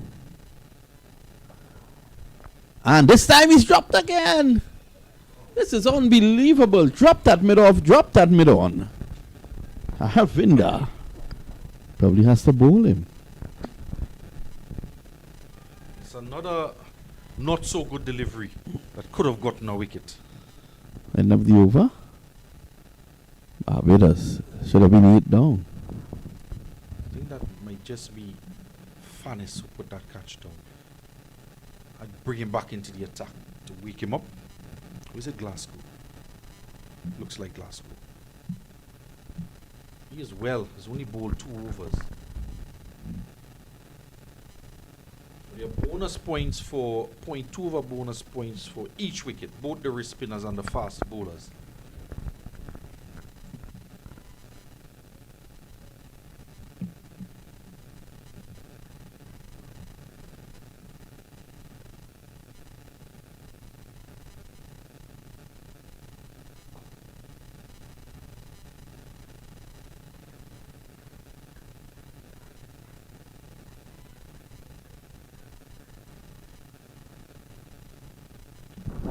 It's a skipper.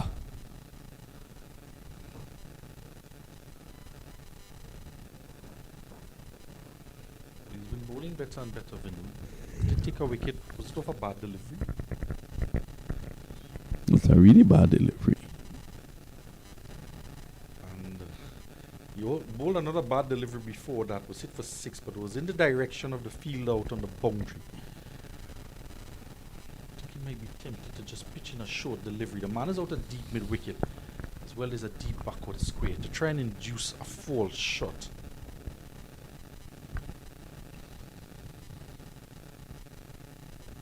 Too short. He's able to negotiate. Well, it was the short delivery, but offered no pace whatsoever on that delivery.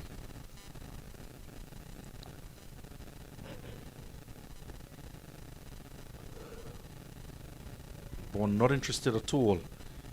Pulling it into the onside. No pace on the delivery from Edward. Run rate drops on the 4 now.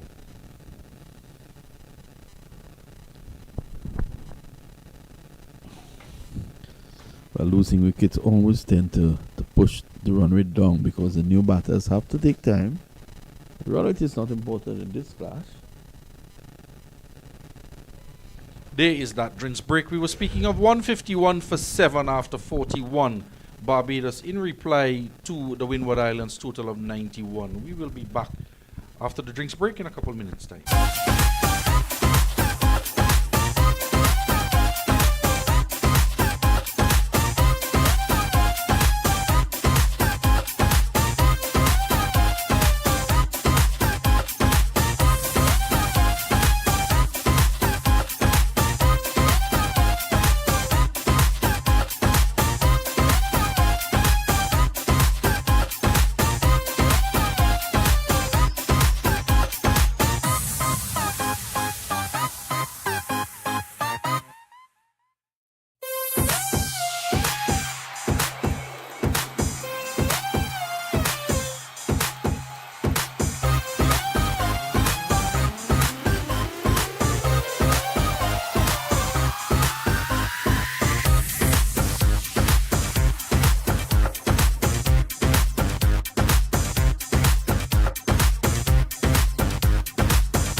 ready to resume after the drinks break.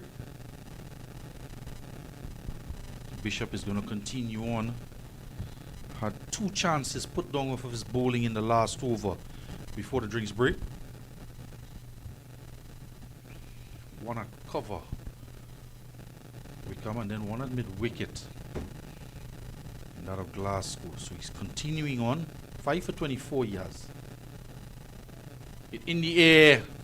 It's straight back down the ground. 1 bounce into the Brian Lara Pavilion. Clearing that front leg a bit, making room to swing through the arms, swing through the bat, through the line of that delivery. Lovell goes on to 9. The lead now extends to 64.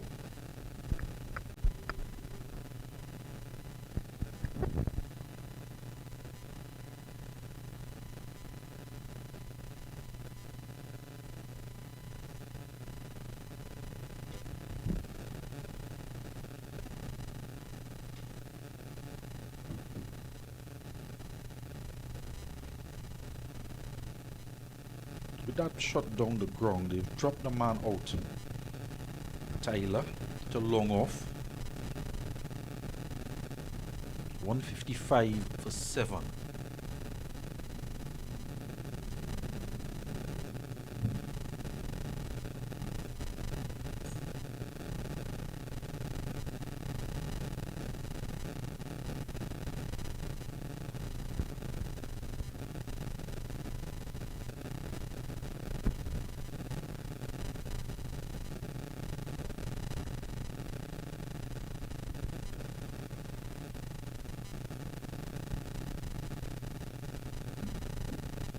.1 deliveries in 16 overs, 5 for 28 for Arvind Bishop.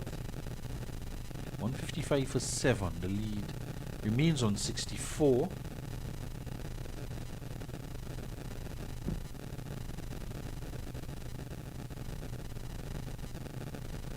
And in the other game as well, Guyana versus the Leeward Islands at Inchinali Park.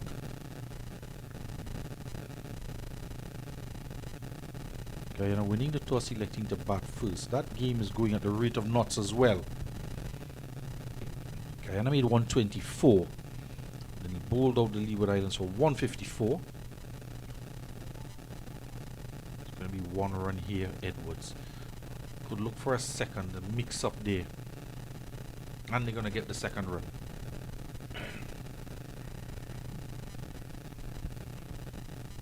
Just slid on the outfield again. There are covers. The 2 fielders converge from backward point and cover. Wickham and Charles. And what was a casual single turned out to be 2. Full toss this time.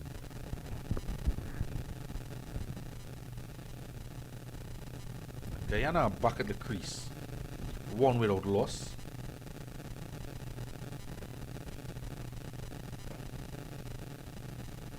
Solitary man and cover. He cannot beat him. Short delivery from Edward.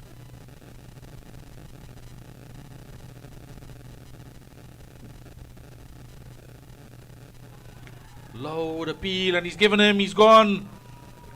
Bourne having just gotten off the mark. There for 18 deliveries. The first time he's pulled out the sweep shot and struck in front, given out by umpire Imran Morkan. And Barbados lose another wicket. He struck in front there. Bit of a faster delivery. He offered no pace on the previous deliveries, did Edward. And pushes that one through. Wicket to wicket. Struck in front. And he has to go. 8 wicket down now.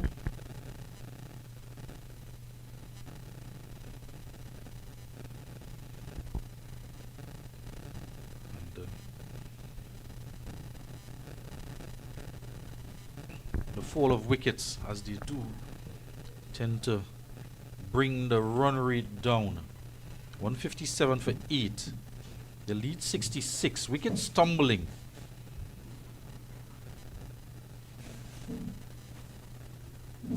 So from 3 wickets for 110.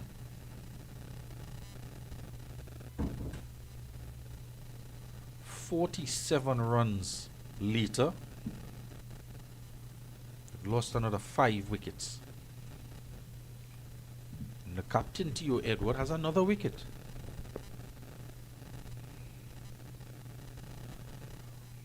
Asher Branford, the new batsman out, the opening fast bowler for Barbados.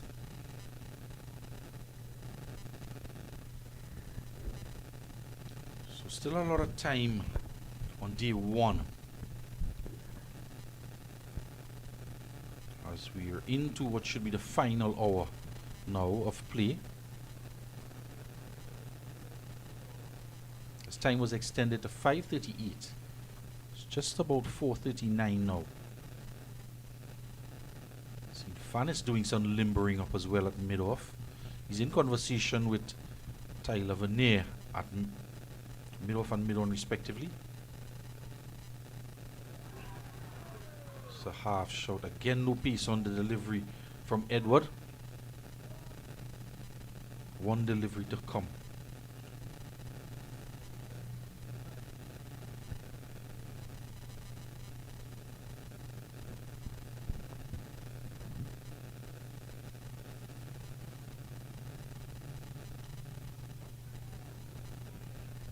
Fielders just dropping a bit deep, mid-off and mid-on for that final delivery of the Edward over. Summary of the score there: 91 all out, the Windward Islands, and 157 for 8. Barbados in reply secured first innings points, looking to add to their lead, but they've been steadily losing wickets. 5 of them to Aravinda Bishop and 2 to Captain Theo Edward.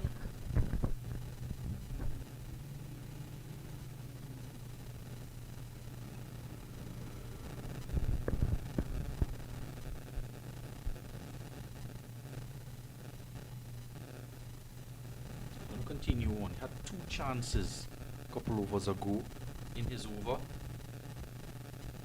Put down.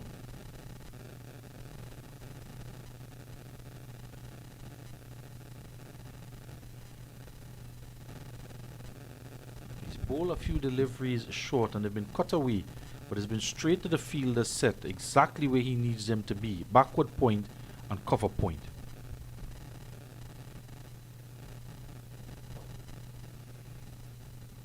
So they've kept a man out at long off, wanting to give Lovell a single so they could get to bowl at Brantford. And in fact, yes, Tyler is just asking, should he come in from long off? Yes. Is the reply from his captain in agreement? Tells him to come in. Captain is standing at the first slip. 5-4 field for Bishop for the right-hander.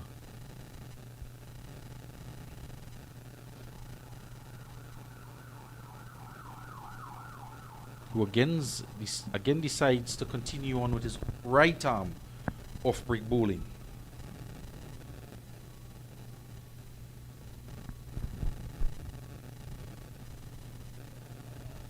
Spinning back in. It's the one that trapped the batsman, LBW. Worrell. Just a few deliveries ago, you want to be wary of going onto the back foot.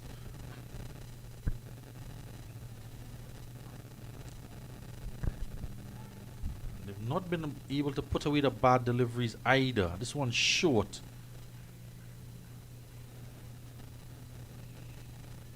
Have a look at the amount of spin there.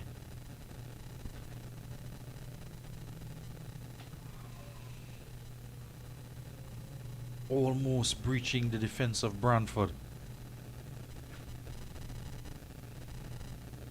And the end of a very quick over in terms of time, not pace. No pace on offer from young Bishop. This is over comes to an end. 5 for 29.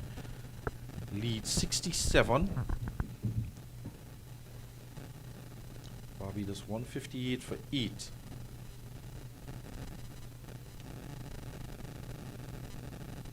It's a handful of spectators in the stands next to the pavilion.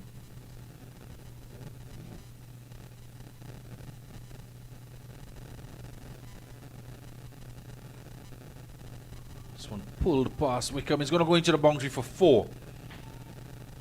So no pace on offer. The captain has a long stay at Wickham, who stays on the ground. He doesn't turn around to look at his captain, as that one went through him and into the boundary for 4.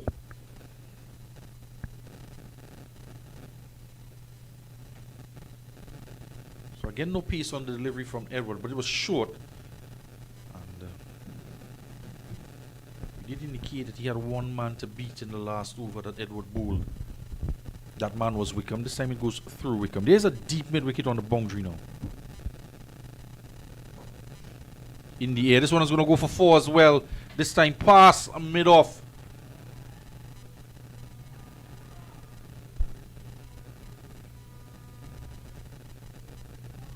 This is good batting here from Lovell. And picking the gap on the offside.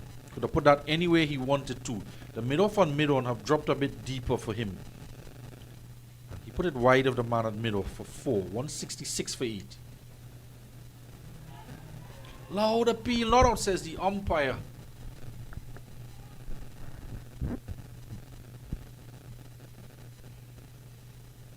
The wicketkeeper, the most vociferous, thought he heard something.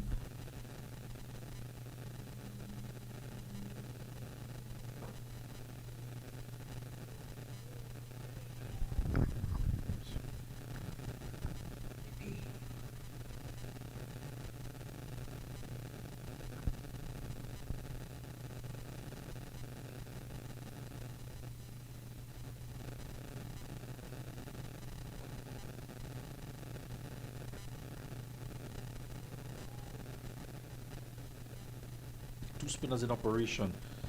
The overs are really ticking over now after tea.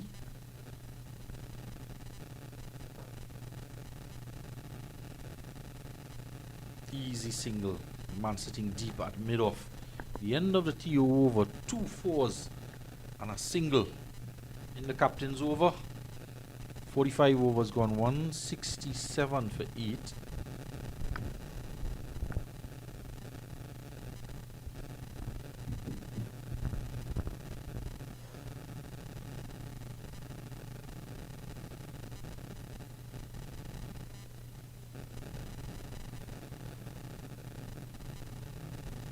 Game Trinidad and Tobago against Jamaica, the National Cricket Centre. Trinidad and Tobago winning the toss, fielding first. Dismissed Jamaica for 142. They have now tied that first inning score of Jamaica, having lost 4 wickets. Salim Khan, 68 he made. Bishop continuing on here.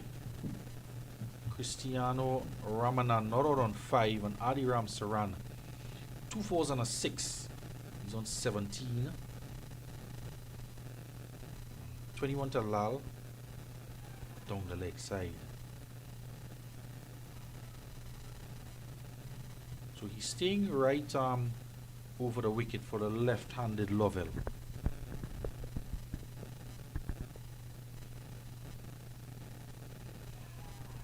Trying to hit him in the onside over mid-wicket, but pitching outside the leg stump. And subdued appeal.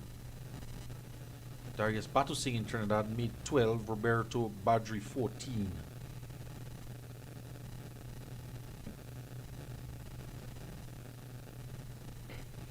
Does get bat on tape this time. Backpedaling is mid-on.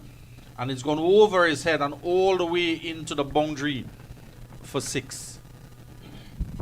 I believe some stubborn nagging runs towards the back end here. What is this? This is really, really valuable runs, and it has now deflated the Windward Islands, who are really fighting back.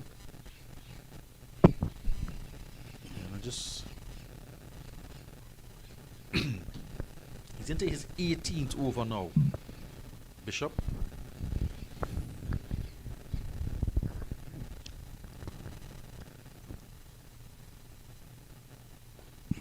Big hit again, not really getting hold of it.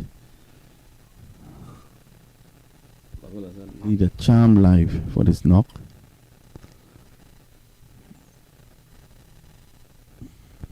Just might be getting closer to some bowling changes.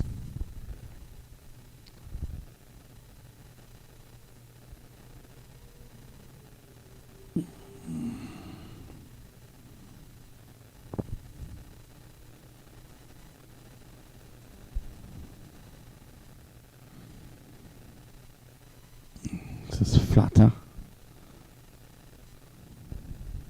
Very interesting they don't take the run. Lovell wants the strike for the new over. 18 overs from Bishop, 5 for 36, 174 for 8. So Barbados first innings points, Leeward Islands first innings points, and Trinidad and Tobago have now inched past Jamaica, total of 142. They're 143 for 4. First innings points to Trinidad and Tobago against Jamaica.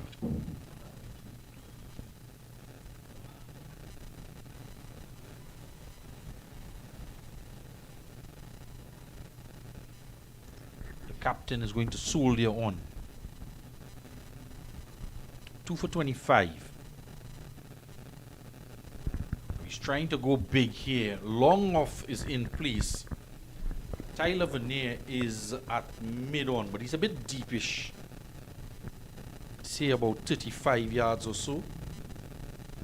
But Fanis is down on the boundary edge. So Lovell looking to try and score quickly. And just talking about bowling points and batting points.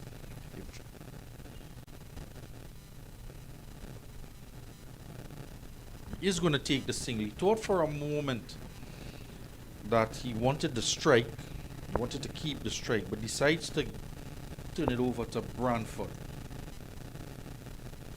8 wickets down, 175. And if they do take another wicket, it's an additional bowling point for the Windward Islands.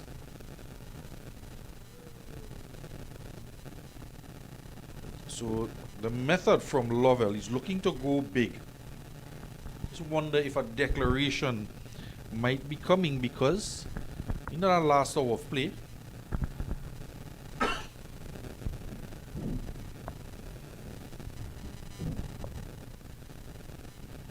Brantford hands the strike back to Lovell with 3 deliveries to come in the over. There's a lot of changing around of the field for the left-hand right-hand combination, with fielders, a couple of them on the boundary either side of the wicket.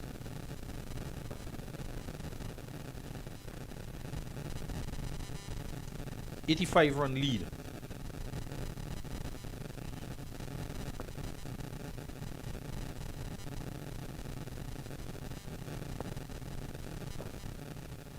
That one, initially thought it was going to be a full toss, but it just died and dipped. No pace on the delivery, and he had to stretch out to reach it. Lovell had to time it as well.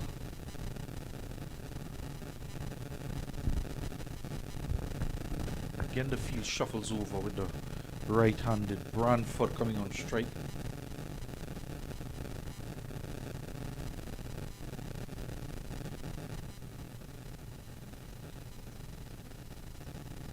End of the over. It's not going to matter to Barbados. Not going to matter too much, that is. If the Windward Islands get the additional wicket, and they're 4th on the table. Barbados already securing first innings points.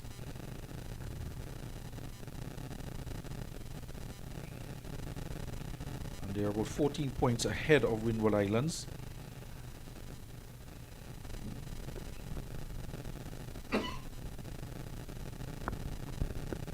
They might just want to try and get quickly to that 200-run mark.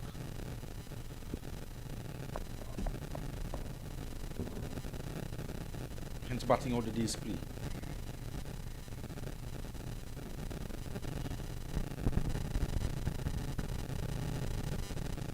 Well, that's a very good delivery. He's back round the wicket, thrown around Bishop.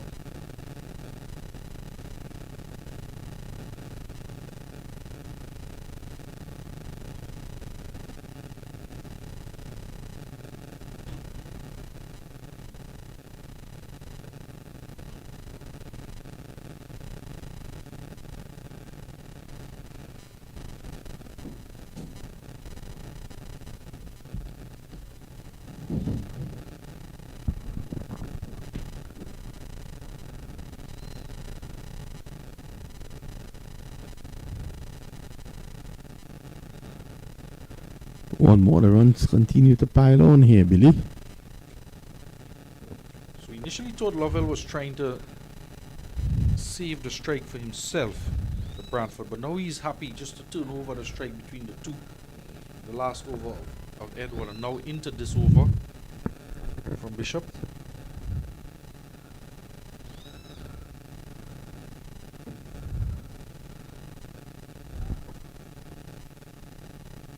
Growing in confidence is Brantford.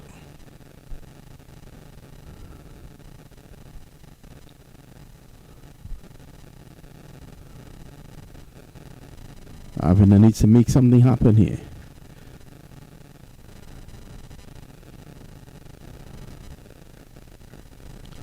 Nearly did on that occasion. We've seen 2 drop catches off of his bowling about 4 overs ago from that end. Was that the Dusra? Well, it definitely was. Let's have a look at that again.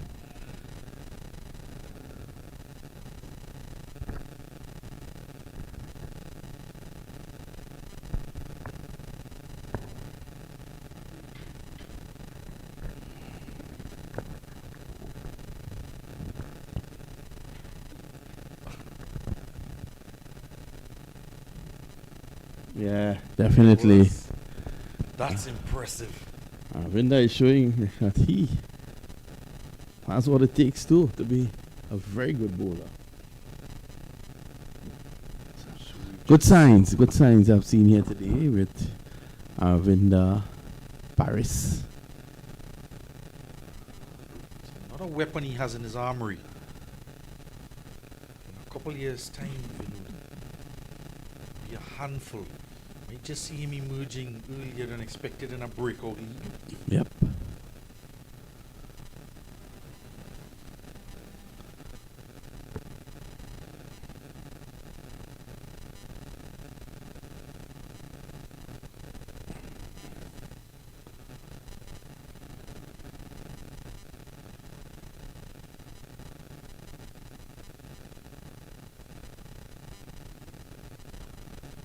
Driving through the gap, that's 4. So they're closing in on a 100 lead now.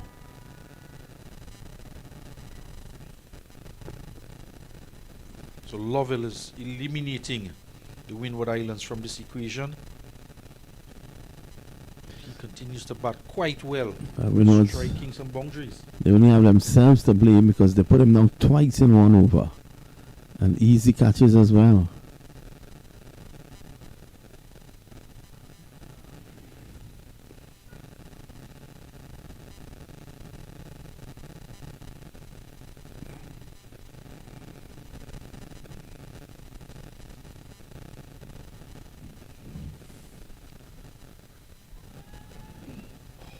Getting through the gap.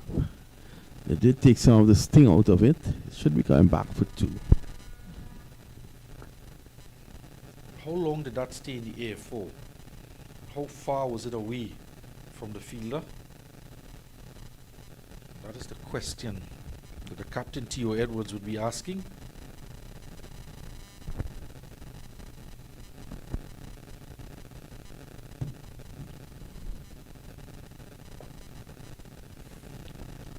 Pushed away down the ground.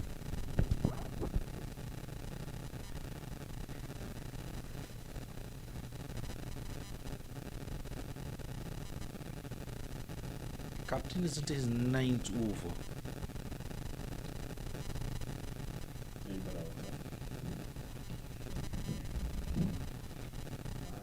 So he's incentivized by having taken a couple wickets. So he's bowling a long spell here. So you get the opportunity to look at that one again.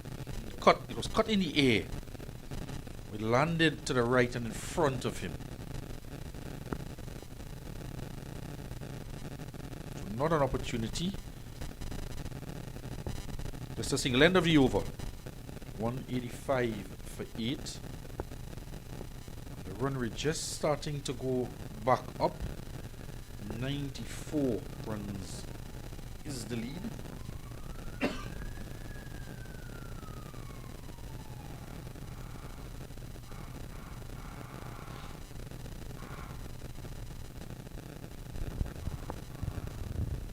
high score of 46 from Gordon at the top of the order. DeMarco Wiggins, 5 boundaries for his 26. And Isaiah Goodman, 32, with 4 fours and a 6. The captain went for 20.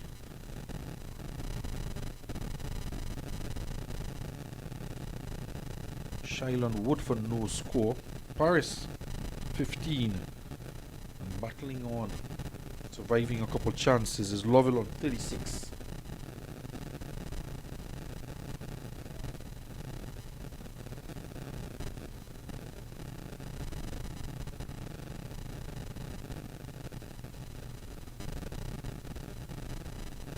Shadows now starting to come across the ground as we hit 5 o'clock at the Queen's Park Oval. There's an edge and it goes past first slip. He continues to create opportunities. Bishop will go very close to the boundary and into the boundary now. Getting the outside edge. There's a big gap between first slip and the wicket keeper. They've been wide all afternoon, first and second slip. That is the one thing you don't want to see as a bowler. You get that outside edge and it goes between the wicketkeeper and first slip.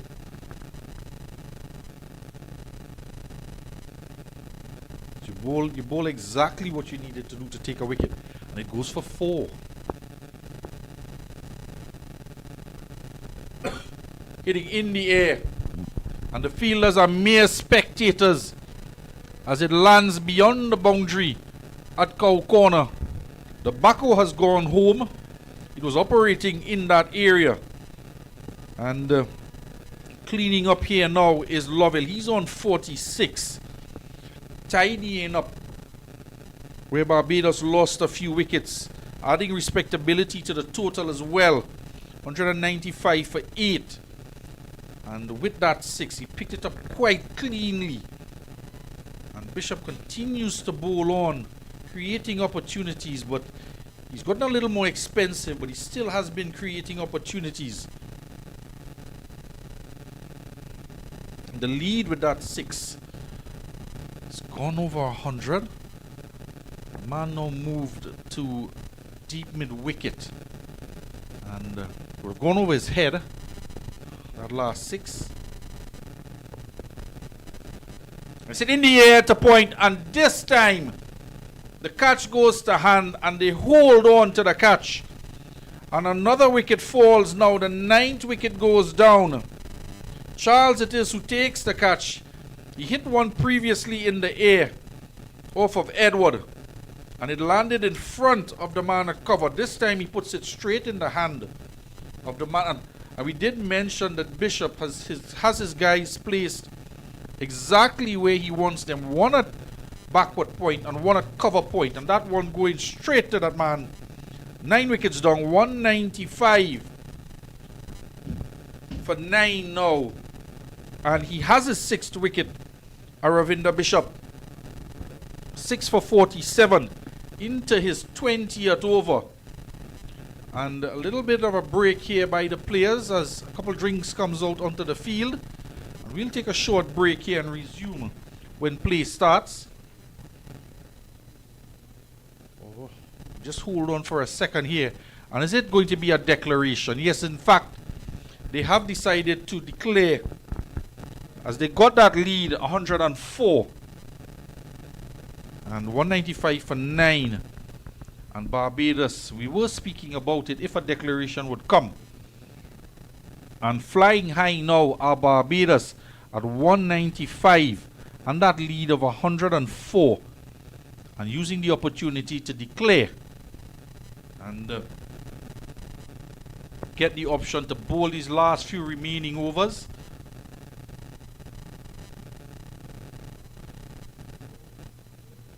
Well, the batsman is coming out. And the players are in a huddle. In fact, the third umpire is coming out of the field just to confirm that the innings has come to an end. So with that lead of 104, Barbados 195 for 9 declaring. And the Windward Islands will have a few overs to face before the close of play, which should be in about 30 minutes time. So join us back in about 10 minutes or so, and we'll bring you coverage of the second innings in this day one affair, CWI Men's Under 17 Rising Star Championship. We'll be back shortly.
So we're back here at the Queen's Park Oval. Thanks for staying with us as we take in this battle, this CWI Rising Star battle between Barbados and the Windward Islands. And from what I've seen here today, I can tell you there are some players who are giving me hope when you look towards the future.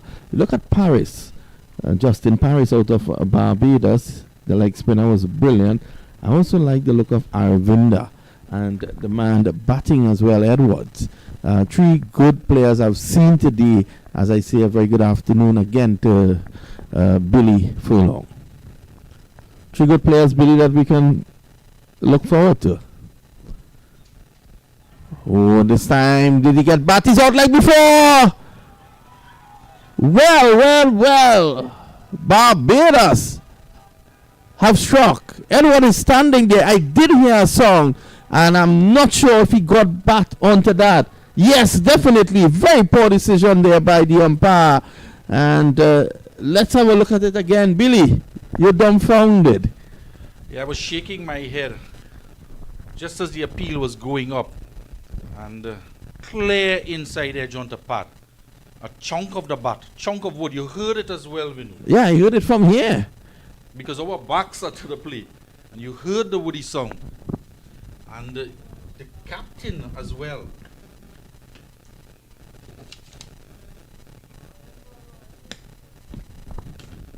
Well, it has left all of us here bewildered. Imran Mokan, the umpire from Guyana, I think he would like to look at that review. Look at Edward. He's very, very unhappy walking back. And you feel it for the young man. Yeah, I wouldn't want to be in the locker room there. That's a big edge. He's stamping the bat as he's climbing up the stairs, slamming the bat into the steps. Well, that's a huge inside edge. You heard it from here. Umpire Imran Mokan, I think you got that wrong. Yeah, the Bajan field is sped off. They weren't heading in the direction of the Caribbean stand. It was off to the Scotiabank stand where the backhoe was in the operation. So I don't know if they lost their bearings a bit there. The good thing they didn't run into the backhoe. But at the moment, the umpire's decision is final. Zach Thomas will now face up his first delivery, and Branford striking with his very first delivery. Yeah, he is. Oh, he allows that to go by. I tell you, a coat of Harris paints, and that he was in problems again. Well, I also think the reason he got bat onto it, Edwards, there's a piece of a delivery there to follow up the wicket-taking delivery. The only reason he got bat onto that is because he's been in such good form, T.O. Edwards, that he got behind the line of it, got bat onto it, and he should have still been there. Yeah, it's very unfortunate for Theo Edward. He was definitely not out there. Big inside edge. We heard it, and then we saw it.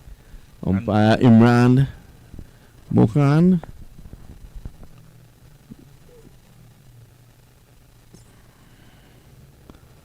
Vidud, is not just that he's the opener. It's not just that he's the captain, but he's the main run scorer in this Windward Islands lineup. Yeah, I thought it was very unfortunate. Very, very unfortunate indeed. I think with him going first delivery, that could break the back of the Windward Islands here this evening. And this is not over this evening, I can tell you that. 1 for 1. You think there's value in opening the bowling on this end, the northern end with Paris? Branford. A bit of a nothing shot there by Thomas. I was calling for the declaration earlier. And an additional bowling point for the Windward Islands. The final round game, when they got that additional 9th wicket. And it's just a few runs difference had they declared a bit earlier. What it would have meant was that Barbados would have had more overs to bowl on the back end here of the day's play. And if you do take a wicket there, sometimes one tends to follow two. Or two tends to follow one. Yep, very wide indeed. Well, a couple of the Windward Islands players have headed into the dressing room. I hope that Edward is keeping his cool. Well, I wouldn't want to be in that dressing room. He may not have a bat left to bat with if he had to bat again, but they do have the 50 overs coming up. The way he was pounding the bat into the steps as he walked up the steps of the Derek Murray Players Gallery. That's a quick delivery there from Brantford. Brantford is bowling quickly, but a bit wayward at times. He's just striving for extra pace here. And the captain would tell him, you go all out. As Imran Khan did to Wasim Akram in that famous World Cup, 92. But Zit just tell him, you running hard. Doesn't care if you bowl wide or not. I want you to get me a wicket. And he did. Yep. Both Wasim Akram and Brantford. Brantford got a little help. But here he is. It's another very sharp delivery. Ill-directed down the leg side. It's the end of the over. At the end of it, 1 for 1. The Windward Islands under severe pressure here now. Now, just moving past now that dismissal and what is going through the minds of the Marley Phillips, the manner in which he got out in the first innings just a few hours ago. And is he going to maintain that same mindset out there? Zach Thomas, on the other hand, struggled for his 7 runs. Couldn't time the ball, wasn't getting anything off the middle of the bat. So Barbados will be eager to get at these two batters. So some short deliveries to Phillips. And again, there's a deep backward square in the boundary as well as a fine leg. So they might be looking to go in short again. The bowler marks out his run. Harding. 3 slips and a gully. Or is it 4 slips? Well, I think it's 3.5 slips really, because I was thinking, is that a half slip? Is that a slip or a gully? It's probably the half a gully, half a slip. It's very close though. Harding. And we saw for Harding as well in the first innings that the keeper and the second slip were quite close. And the umpire is not happy here either. Doesn't want the ball being thrown around into the surface to get the ball prematurely old, scarred up and scuffed up. And we've seen that in international cricket where the umpires almost forbid the bowlers or the fielders throwing the ball one bounce to the keeper. As we have seen in recent time, how many times the ball changes during the course of an innings. And now that carries a penalty of 5 runs. Just to get in short, Vinod. Yep. And we all know that the Marley Phillips is a shotgun player. We saw his dismissal this morning. But he needs to play time here. He needs to understand it's just probably a couple overs before the end of the day's play. There's no need for any big shots.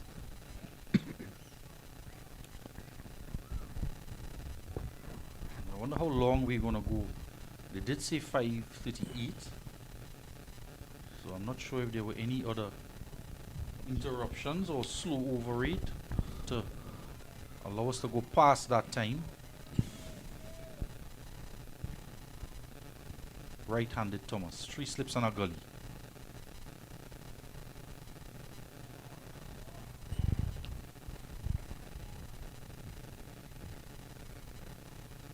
He doesn't seem to get all the way forward. Just brings the bat down in the line of the delivery.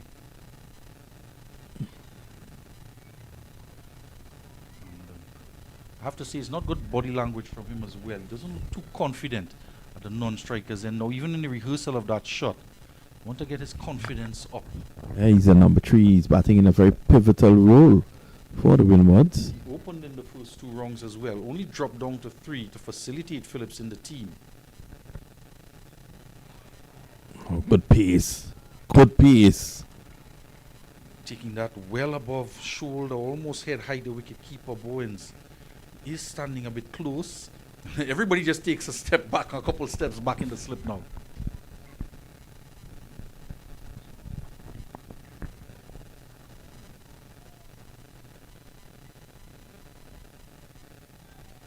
This is what I was speaking about, as looking as the ball relayed along back to the bowler. He gets to mid-off just as he is passing mid-off. And the ball is in his hand, so he's ready to bowl at the top of his mark. Wasting it. This pitch is not going to respond to the delivery is that short. It's just going to set up. And I was surprised that he didn't go after it, Phillips. Two fielders behind square on the onside. And you have to say if he does make connection and get caught out there that he'd be unlucky. He has to understand there is an obvious ploy to get him, push him back. If he wants to play the shot, let him play it, and then pitch the ball up to bring the slips in the business. Let's see what happens here. And there it is. Driving nicely down the ground. That's a beautiful shot. That's 4. Good shot there. The brand new red cherry. Just getting scuffed up as it raced along. Straight back down the ground into the boundary for 4. End of the over.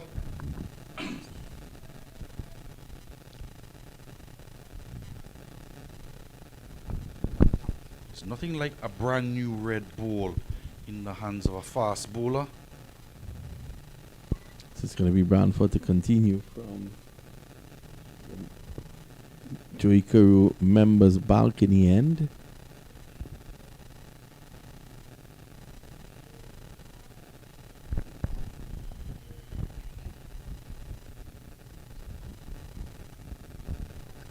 So it's very interesting as well for Harding. Wiggins is in second slip, but for Branford he's in first slip. Struck on the pad. I think he was going to give that one, Little. Well, let's have a look at the replay. We'll see how what happened there. He signals leg by. There's no such thing as the umpires making up for any perceived mistakes. See, heading down the leg side. Yep. Struck full on the pad. Well, I was looking at that, but I still think it might have missed the leg stump. Yes, worth the shout.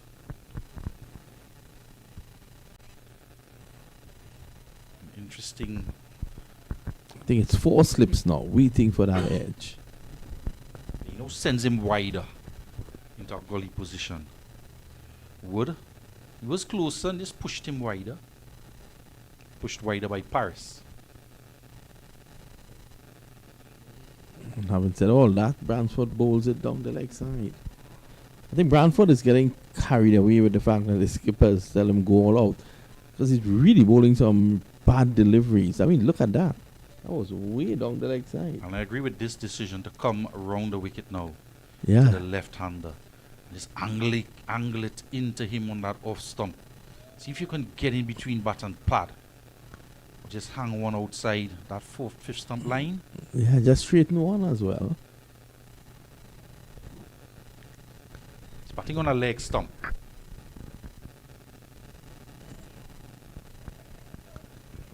Shuffles across and down the leg side. He's wasting it here at the moment. There may not be too many overs left in the day's play. Umpire is having a word. He's looking at an area on the pitch. Thomas does the gardening. Lovell in conversation with him. Lovell is on a high. Getting some runs in the first innings for Barbados. After being dropped twice in an over, so today's his day. He got to 46 with 2 6s and 6 4s. Again, badly lined delivery. Just worked away off the hips. Gets a single.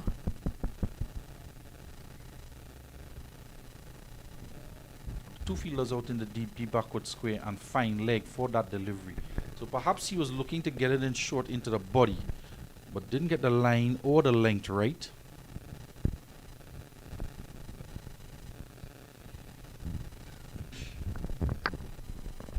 It might just be the last 2 deliveries before the close of play. And Higgins now goes to second slip for Branford. So he's moving around in the slip.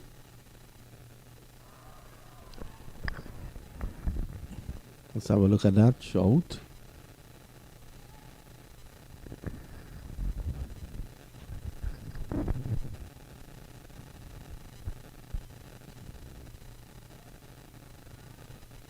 Heading down the leg side. I'm not convinced with, or not very confident in the ability of Zach Thomas to see out this evening. So I think what Philip should do is to try to farm most of the strike.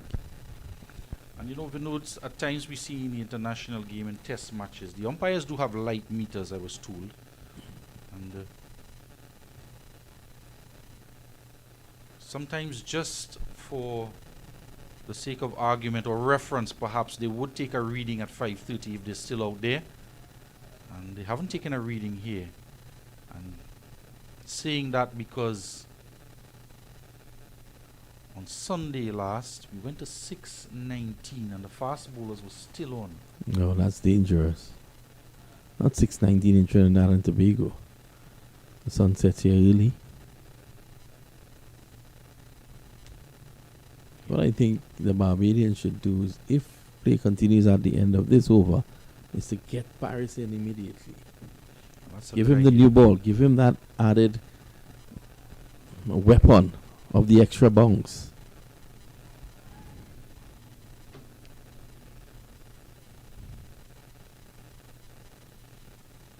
These fast bowlers continue to waste the new ball.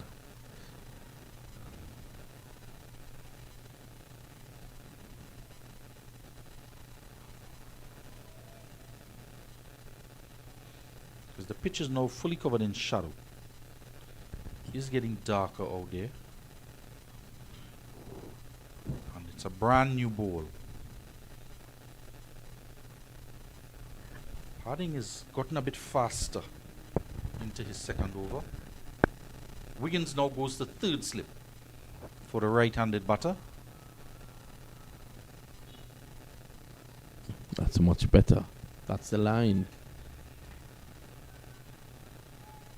And I saw Thomas pat that one down. See him do it, and in the first innings as well. And I'm just now thinking, we were saying that he didn't look settled because we weren't seeing that traditional shot. But if you bear your mind back to one Craig Brathwaite, tends to play like that, just pats the ball down in front of him.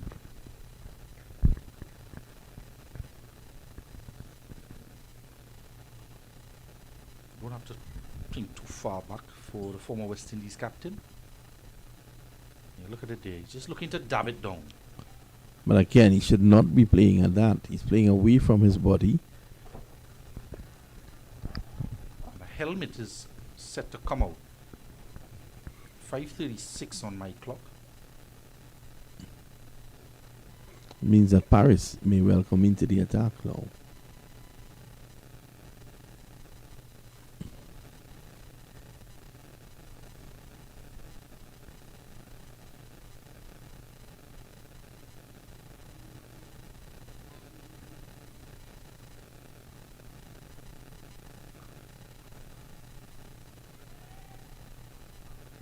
And the more I see him, the more I think of Craig Brathwaite. Yeah.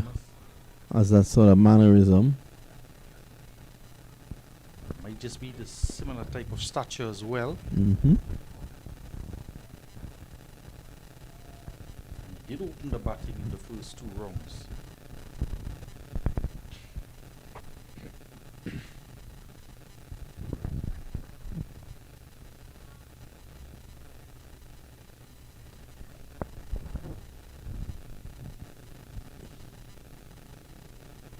Down the leg side. This is going to go close to the boundary and gets into it now. Should be leg byes. Well, the EPL has started in England. And have a look at this attempt here. Not the one from the wicketkeeper, the one on the boundary. The slide tackle there. Whoa, that was a slight tackle in truth. Can't fault him for effort.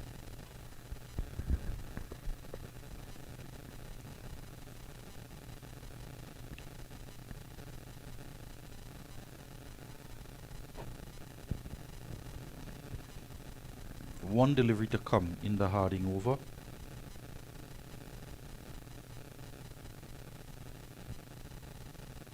News on ESPN Cricket Info. Mohammed Rizwan is heading to the CPL for the first time. There's going to be 4 here. Calmly puts it into the gap. It's a fine shot. So the lead started at 104. after the first inning. Well in control.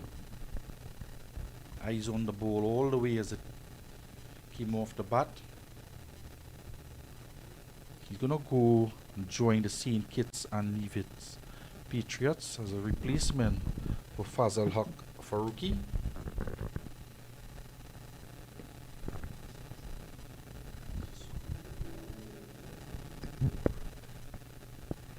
So Avinash Narain, the third umpire, is just standing on the steps in front of the scorer's box in the pavilion. As 5:39 and we're going to start a new over. It's going to be spin. I'm very surprised that it's not Paris. Curious indeed.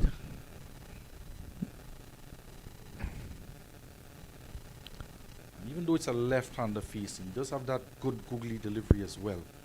They're putting a man at deep mid-wicket. One slip in place. And he's been asked to hurry. Harding, after having just finished bowling, he was all the way down at third man.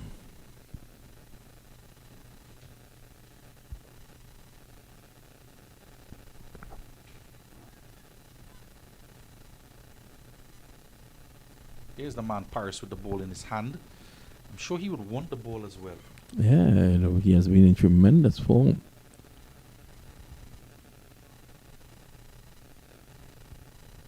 Instead, they've gone for Lovell.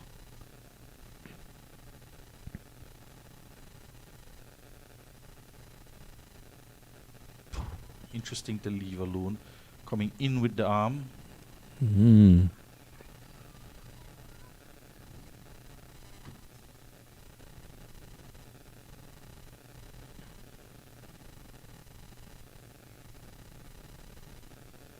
I think he's leaving it on length more than anything else. He's a brave man. Of course, CPL action continues today. Antigua and Barbuda Falcons against TKR at 7 p.m.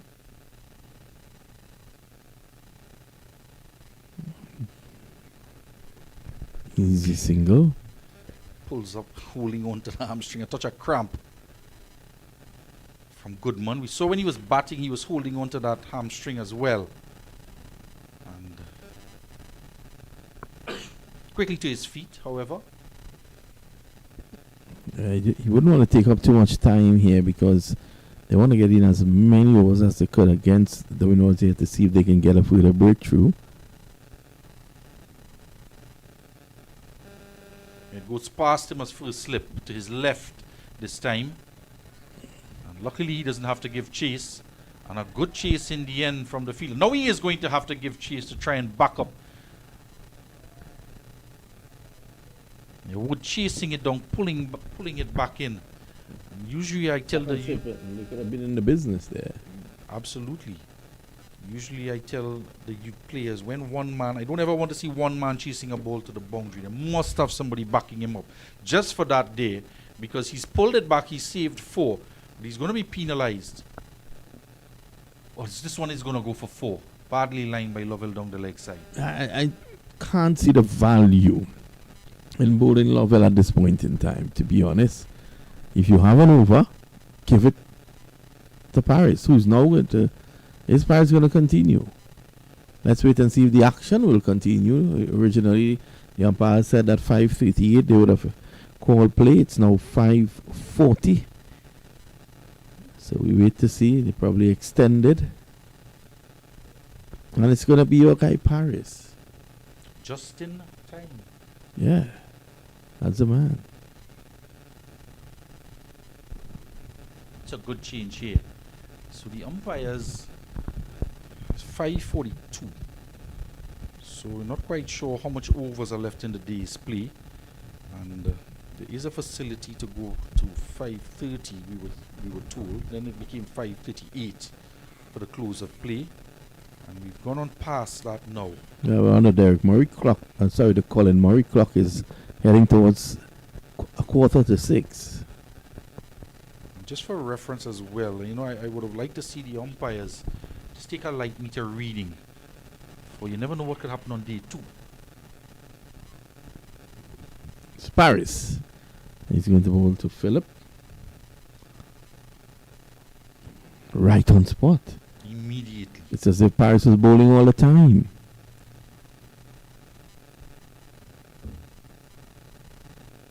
5.23 runs on over the run rate.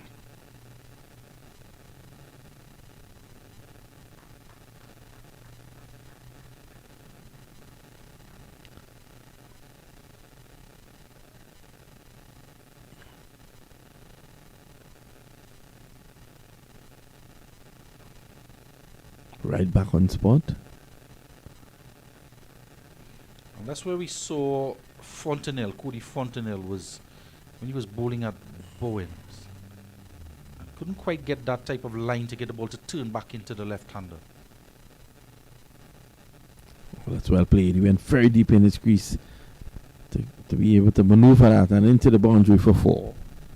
And that's called using the depth of the crease as well. So when you speak about using your feet, it's not just advance down the track to meet the ball on the full. It's also using the depth of the crease. You do have about 4 feet. You can step back and allow the ball to come to you, and it becomes a short delivery. That one raced along the outfield. 31 for 1. It's getting very dark here in the commentary box as well.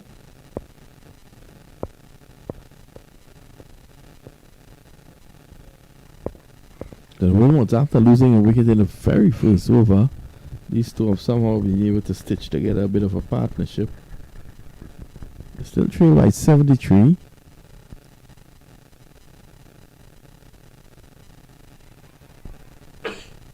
He's gone, is he? I think they're appealing for a stumping. Not out, says the umpire. We'll have a look at that.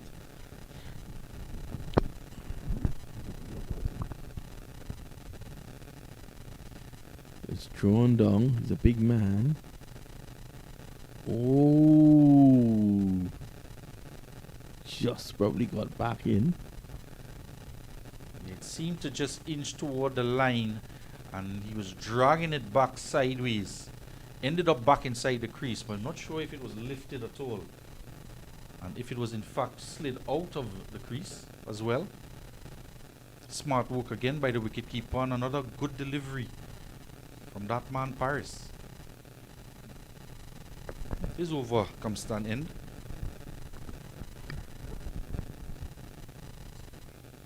It's a good ball there by Lovell. Got some bounce, and he's a tall man, Lovell. So it could just well be that Paris wanted to bowl from this end, Yep. which is why Lovell was given that end.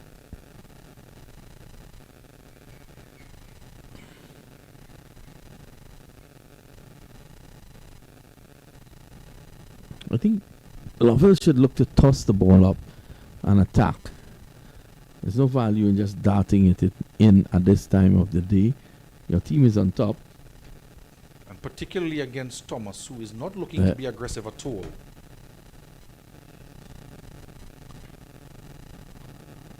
Pushed away.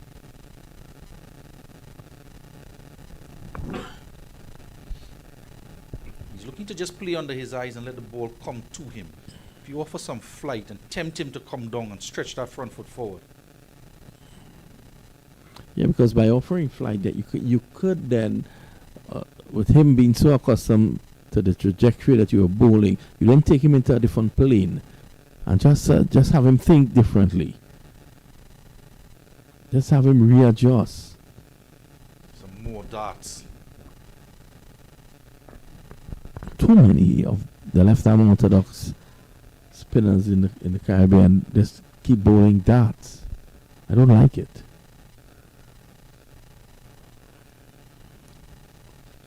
Probably you can try that in the shorter version, but not in a 2-day game. 5:48.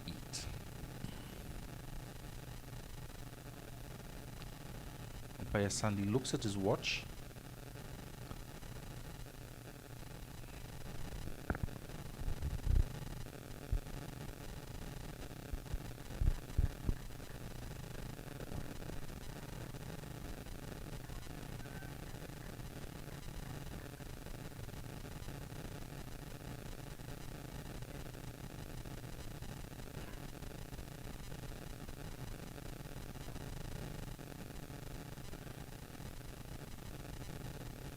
So Phillips getting his first look in. Has gotten to double figures twice today.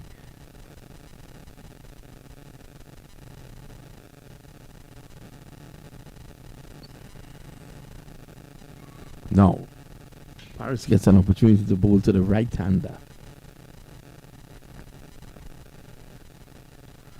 And my thinking is that he's going to greet him with a googly.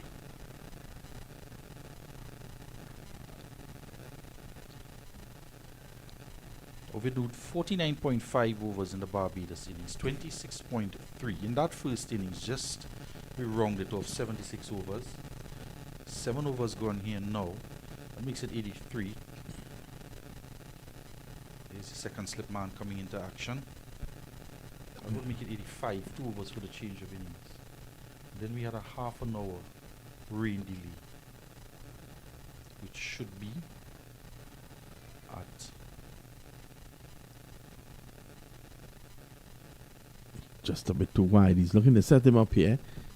I'm sure before the end of this over, he's going to get the wrong one. He's a thinking bowler.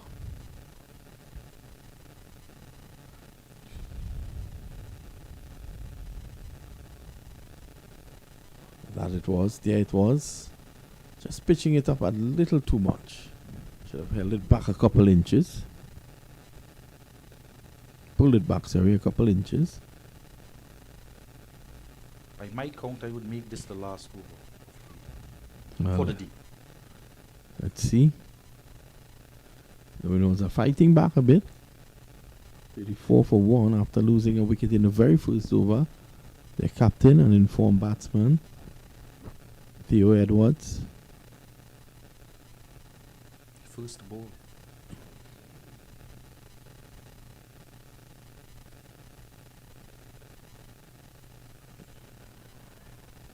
It's not often you see a man being given out first ball of an innings. The umpire Sandy seems to be heading for the disc. The bowler's mark. I think that should be the end of that. For the opening day. Well, our good friend, umpire Imran Awan Mokan has taken Lover's cap, which means that this might be the final over. Well, it has to be because umpire Sandy has picked up the ball marker from this northern end. Yes.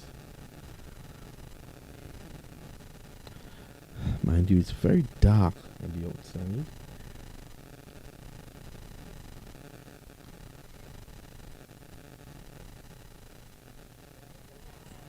It's opening the face and guiding it nicely here. Phillips should be coming back for 2, and he does.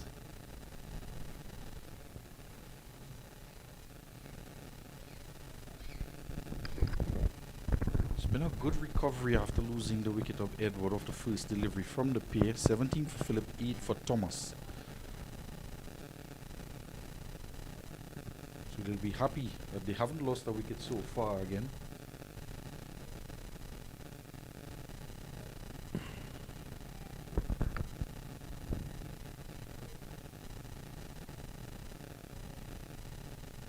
Does manage to stay there, Philip. Then in the morning session on day 2, and we'll actually be able to see what he's capable of.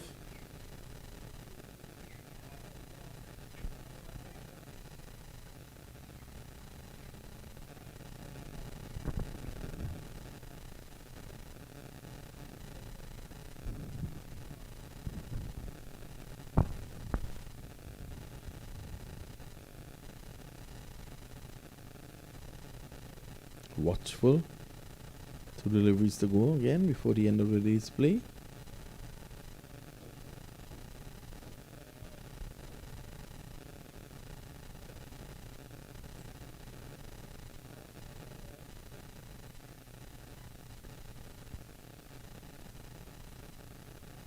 To the edge of that.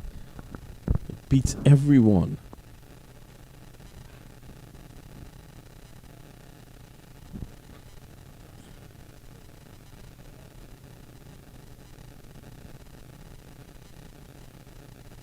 Does signal buys. So final delivery coming up.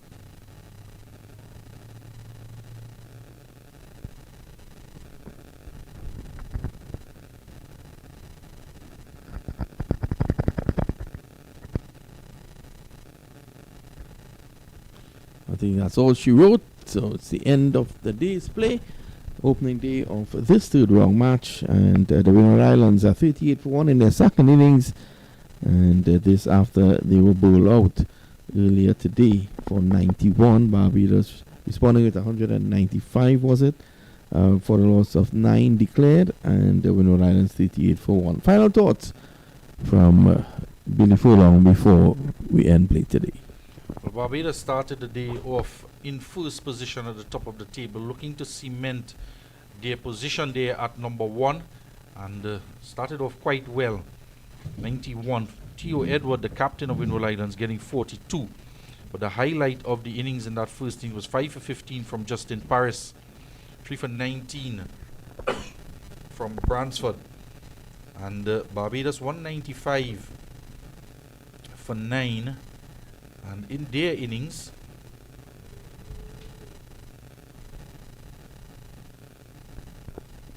so considerable performances, particularly from Lovell Dong on the tail end. And place finishing off just before 6 o'clock here. We did have a rain delay as well. But the Windward Islands trail, batting 38 for 1, and trail by 66. So join us for more action tomorrow on day 2 at 10 a.m. when we'll continue on. It's the final round 3 in the CWI Men's Under 17 Championship for 2025. So join us tomorrow. See you then.